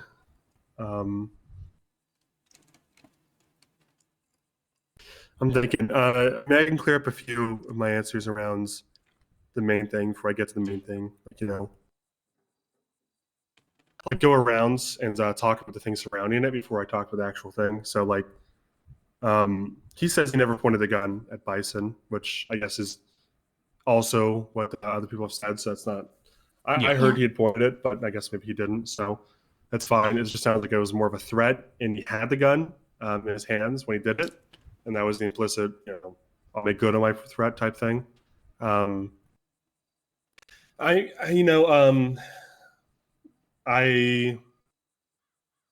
don't like threatening other officers. The last time we talked, I did kind of understand the need to. The gun in the hands definitely makes it more than just like a, hey, please leave me alone. It makes it more of like something he would potentially follow up on because he's got the gun in his hands. Regardless if he points it, you know, he's carrying the gun, he's carrying the means to do it. He's killed other officers before, so I don't know if that was going through Bison's head. I don't know if that was going through Veronica. I'm not sure she's even aware of that. That would definitely influence it. I didn't even bring it up. As far as the bombing itself, from his, I mean, correct me if I'm wrong, because he did a lot of talking, but it sounds like it was the senator's orders, it was the senator's idea, and Brian facilitated the execution. And for that, I find it hard to lay blame because, like Snow said, Bison stood up to them, but who else would have? I could verify what Snow said in his statement. I was involved in a lot of that. I mean, when it comes to false flagging, as a medic, you know, he's talking about the Trojan horse thing. I mean, that happens. When he says medical Humvee, maybe that doesn't really capture what happens. It was It was a medical ambulance with a Red Cross on it and everything. But I don't know. That probably doesn't sit as well with you guys as it does with me. Personally, I don't lay blame on Brian for facilitating the senator's orders. I can't do that. During the activities of a war, I think it's unrealistic and unfair to hold people accountable on a Monday afterwards for what happened in the heat of the moment when there were terrorists meters below them. It's not realistic, to be blunt. If we're calling it a war, and it is a war with a foreign country, and we're acting in the capacity of soldiers, there's no place for insubordination. If the senator says do something, then it should be done. There's no question about that. Now that we're back into not civilian life, but police life, there's more of a room to ask questions and more accountabilities. Police always have more accountability than soldiers. But, to answer the root of the question that Tessa asked, no, I don't have a problem with the way the bomb was done. It's ultimately the same thing I'm going to say. It's down to whether or not we think that that there could have been a reasonable expectation that the medic objected silently, and that's obviously a very tough conversation to have. So For me, the follow-up of it, sorry, do you mind if I just... I'm just going to say, because I think that it came up a little bit briefly about the bomb remaining with the medic in her pockets. I don't place much blame on that for Brian specifically, because I understand how he was in the hospital and he got back out. And I think there was probably a presumption that the doctors or other cops would have removed the bomb. I don't lay blame on him for leaving the bomb with her. It's unfortunate it happens, and it should not have happened. But if Brian got blown up by an RPG and then went back to finish detonating the islands, I mean, I think he probably assumed other people handled it, and maybe there was a duty for him to inform other people to do it, but I can't really blame him for being in the hospital. But anyway, go ahead, Reed. I think there's a miscommunication on that part, because I was made aware by one of the officers the other day that there was a meeting after the fact, and they asked if EMS had a bomb, and he declined, because I'm assuming it's because they asked if it was strapped to the EMS. So he said no. But as far as people who, may have been able to follow it up, were aware there was, they were claiming that it wasn't them, He contradicted himself as well. He said that, Bison would have been the one to tell everyone it was being tweeted out. But like, in actual fact, I don't know if they necessarily knew that it was planted until the people of Sanguine started tweeting it out.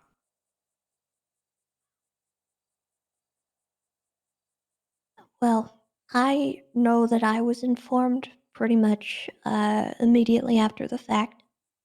So if we hold Brian accountable for the bomb remaining on her, I was on the mainland that day. I was given this information. I was told about the plan and the plot. I was in charge of assisting with the medical treatment of people coming from the island. And if you want to hold Brian accountable for that, then you're going to have to hold me accountable too. Because I did not search anyone. I did not go and pick things off of anyone. That's entirely on me, and I'll accept that. But it just wasn't something that was running through my mind that day. I was And that's dealing fair. with... It's less of, for me, it's less of like, him going and removing it. As long as other people were aware that it was there, then there's less of a problem, right? If he had sent them in and no one was aware that it was on her, no one was aware for sure that that was the case, then that would be, that's where I would have the problem. If people were aware and there was people who were able to do that, then I was aware. It's not his problem,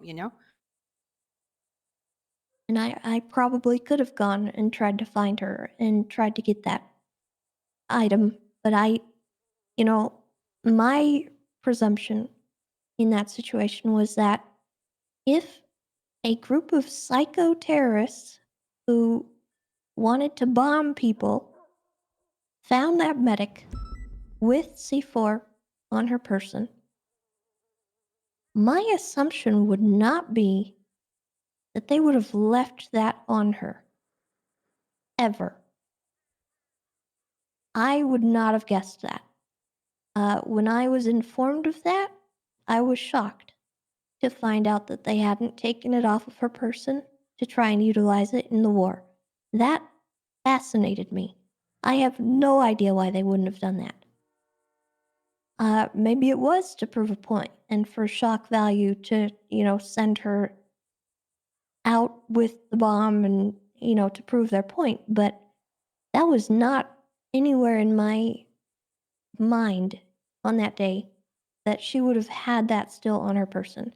And I get that he may have deflected. I wasn't at that meeting or whatever may have happened, and I didn't hear what was asked. But that part of it, I don't feel comfortable blaming Brian when I could have been just as accountable for that.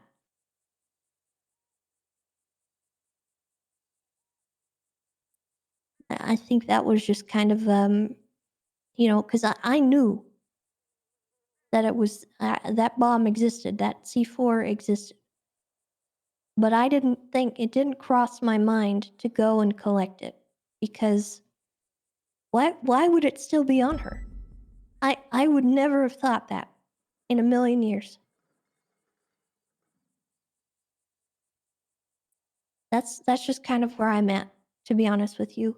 And if people were asking him questions about things like that and he didn't answer, that's a whole different thing, I think, than him forgetting to tell someone to, hey, go collect this C4. Because why would he think that it's still on her person? Yeah, like I said, it's not for me. It's not about whether or not he went and got it, whether or not he told someone to go and get it. It was as long as someone else was aware that, like, for sure it was on her person, so that it could be recovered. Yeah. That's what's important to me. And if he did make people aware, you were aware, then that's less of an issue. As long as there's a reasonable expectation that someone would have handled it, I don't blame him. Yeah. So I think we can move on. When it comes to the Bison thing, I mean, we can get into whether Bison's in trouble or Bison did this or that, but I'm pretty sure Axel said, may he rest in peace, that he'd already done all that. So I'm going to stay away from placing anything on placing any blame on Bison because it's already been handled. But as far as threatening him, I just do want to reiterate. There's been times where I'm planning something sensitive, and for some reason, people feel entitled to walk up and just start listening for whatever reason. It's happens many, many, many, many, many times. Have I responded in a way that's probably not? I don't want to say appropriate because that kind of like is influencing the rest of the conversation. But have I responded in a way that's probably not appropriate? Yeah, absolutely. Did I have a gun in my hands when I did it? Absolutely not. It was clearly an empty threat. Like, please, can you leave us alone for a minute? And the expectation should always be that just because someone did something wrong by walking up to you and trying to eavesdrop on a potentially very sensitive conversation, we're still, it doesn't justify a death threat. It doesn't justify Hey, it's an coming actionable one round. too. So there's definitely blame to be placed on Brian for that, in my experience, in my opinion. But like I said, I'm not going to blame Bison for it. So I mean, I think he's got to be cognizant of what he says to people and the way he says it. And when I look at this, I'm looking at this as more of a indicator about how he's going to go forward as a police officer than anything else, because I don't think it's fair to hold him. I don't think it's fair to say he's not going to be fit to be a police officer because he engaged in this EMS bomb thing. Because to be honest, it's very unlikely any of us end up with a bomb ever again, or in a situation where this could even be conceivable. And it's also clear from the way he talked about it that he's not going to do it again, even if he was given the opportunity to. So it's one of those things where I think the likelihood that we end up in the same scenario where he could do this, very low. And do I think he would do this again if given the opportunity? Very low. However, that changes a lot when it comes to the Bison thing, where I do think that same situation could happen very easily, where he, if he stays on as any role, might have someone walk up to him, and he might react the same way. And you know, I mean, it's wartime, right? So of course he has a gun out. That's his excuse. Is it's active war. Of course he has a gun out, but that's not an excuse. You need to be cognizant of what's in your hands when you say something like that. You know, you're still responsible for your actions, independent of what's in your hands or what the situation is. I think you guys might disagree with this, but I'll say my piece is that I think the worst thing he did on that day was threatening Bison, because the sole responsibility of the bombing was the senator. The senator gave the order, and Brian facilitated it, for better or for worse. And much like Snow, there's a lot of times I wish we could go back and ask questions and question orders, but it's not appropriate as soldiers. I think I do understand where you're coming from there. Like I do get it, and same with Snow. But I think this is a very atypical situation in which PD have been asked the most of, and a lot of them have done the brave thing and signed up to fight for that. So I guess the question is, regardless of whether or not someone is a soldier or a police officer, are we expectant of our officers to question decisions they consider to be morally wrong and going against the duties of a police officer, which is to protect and serve? Well, I would counter that with one: he has no responsibility in that moment to fulfill the duties of a police officer, because he's not one. He was one before, and he will be one afterwards. But it was made clear by the senator, Axel, and everyone else that he was acting under the duties of a soldier, and those are not the same as a police officer. I think as a police officer, there's more of an opportunity to ask and question orders that you think are immoral. But as a soldier, I don't think you have the same leniency. Okay. I understand that. And you don't have to do what Bison did and actively question it openly. But what stops you saying no? What stops you laying down your arms and saying, I don't want to do this? I mean, potentially court-martial. Right.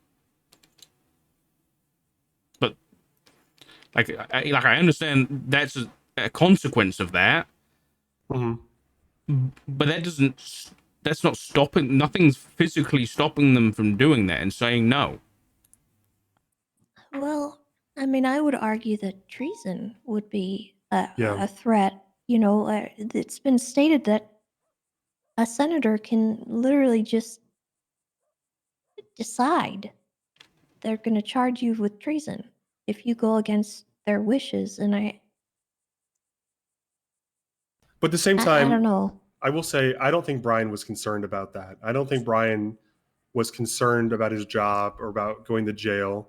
I don't think Brian wanted to morally object to this. It seems from his testimony and from what he said today and the other accounts we have of the day, that Brian never stopped to question it. He never hesitated. He never wanted to question it. He went along with it wholeheartedly, more or less, right? So like, we can try to argue on his behalf that he was scared of treason, or he was scared of going to jail, or he was scared of getting shot by the senator, or whatever. But I don't think that's even an argument Brian made himself, so I don't want to make it for him. You know, if Brian had felt that way, he would have said something. He doesn't feel that way.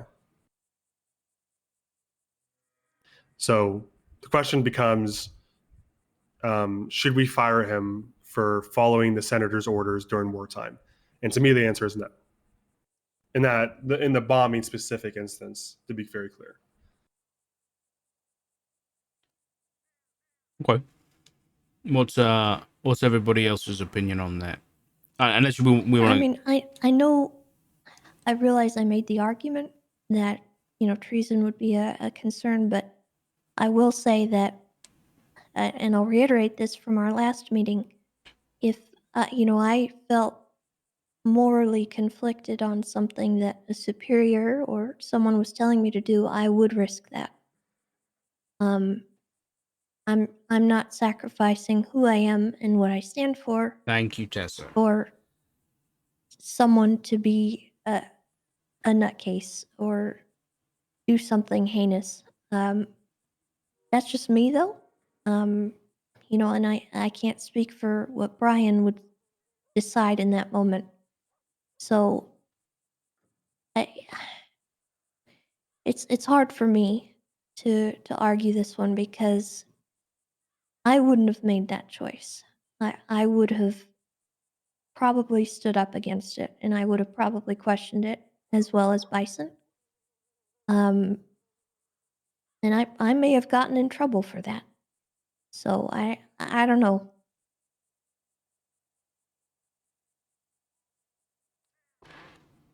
Yeah, I'm on the same page as you, to be honest.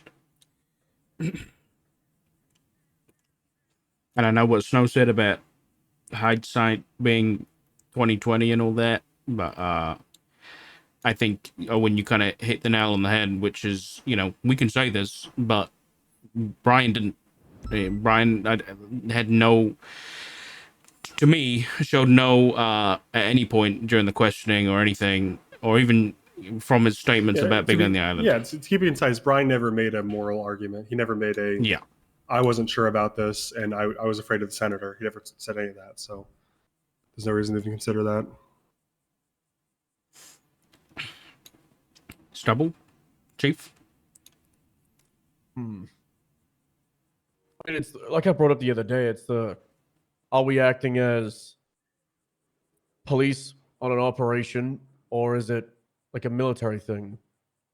Because if we're acting as police doing some kind of like raid operation or military operation, we have a question when we interview people, right? Like if you get an unlawful order from a superior, do you do it? And you don't, right? Because you have the responsibility to disobey that order because it's an unlawful one. And the problem with Sanguine is there's no laws, and it's different times. We're using tanks and fucking Grozers and jets and class 3s and rocket launchers. So it's like, what's the line? And regardless of that, it's like the morality thing of like a moral order, and can you use morals to disobey your supervisor's order? Because you go down that, it's like if we're in the middle of a shootout at like Little Seoul and we're like, hey, we're gonna go push in and shotgun this person in the face. Someone might be like, morally, I don't want to do that, but that's part of the job. But Yeah, was Sanguine part of the job? And what's like, are they operating as cops? Which is what I keep going back to. I think the fact it was referred to as a war by Axel and by the senator, I think there's a reasonable assumption that any person would assume they're acting as soldiers, not cops. I don't think that they necessarily can completely act as soldiers, I'll be honest. I think that being that we go against these people every single day as police officers, I don't think we can just say, well, they're a soldier, they're acting as a soldier, because when they come back, they're not facing the consequences as a soldier. It's not the soldiers facing consequences, it's the police departments. I don't know if that makes sense or not. Yeah. But yes, acting as soldiers, but they're officers at the end of the day. People see them as officers. People saw them over there as officers, not as soldiers. We may have been under that understanding, but I don't think everyone was under that understanding. When I approach it, I think if I was given the terminology war and that we're going to war and we're fighting a war, then I would assume that we're acting as soldiers, and I can't lay blame on someone for not acting as a cop.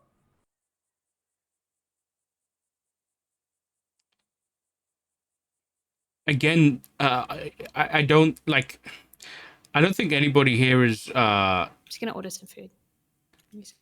I think keep going.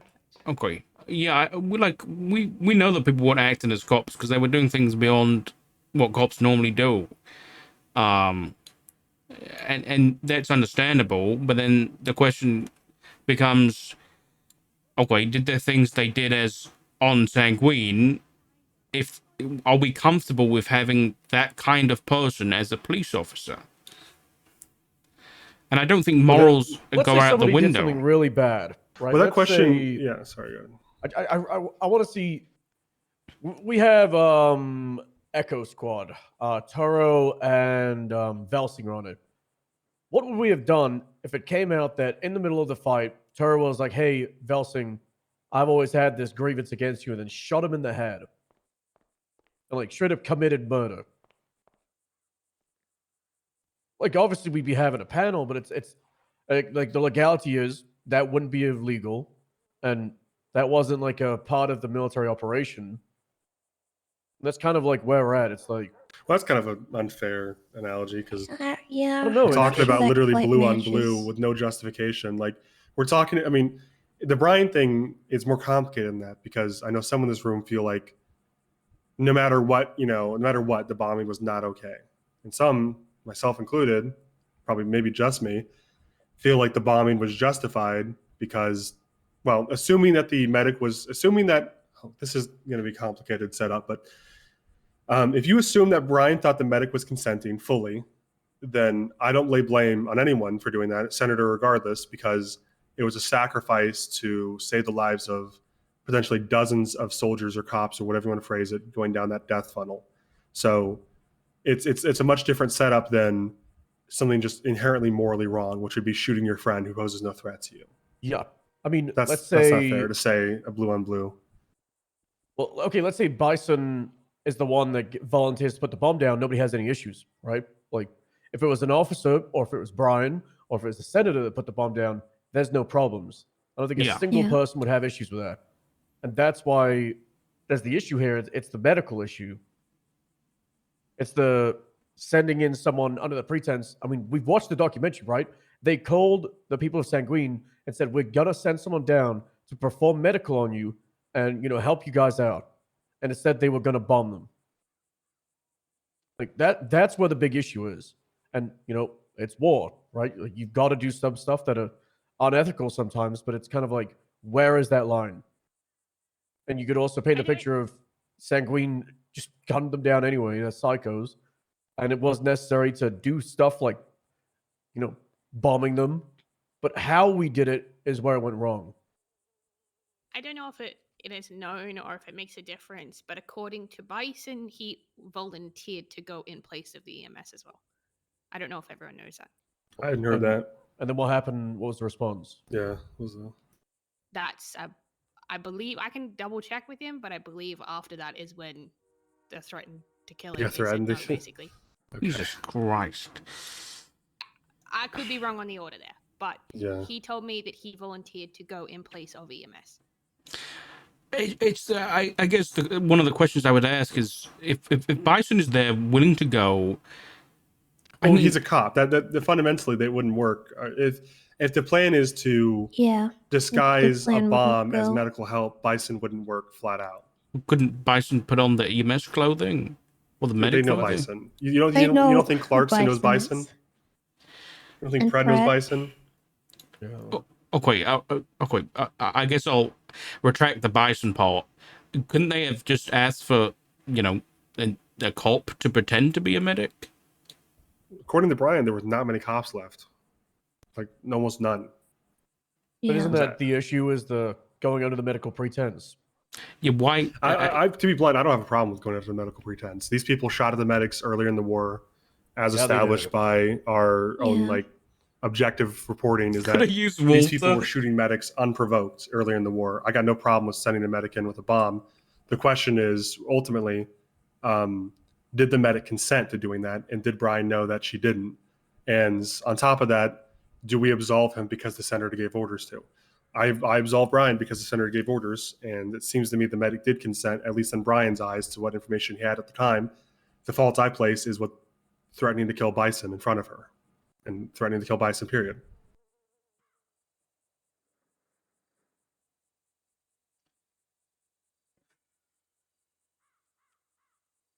I mean, I wouldn't have cared if they dressed up someone as a school teacher and said they're going to teach them maths or something. I don't, Oh whatever my- it takes to eliminate the threat. Poland. These people are cannibals, terrorists, traitors to the state.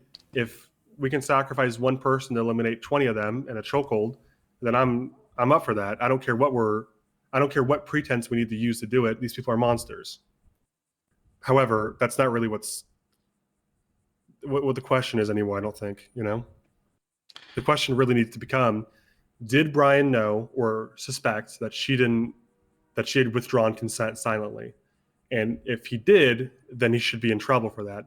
The question then becomes, can we hold him accountable even though the senator ordered him to? And I don't know that we can. That's my opinion. My question to that is, should he be aware that when he's holding a gun and makes a threat, that immediately then puts the person he's asking to do something under duress? Yeah, I feel like he should know that. he should know that. Yeah, You I know, he agree. should be I think that's where we cognizant align. of that, and that didn't happen, and that's the concern of mine. That it just why wouldn't he not think of that? Yeah, regardless of the reasons for holding a gun, he had perfectly good reasons to hold a gun.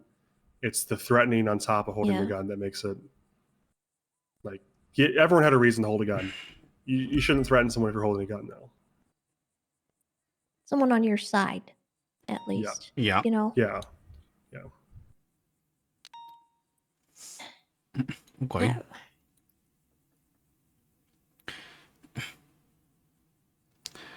I mean, yeah, Maybe it's better to circle back towards this because I think that's we're what I kind was of going to hitting an say. impasse. Yeah. Yeah. I was going to say, okay, so then Because it might there just was, come to a point where we agree on enough other stuff that it justifies whatever we want to do without even going there. yeah. Okay. I guess next on the list would be when I guess it was two instances. First, when I ordered Brian to give me the evidence of why we're going to war and stuff, and he did not follow that order and said to talk to the Senate instead. And then in a similar vein about when I questioned him about the EMS situation, he directed me, I guess, to the senator. What do we think on that? Well, it seems that he's under the impression that he only answers to the commissioner's office for some reason. Yeah. And we don't really have a way to answer if that's true or not, if that's actually the case.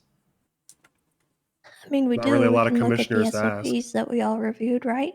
That's true. I'm not a Which, fan of that. I mean, it kind of puts Well, I'm not a that fan on of either, us. but he is right in the sense that he did submit those for approval, and I wasn't high command when those got approved, but they thought were I ran looked through by them. high commands. Like I have looked through them before, but I looked through them last night and I couldn't see it. I might be blind though. They might have got rid of it. I think regardless, I feel like we were never given a verbal indication that was the case. It was almost like it's like 3 words in a how many page document. Like, I don't want to have to be reviewing something like a lawyer instead of cooperating with a sub department of the police department. Like, it doesn't feel like it's done in good faith. Especially given the fact that Brian stated himself that it was a condition of his to I guess run MCU to not be under high command and instead be under the commissioner. I just looked under it then. It may have been amended, but I was right when I looked under it last night. There's 2 mentions of the word commission. One is the Major Crimes Unit is a division of the State Commission's office that is responsible. So a division of their office.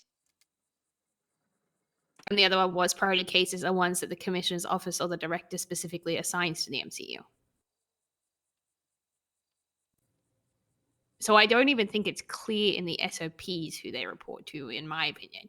Like, it says it's a state commissioner's, a branch of that, but that does not mean that it does not fall under the chain of command of high command. At the end of the day, agree. whose fault is that? Here's what I think. Yeah, I agree. I think the MCU should answer, any detective unit, every unit, period, should answer to high command, not the commissioner's office. However, if the commissioner approves that MCU only answers to him, then it's hard for me to be mad at Brian for not answering to Dark because he was told he wouldn't have to.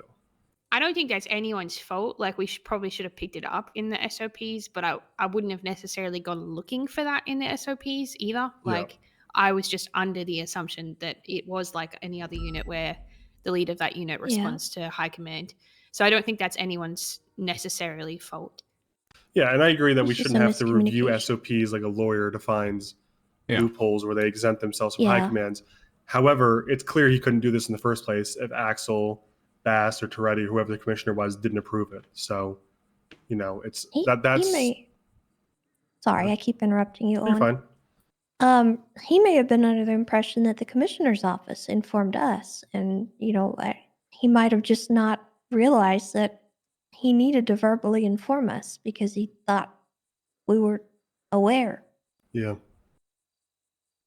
How is he to know? It's just one of those communication things that we constantly are just having these problems, and it's not anyone's fault. It's just an amalgamation of bad comms, and we're trying, and I don't necessarily blame Brian for that. Yeah. Same. Stubble, you didn't say anything for the last hour. I said a little bit, but yeah, it's kind of like they threw it in like a little message and kind of got fucked on it. But we're aware of it. Like we said, we're taking the measures to fix it. Having Mhm. Malton being like a person in between, a communications like director between MCU and us, and then I talked to Kovacic yesterday. He wants to try and get some like either weekly or bi-weekly reports through Malton to us. We don't have to like review and approve them to do everything. Just if we're curious to see what's going on, that information will be available to us.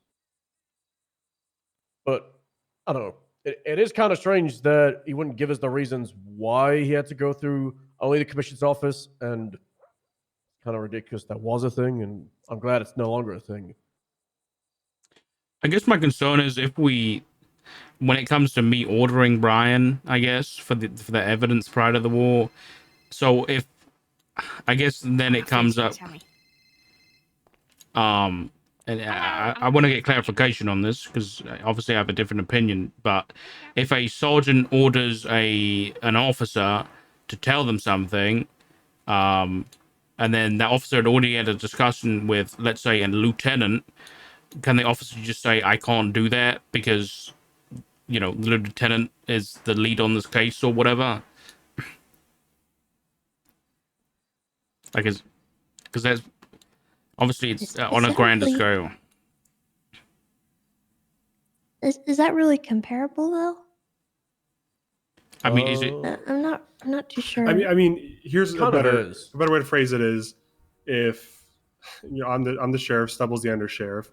And let's say like Tessa, for the purpose of this example, is like a sergeant. If I tell Tessa she doesn't answer to anyone but me, and Stubble says, "I want to know about this. Answer me right now," is Tessa under obligation to tell Stubble? The answer to me is no. I don't Yeah, place she'd be blame. disobeying the sheriff's order. She'd be disobeying an order given. She'd be disobeying the previous instructions that she doesn't have to do that. Okay. All right. Yeah, I understand.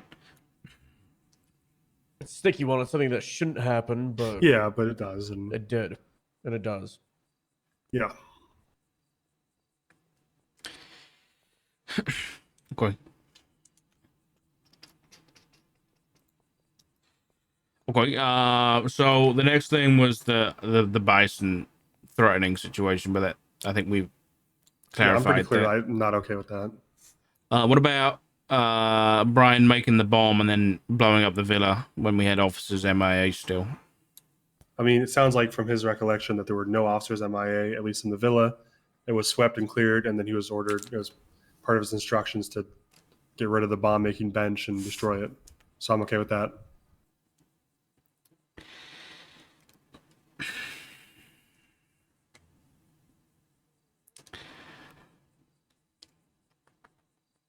I don't like it, but it makes sense. Yeah, I think I'm on the same opinion. Though I mean, we saw in the listen, I don't expect Brian to know this. Obviously, it's hindsight, but Moosebeard was down in the cellar where they were all held up.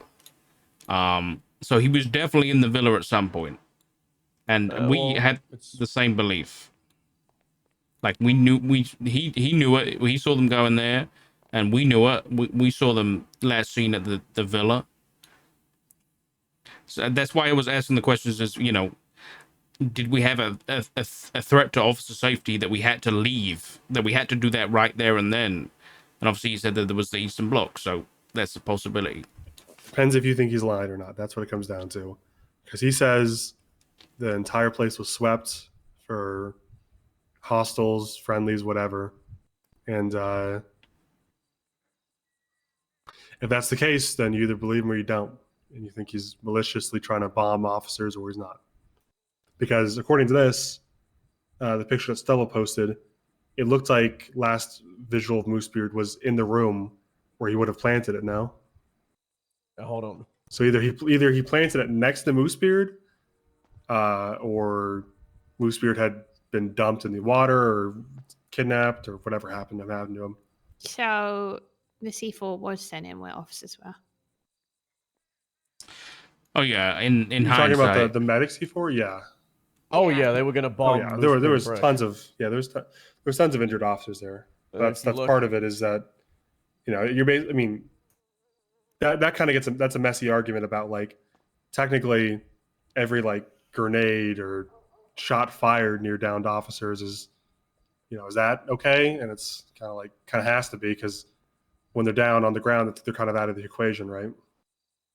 Yeah. I'm not comfortable making that argument because Yeah, it's a even messy one. here in Los Santos, we have that issue where Mhm.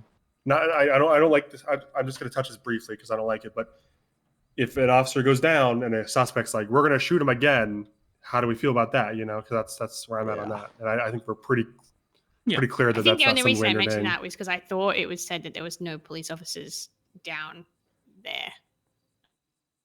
They may have where meant that the in C4 would the. have gone off, but They may have meant it's- that like police officers up. We'll be right That makes back. sense. yeah, okay. I'm not trying to answer for him. I don't know. We could bring him back in if you wanted to. I don't think it's that Takes all the food.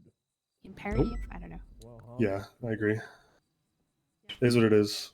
Right, Good luck in thanks. there. Okay, and then I'll wait for someone actually.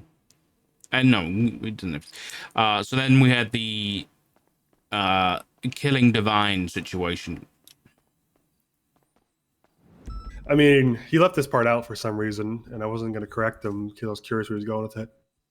But prior to, in between the Divine and Axel going at each other's throats, and Toretti, Brian, and Axel trying to go and do what they did, there was a whole section where I was with Brian and Axel, and they were kind of running around with chickens with their heads cut off, trying to get to the island to talk to Divine or do something.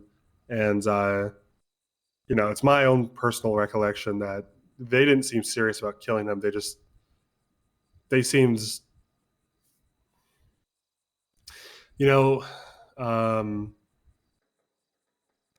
they seem pretty cooked, I guess. It's like it's hard to place intent there because I think they were kind of just running around like on their phones and shit, and I don't think we were ever within any kind of like reasonable "we're gonna kill him now" type of frame. I don't think we personally, from what I saw, I didn't think that they actually had any plans to kill Divine. I think they were just kind of panicking. I mean, like I get that, but I think that they brought a sniper rifle, and Brian said they brought that sniper rifle in case they had to kill Divine. I don't think there's any excusing that, to be honest. Like up until I mean, that's like the equivalent of going to I don't know, like go to a 911 call, like a disagreement between two people, and you bring your service weapon with you. Are you planning to use it? No. Do you need it just in case? Yeah, maybe. I don't think that makes them murderers. Yeah, but the intention to bring the sniper rifle was never to defend themselves. It was to kill Divine. Well, I could've been. specifically asked questions about that because I wanted to clarify when that plan was being made and why exactly. And he made it pretty clear that they were under the impression at that time that Divine had swapped sides. And, you know, when we're talking about people committing treason, terrorism, stuff like that,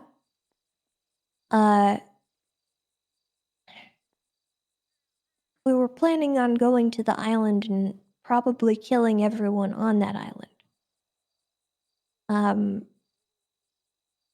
I is that any different than saying it about Divine? But they were treasonous at that point. Like, the treaty had not been broken. He was a civilian he was a Los Santos civilian. They never said when they were going to carry out the assassination or whatever they were doing, though.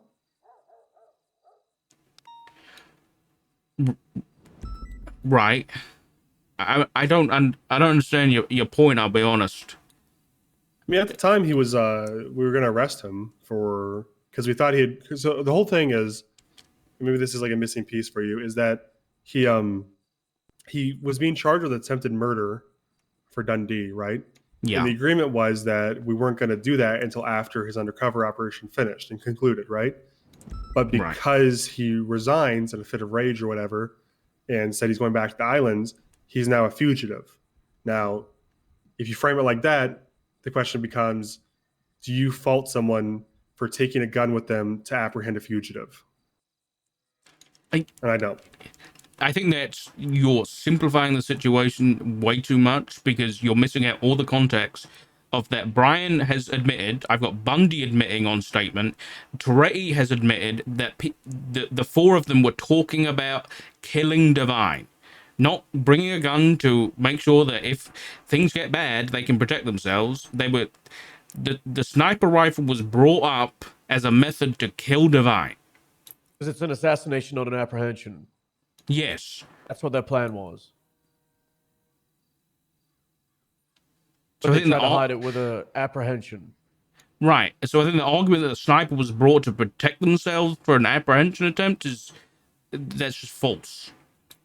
Yeah, but this is like a borderline thought crime at this point where we're prosecuting him for, or not prosecuting, but, you know, we're coming at him for something he thought about doing and didn't actually act on. Right, that's something conspiracy. He thought about doing, prepared to do, but didn't do. That's conspiracy. Conspiracy to commit conspiracy to commit murder. That's a crime. Yeah, but if we apply this logic across everything we do, I think we'll all be in jail. You've never thought, man, I really would like to kill TJ Walker, or, you know. No, I've never done that. Well, you're more honest than me, I guess.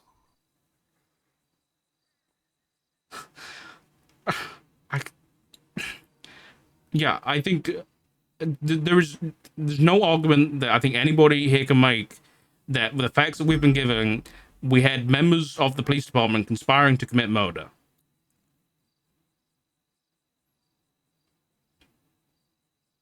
That's it. That's the truth. While on duty and using their position of power to do it.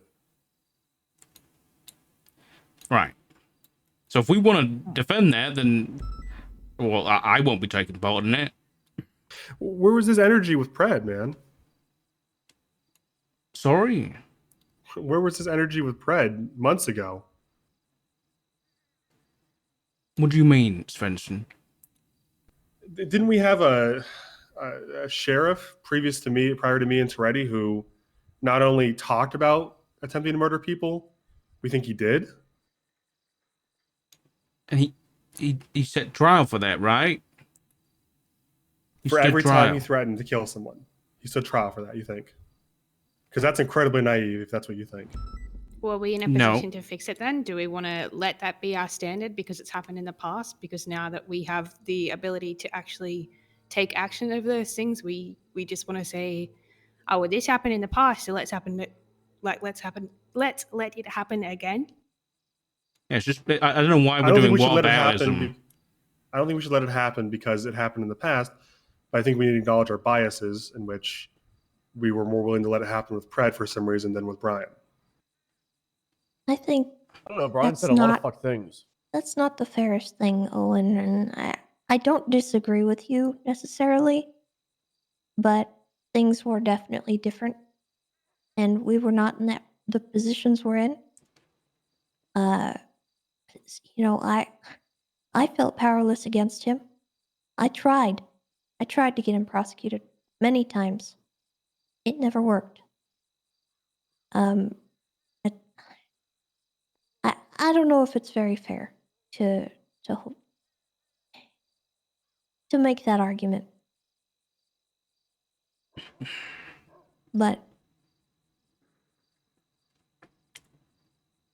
I'm just not sure about this whole sniping thing because we were planning on going to war, right?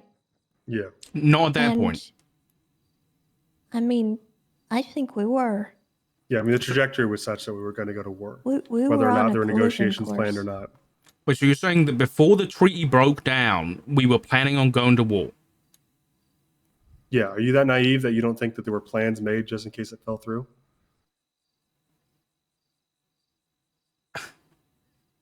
Divine's affidavit was out at that point. We knew they were constructing things on that island. Bass had HVTU create a plan to have 16 people go over and pull back Divine if his cover got blown. We had intelligence In there was May. a bomb factory, and you think they were going to turn it over willingly in negotiations, and we didn't come up with a plan to invade if they didn't? Right. Okay, fair enough. Regardless, what right do we have to assassinate someone if that's the case? I just question how far it actually came towards assassination versus talking about it. And Conspiring. I mean, the part that we're not talking about is that how much of this was Brian's plan, how much of it was Axel's, and how much of it was Bundy's. And now maybe Bundy feels bad and is saying did something different, but you know, I'm questioning maybe if Bundy had a change of heart and trying to cover for himself a little bit because you know. Can we pump the brakes for a second? Okay. I just got a text from Bundy asking if Brian really resigned or if it was something on Twitter. It's another Silas situation where we don't have to do anything. God, dude, that'd be such a pain in the ass. Considering LSBN is about to make a Apparently, he's statement. already talked to Ursula. Oh my God. Eve Or she's already got retweeted it. Yeah, I see that. Said something about how he formally quit the PD and is running for Senate? What the fuck? Huh? Okay, And he maybe that's retweeted just stupid. Shelley Smith, of course, classic. Brian did retweet the thing from me. Yeah, he retweeted it. So has he quit? What are we even doing here anymore? Someone want to call him? Yeah, Did he do an I'll call Axel, him. which was doing a Silos? Yeah, the bigger man move, just to quit before we can even come up with what we want to do to him. It's crazy because you know what? This is what happened with Silas. Okay, let's not assume. Let's not assume. Let's I'll ask call him him. first. But This fucking bastard. so I'm just saying, everyone thinks I For all we fired know, Silas. he's under duress. Do we know he's still upstairs? Why would he leave if he thinks Oh, we're... he's not upstairs. I don't know. FYI. Sorry. I didn't realize he was meant to be still up there. He's not up there. Is he When I got alive? food, there was no one up there. I'll go check the top floor. Honestly, it might be a fucking good thing so that we don't have to disagree so much. He assumed that he I know was the going sanguine and we were people have calling him been back. I'm saying so that sorry. he's next, this, that, and another, so... Mm-hmm. But they're also in prison. Brian, are you under duress? Okay. Can you figure out a way to say like, if you were, are you at SDSO anymore? Have you left? Okay. Is this you quitting? Dark got his agenda Okay. done. How come?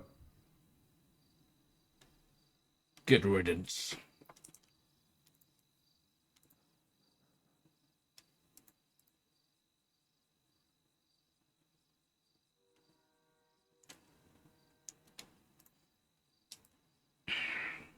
If you think Dark has an agenda, if Dark had an agenda, I'm just saying that this would have gone a lot worse for Brian. I'll be honest. If Dark was actually thinking about Cody during all of this, it would have gone very differently. But Dark has done his best to treat Brian like any other cop. So this can be summarized. You don't have faith in PD or DOJ anymore. Blech. I'm gonna throw up.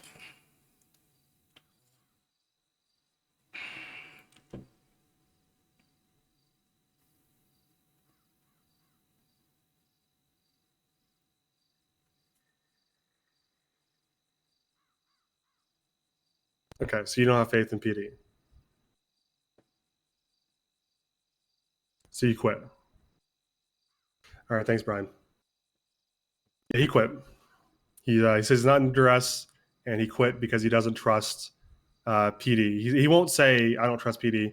He says elements in PD, which I think he said he likes me or whatever, but I think he doesn't like you guys, and he quit. So I hung up because I just didn't want to hear the rest of his patriotic spiel. Yeah.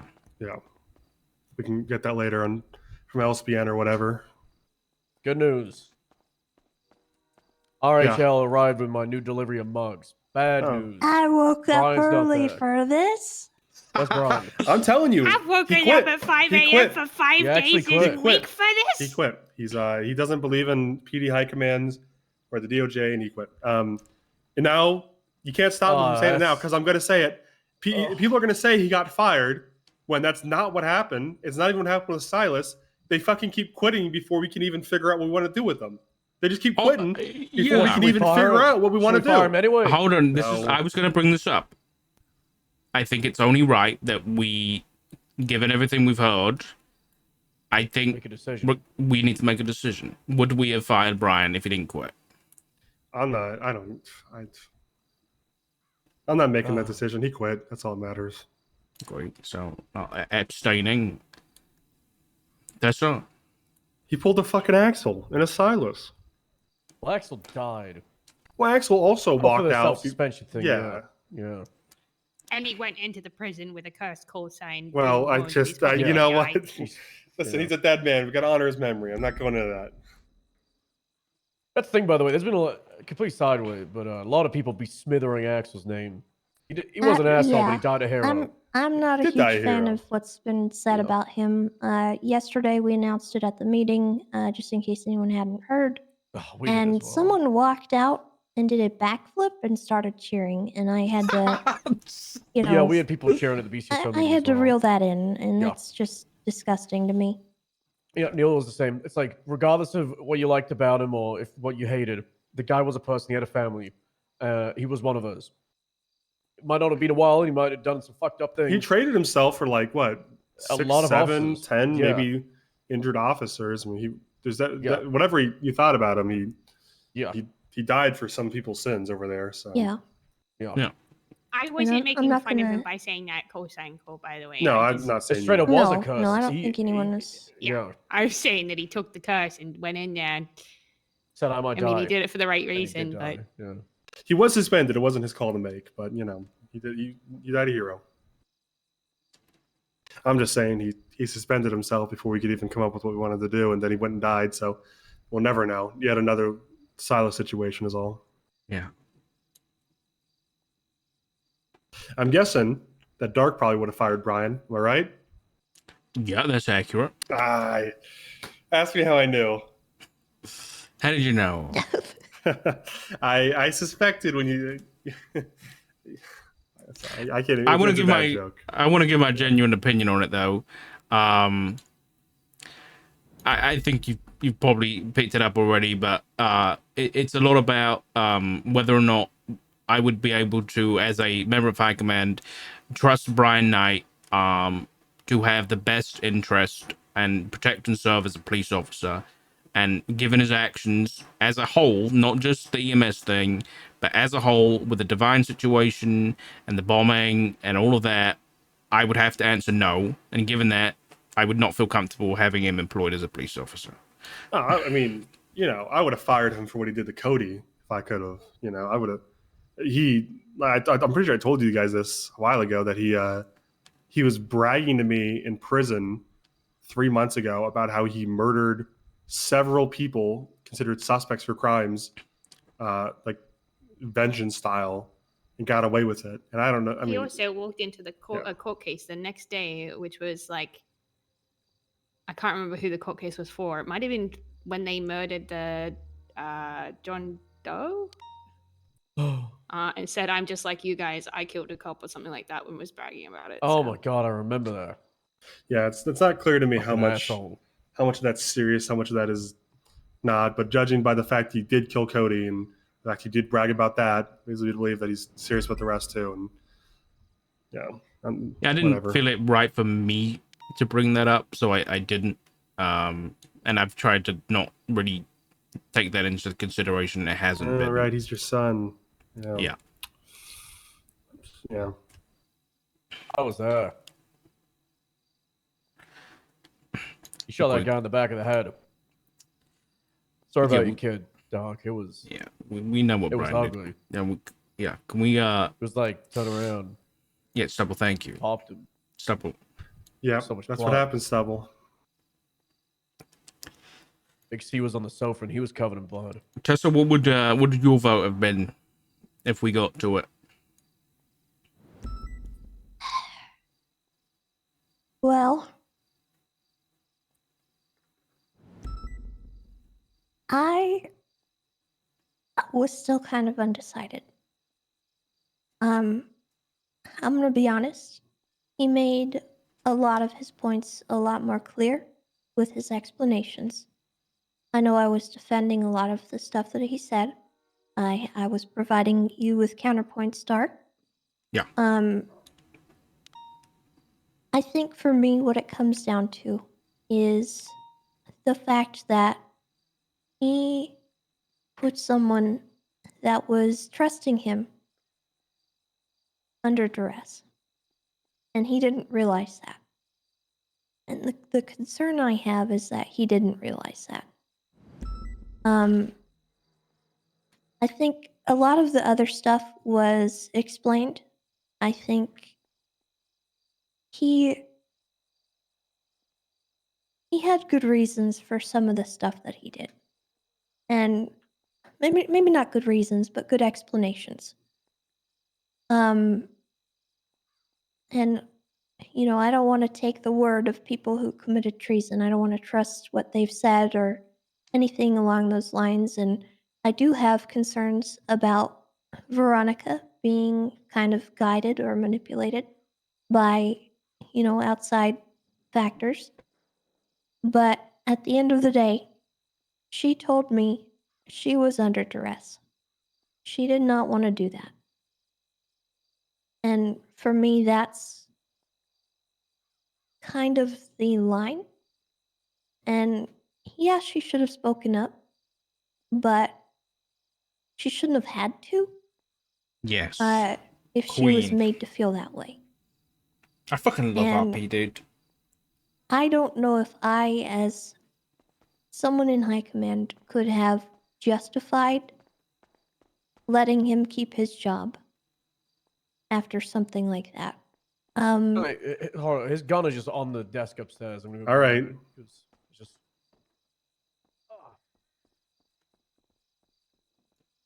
And I just, the fact that he couldn't even look us in the eye and tell us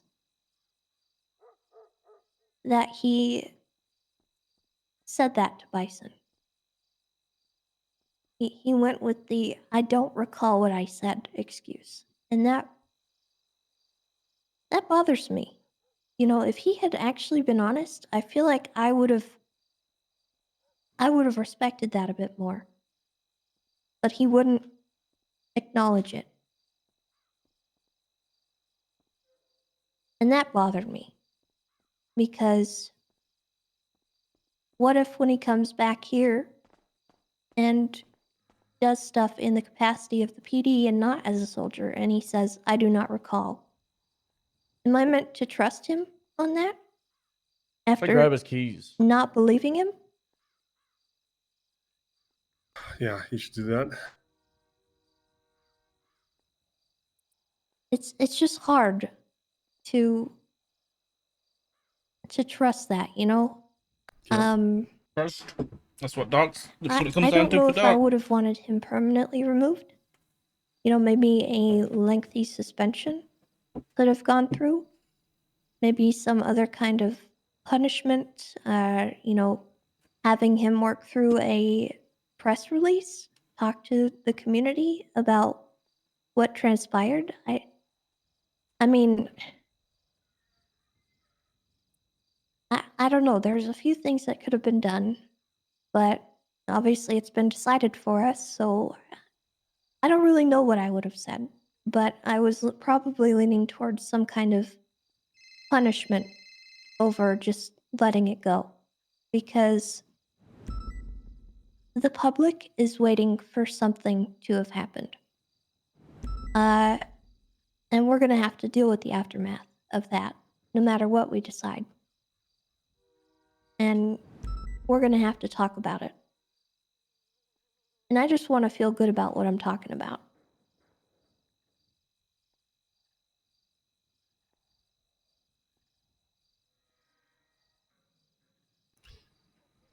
You know, tomorrow for the whenever that ends up happening for Walter, we got to make someone keep an eye on him so he doesn't fucking quit or something while we're doing this. I was thinking that too. Like, we got to put him in the corner or something so we can watch him. I don't think we can detain him. It's guess these not. panels. Maybe something isn't working with panels. It may be What like a the shame. deliberation. They're just like, oh, they've been talking for 10 minutes. I think I'm done. I'm gonna retain my dignity and quit. Is that it? I don't know. Did Silas quit while deliberation was happening? Yes, he did the same Oh thing. my god. Wait, actually, it wasn't even that. No, I'm pretty sure what They actually actually did the happened same. was I thought about it for a little bit and I wasn't sure, and so I brought him back in to talk about it, and I asked him like 3 more questions, and in the middle of answering the 3rd question, he's just like, you know what, I quit. I don't want to do this anymore. Yeah. He just, I mean, Dark was there. He just in the middle of a question. I swear I wasn't even done yet. He just quit. Yeah. Just quit. Yeah, I want to kind of clarify why I want us to kind of make a decision. It's more so, I think coming out of this whole situation, we need to have a unified front, and we can't be given our own answers that are our own opinions. We need to give an answer as high command. Yep. Well, personally, my answer would be that I would have fired him a long time ago and used this as an excuse. But that feels wrong, so I probably would have not. I would recommend the not firing him.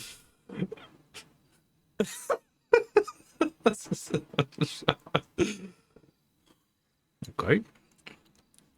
All right. Stubble. Yeah, I would have fired or given like the counter thing of like, kick him to UPD, strip him of command and everything, make him just a flat officer. That or firing, but more leaning towards firing because I think everybody else would be like, fuck it, just boot him.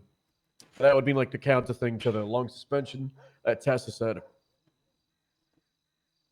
But I'm also kind of the opinion we've done a lot of kicking a UPD, and I'd rather just like rip it off and fire them. And then if they want to, reapply, they can do it down the line. Yeah, I kind of think we talked about this with Shelby, where it's just like pushing them down to UPD, basically firing them, but making them do the firing part. And sometimes we generally do want to bring them back in. Yeah. Like, who was the Logan Taylor, right? Like, there was an attempt to bring him back in. It was kind of left in his court, but then he fucked it. So then you guys in LSP Shift 1 had to get rid of him. Yeah. So sometimes, like, there is reason. I completely agree. And we did it with Frost right at the start of the restructure. Sometimes works, but when it's like these colossal mess ups, just boot them out. Yeah. Well, you Chief? got anything else? Yeah. Read, I guess. For me, it comes down to whether I can trust someone within the command structure to be moral within all of their decisions. I don't think he's demonstrated that within this, but outside of this either.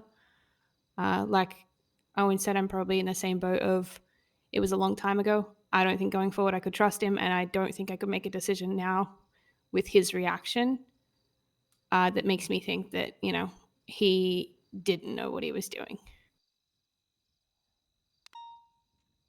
If he truly thought that he had nothing to blame here, would he not have stayed here?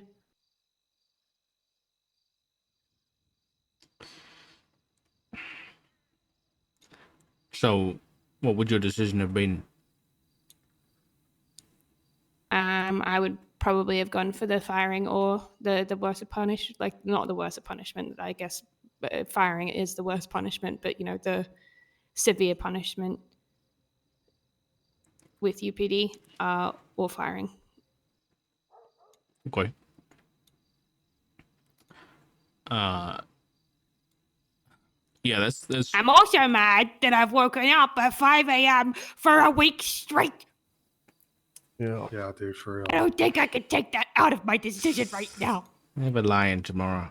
Oh, yeah. Are we doing the Walter thing in like No, I 7 or 8 can't. hours? Or like that's... Yeah, I don't know. Yeah, I guess it's up to like I said, you know, Owen, Chief, and Tessa. If you give a time, I think Walter will be there. So you can let me know now, and I'll let Walter know to give him some advance warning. I don't think we should do it in like 7 or 8 hours. Yeah, 'cause maybe we should wait. I've got a final to do it like late shift 3, early shift 1 tomorrow, and He does want to do it. You know, he does want it. Tomorrow at the same time, then. I cannot. You guys can do it then. I cannot do it again. I'm not waking up again at that time in the morning. Yeah, I don't know. Not for them to walk out. Ain't no way. Well, let's just do shift 3. So, talk. Please.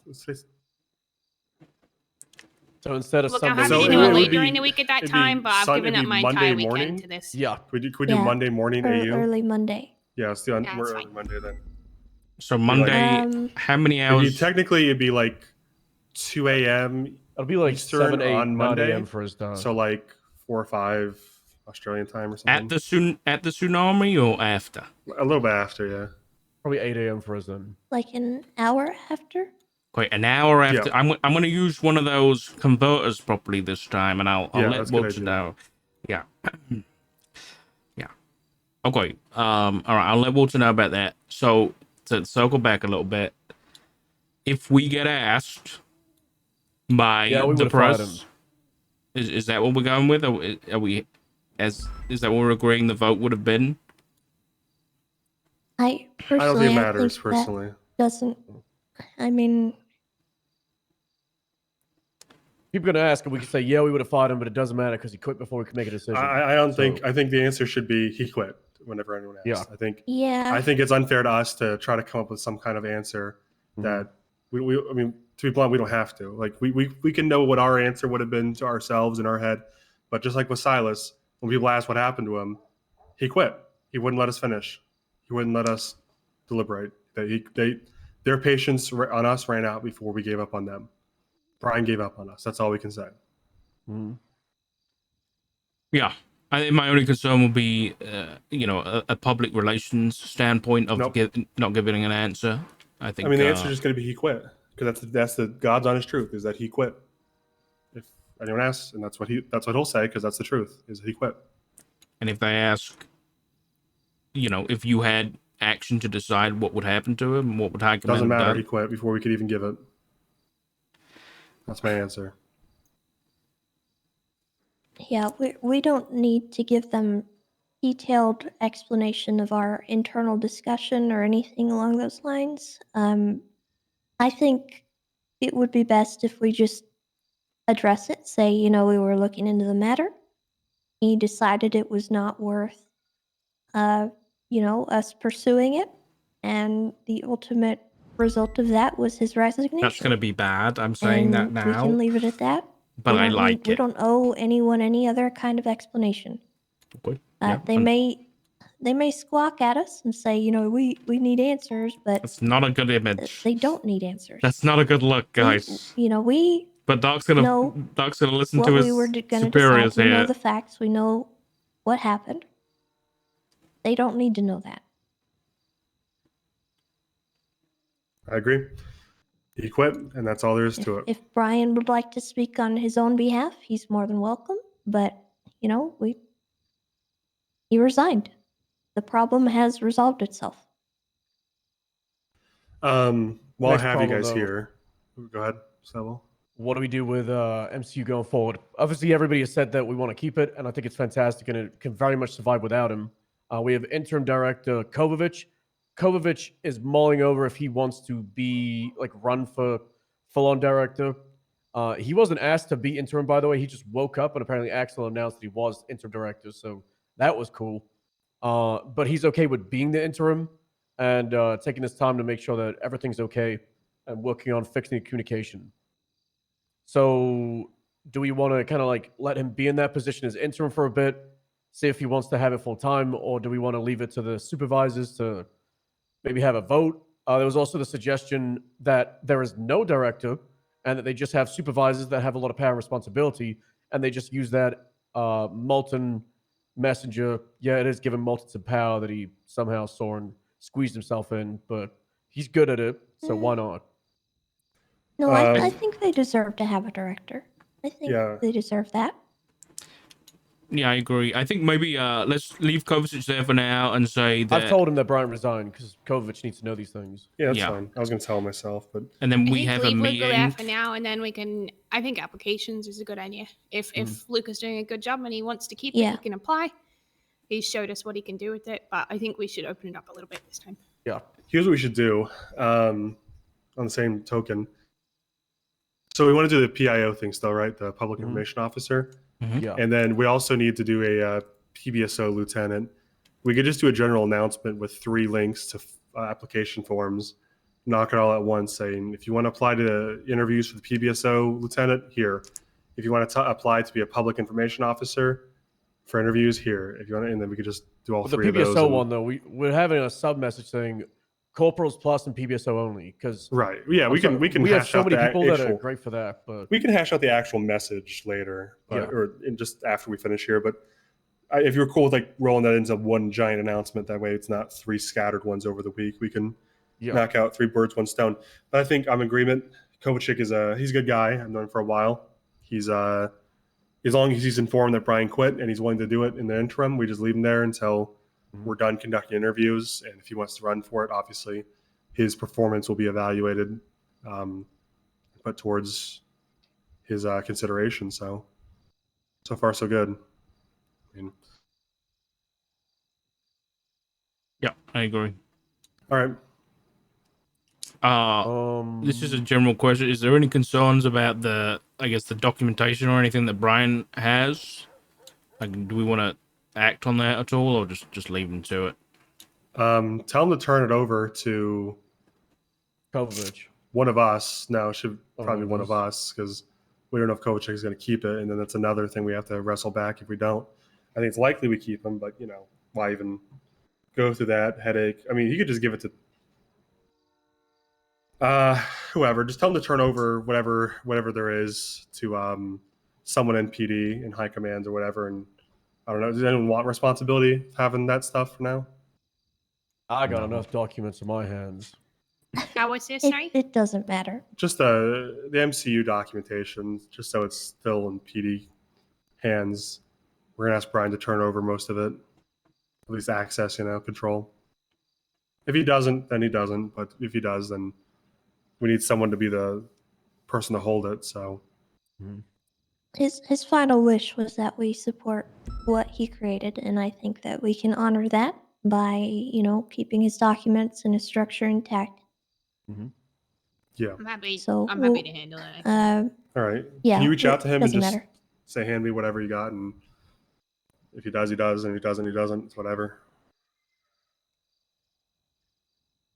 Well, to get clarification on water one more time, so I don't get it wrong. It's not Sunday, but Monday, 1 hour post AU tsunami. It would be Monday at 3 a.m. Eastern. It's like 30 something hours from now. 32 or 3 Monday hours, 3 a.m. something like Eastern that. is the best way I can put it. Yeah, I think yeah, that makes sense. Okay, all right, I got it. All right, see you guys there, or if you need me before then, I'll write up some kind of Link to announcement W. for. Yeah, we'll talk about it, but I'll put together some light applications for PIO, lieutenant, and MCU director, and it's just going to be like, who are you? You know, what's your experience level? And because 90% of the stuff we want is going to be in the interview, right? It's just kind of like we're just getting a list of applicants, so it's just going to be like basically just say name. Yeah, it might just be name, to be honest, but we're going to do that. So let me know if there's anything you want on that, but I'll write that shit up in like an hour or two and have it where you guys can all see it and approve it, and then we'll put that out like later today or tomorrow. All right. All right, I'm leaving. Thank you, everyone. Yeah. Yeah, thank you. You know, Appreciate your time. I'm really glad we could all be here just to see him quit. Yeah. I'm not even joking. I mean, at least we got to see it through. Well, we didn't even see him quit. He quit on Twitter. So Well, whatever. an asshole couldn't have come down. I And be like, I you know do what? I'm wish not he waiting. had said something before we spent an Yeah, hour 20 talking. minutes, half an hour. Yeah, For this real. yeah. Would have been nice. Real But, great. you know, I get it. Yeah.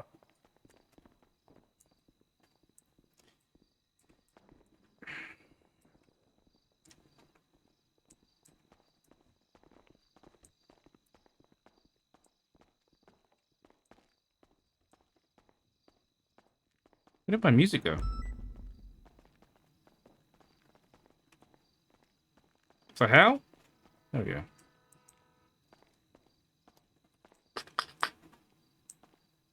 Did someone remove Brian's access and stuff? Did someone do that already? I don't really know how to.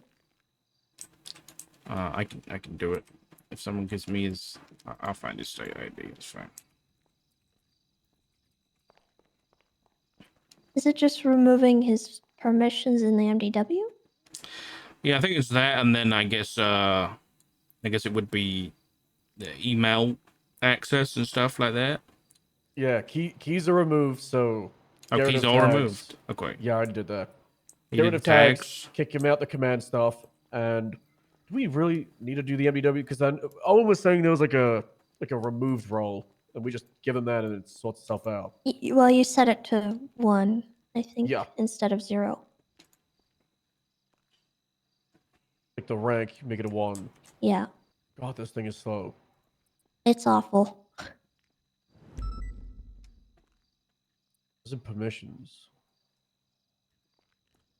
I'll let MCU know. I'll make an announcement in their emails just to keep them informed, unless anyone's opposed to that.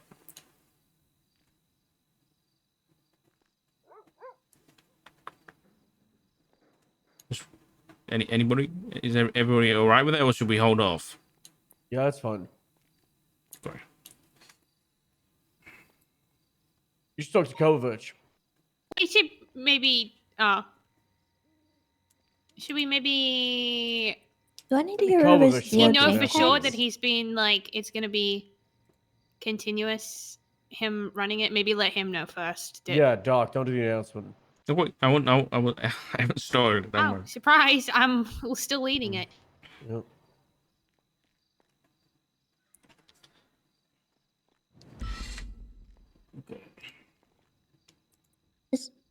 Is there a reason he would have DOJ tags? Is that PD associated? I think it's I- cousin. Yeah, I don't think. Yeah, I don't He think has so. some. Yeah. Okay.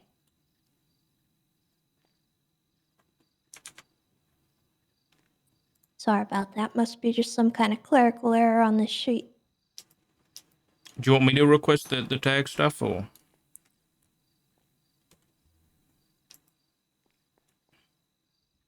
Do we want to get Kovac invited to the cert lead area so he can do cert lead stuff? Yeah. So I mean, you seem to be a point of contact for Kovacic. So yeah, as long as I think first point is just letting him know that I know somebody mentioned to me today, and I can't remember who, that he's not interested in running it long term. That's what Martin said originally, because Okay, it was when yeah. Kovacic found out that he was the interim without Axel talking to Kovacic. He wasn't pleased. Okay. But yeah, I think they have the conversation with him, let him know that is, officially kind of the more official interim director, and then we'll have some conversations with him about what he wants to do. But just for now, I keep would things. just tell him that it's going to be extended because of Brian leaving, and that Mm-hmm. we will do an application process in the future. I wouldn't give him any false hope that he'll keep it Yeah. permanently. He sent me a case there's text better saying that he avenues. just spoke with Brian to have the MCU documents transferred to him, so Okay. he beat us to it. Am I okay to confirm with Bundy? He Well, had that Brian asked. resigned. Yeah. I don't think we should I be think it's- hiding it. Oh, yeah. Yeah. I don't think there's a Yeah. need to announce I it. didn't know if you but, were hesitating or anything. Oh, look at LSPN. Already? Oh my Yeah. god. Oh my god. That is Jesus Christ. Oh, wow. Brian Knight quits the PD nest of snakes as he stood between two American flags at half mast. Fair enough. Summoned to a panel high command that was to decide his fate. Panel twisted his words. He opted to quit. Witness to sedition. Talk about going after senators and witnessing the DOF makes exclamation marks of "fuck the Senate." Lack of strong Where's the movement. DOF? Sorry, I'm so confused. Anybody know what the deal? I'm gonna Google it.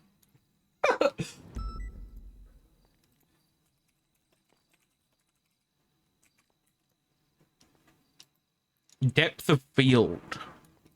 I don't think that's depth of field. I think it is. Do you think they mistyped DOJ? Maybe.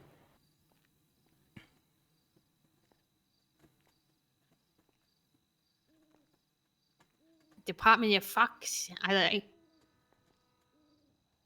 Recent weeks, Knight's come under fire from the PD and the public over the Sanguinine War and his role in it. Hello?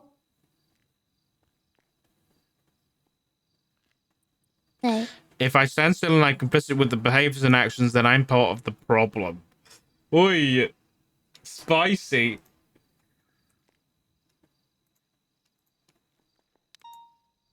What the fuck is DOF? That's funny. Yeah, that's good. What was that, sorry? I was just saying it's good. You know. Yeah. Very accurate. Uh-huh. Yeah. Head snake leaves den. Complains about snakes he created. LMAO. Who? Hold on, I got a question. How did Brian know that we were gonna go after the senator and arrest him? I don't remember that part. Yeah, he said That that was during the panel, and he said that we were gonna go arrest the senator. But how did he know that? I don't know. I mean, all we Just- said was we're gonna give the guy a warrant and ask him to hand himself in for the crimes he committed. Yeah, but we said that was said in the privacy of high command. Yeah. We haven't talked to anyone about that, so. Good question. That's probably Axel. Yeah. Yeah. That's Axel. That's our full guy.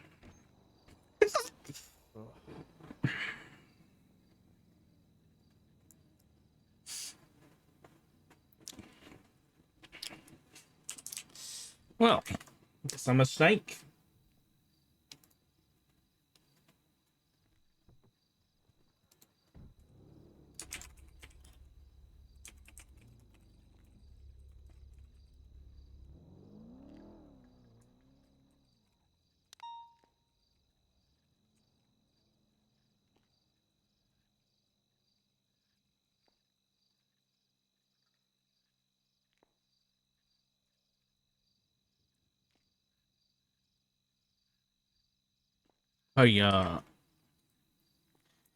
I know, we don't see each other much, but, you met best mate, so, non-professionally, you doing all right?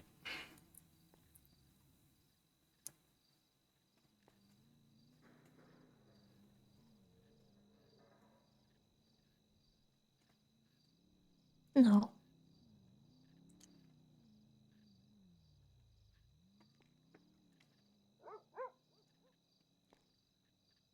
It's not anything you can help with, though.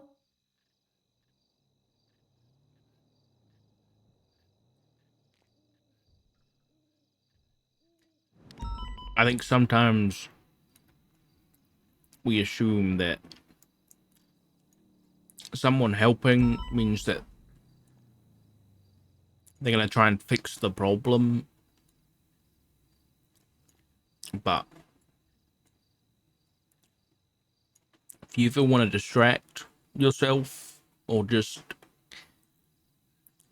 bitch about things, I'm a pretty good listener. And I'm pretty good at distracting people from things too. Thanks. That's what I'm saying is, don't do this on your own. It's not a good idea. So, if you need to give Matt a call, I think he'd like that. Or, I'm here. Flop, too. He cares about you a lot. Oh, yeah, Yogi.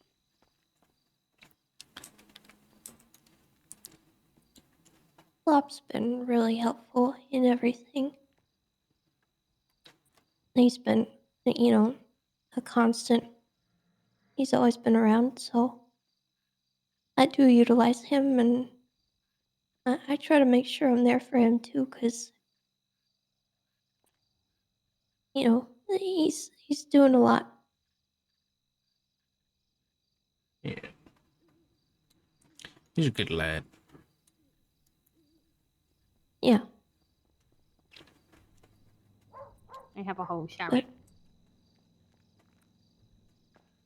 I have a lot of people in my corner that I know that I can rely on.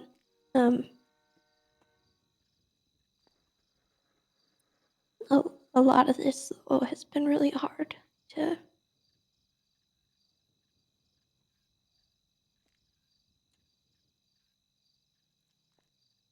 One thing I wanted to say in there, but I didn't get a chance, is that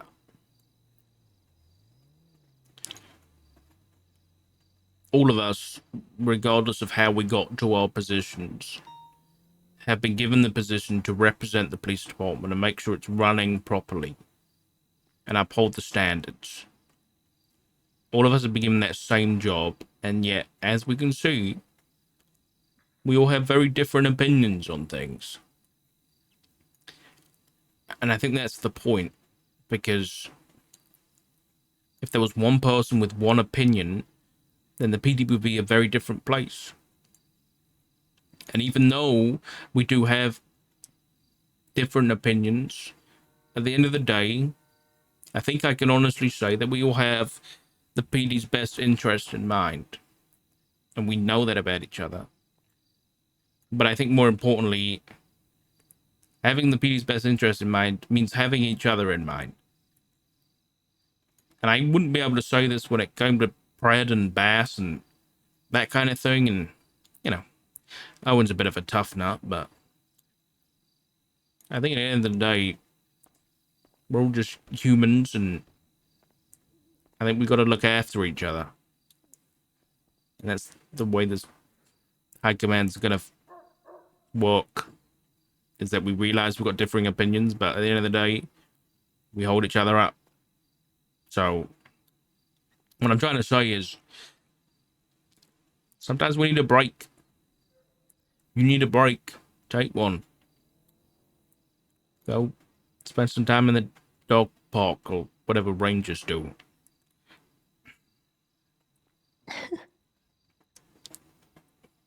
I'll try. Just don't forget to ask for help if you need it. That's what we're here for.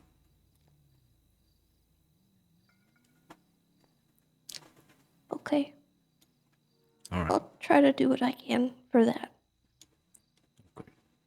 Take it easy, Tessa. You too.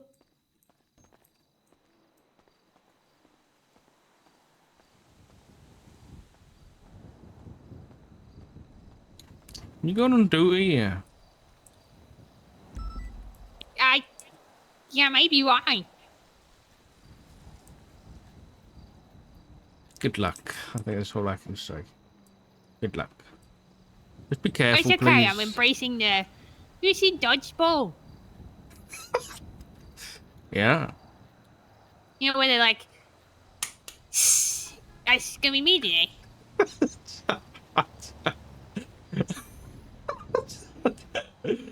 That's a good reference. All right, you have fun. God damn it.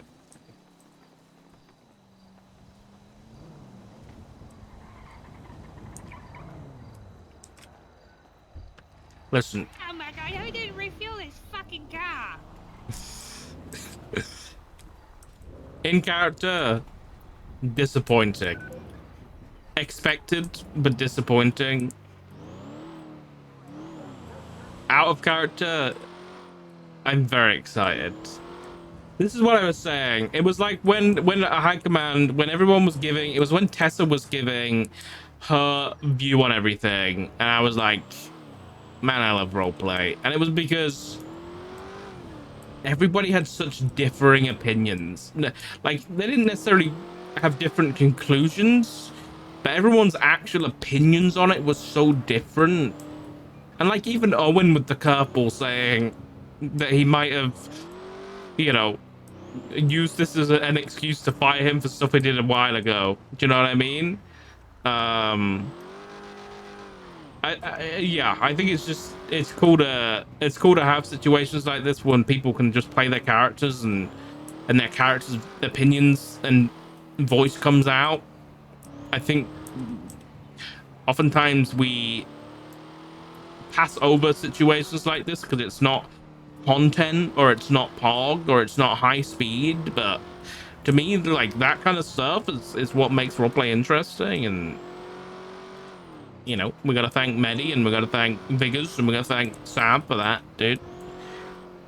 And the Snow Lord, yeah, that was fucking crazy, dude. That was fucking crazy. Owen's definitely the wild card of the High Command at the minute, with surprisingly Tessa being okay. Tessa's definitely how do I say it about Tessa? She's very, I think on a lot of topics, she, at least in this case, she was very forgiving. She was very forgiving on a lot of things. But then when it comes to kind of the safety of others and the consideration of does someone really want to do something is where her character shined through. And that was the part that was like, you know, unforgivable in a way for her.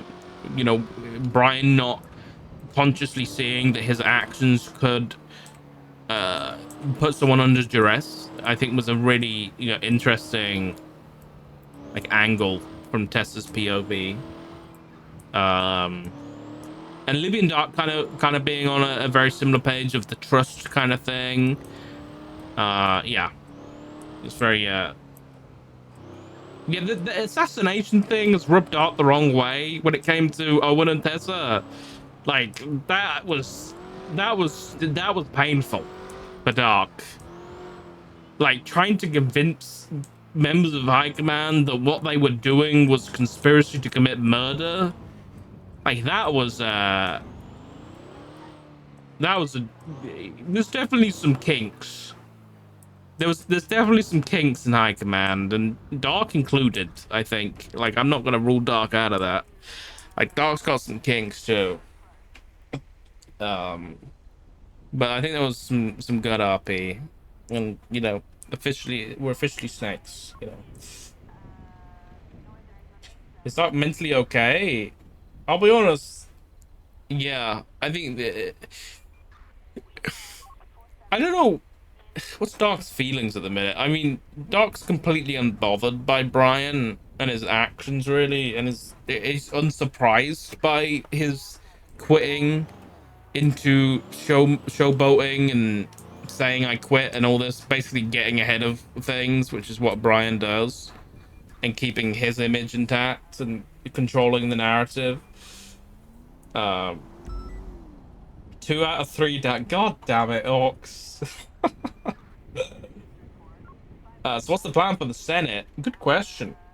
I guess we gotta arrest one of them. We'll get to that, don't worry. Story's not over yet. This is what I was saying. Story's not over yet. Brian's running for Senate. Thank you, mate. Like, what the fuck is that?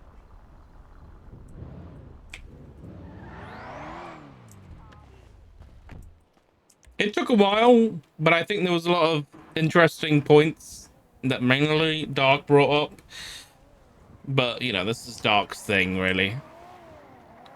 I think if anyone was expected to ask the most questions and dig into Brian, it was Dark. So we kind of played our part. But yeah, I'm excited to see what's gonna happen next, dude. You want to answer to Hike Man if he gets Senate? Exactly, dude. Exactly. Veg? Maybe? I don't know. The shit pork up buzz. Yeah, we are a dung beetle. We are a dung beetle. That's correct. I don't know who called us.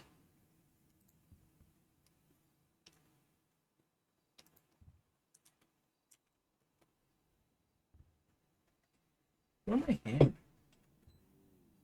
What's that?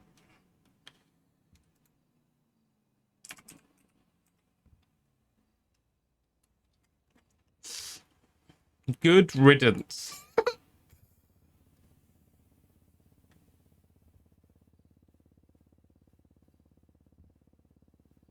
Fuck Brian Knight Justice for Happy. Why is Eve someone's fucking retweeting it? God damn it.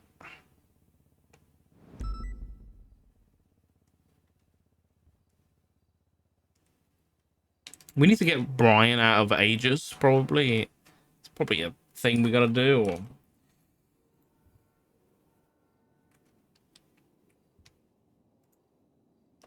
And not have Brian be the representative of PD in Aegis anymore.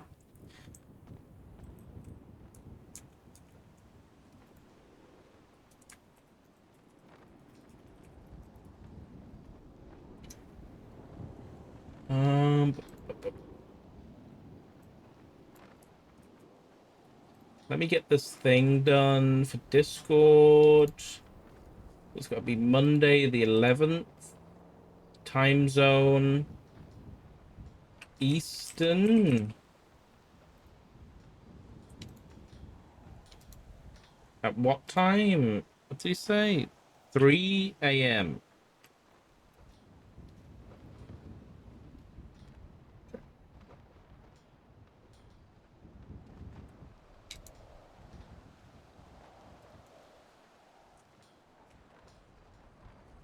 I am doing time zones again. Hold on.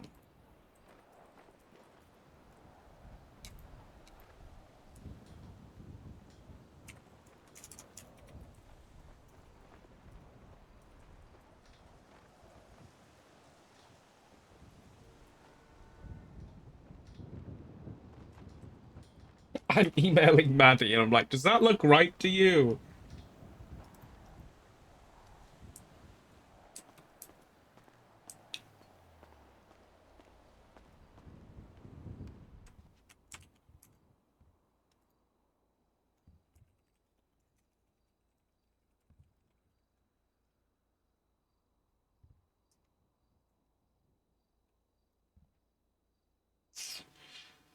Um...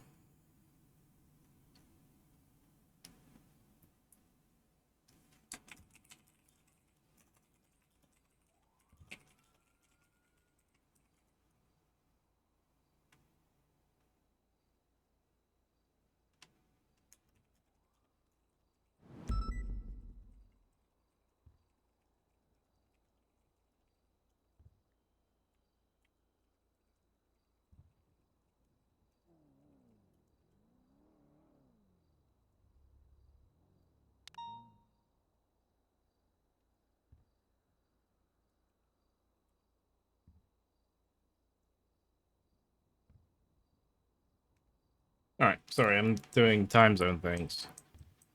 God, I fucking hate figuring out scheduling with people. Jesus Christ. Wonder if the PD will respond? I don't know whether we will. I'll be honest. I want to go to bed. But I think Kyle has a... No, I'm not gonna... No spoilers. Let's see if he gets back to me. Yes, we are doing some variety tomorrow. We are.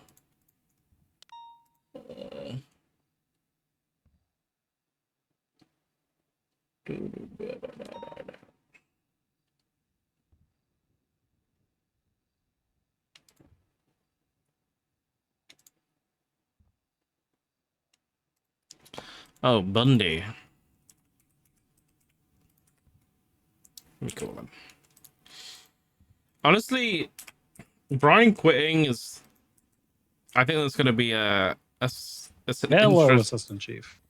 Hello, Jeffrey. I saw that you submitted a subpoena for actual justice. Have you received those records yet? Let me check my email. I hadn't as of 30 minutes ago. Negative, not yet. When I do, would you like a copy? Yes, I'd like a copy, please. Okay. The judges are currently marked as in trial. Once they come out of that trial, I'm going to try to get them to produce for me. Okay. All right. Thank you very much, Bundy. No worries at all. If you All need anything at all, let me know, Dark. All right. Yeah, you take care.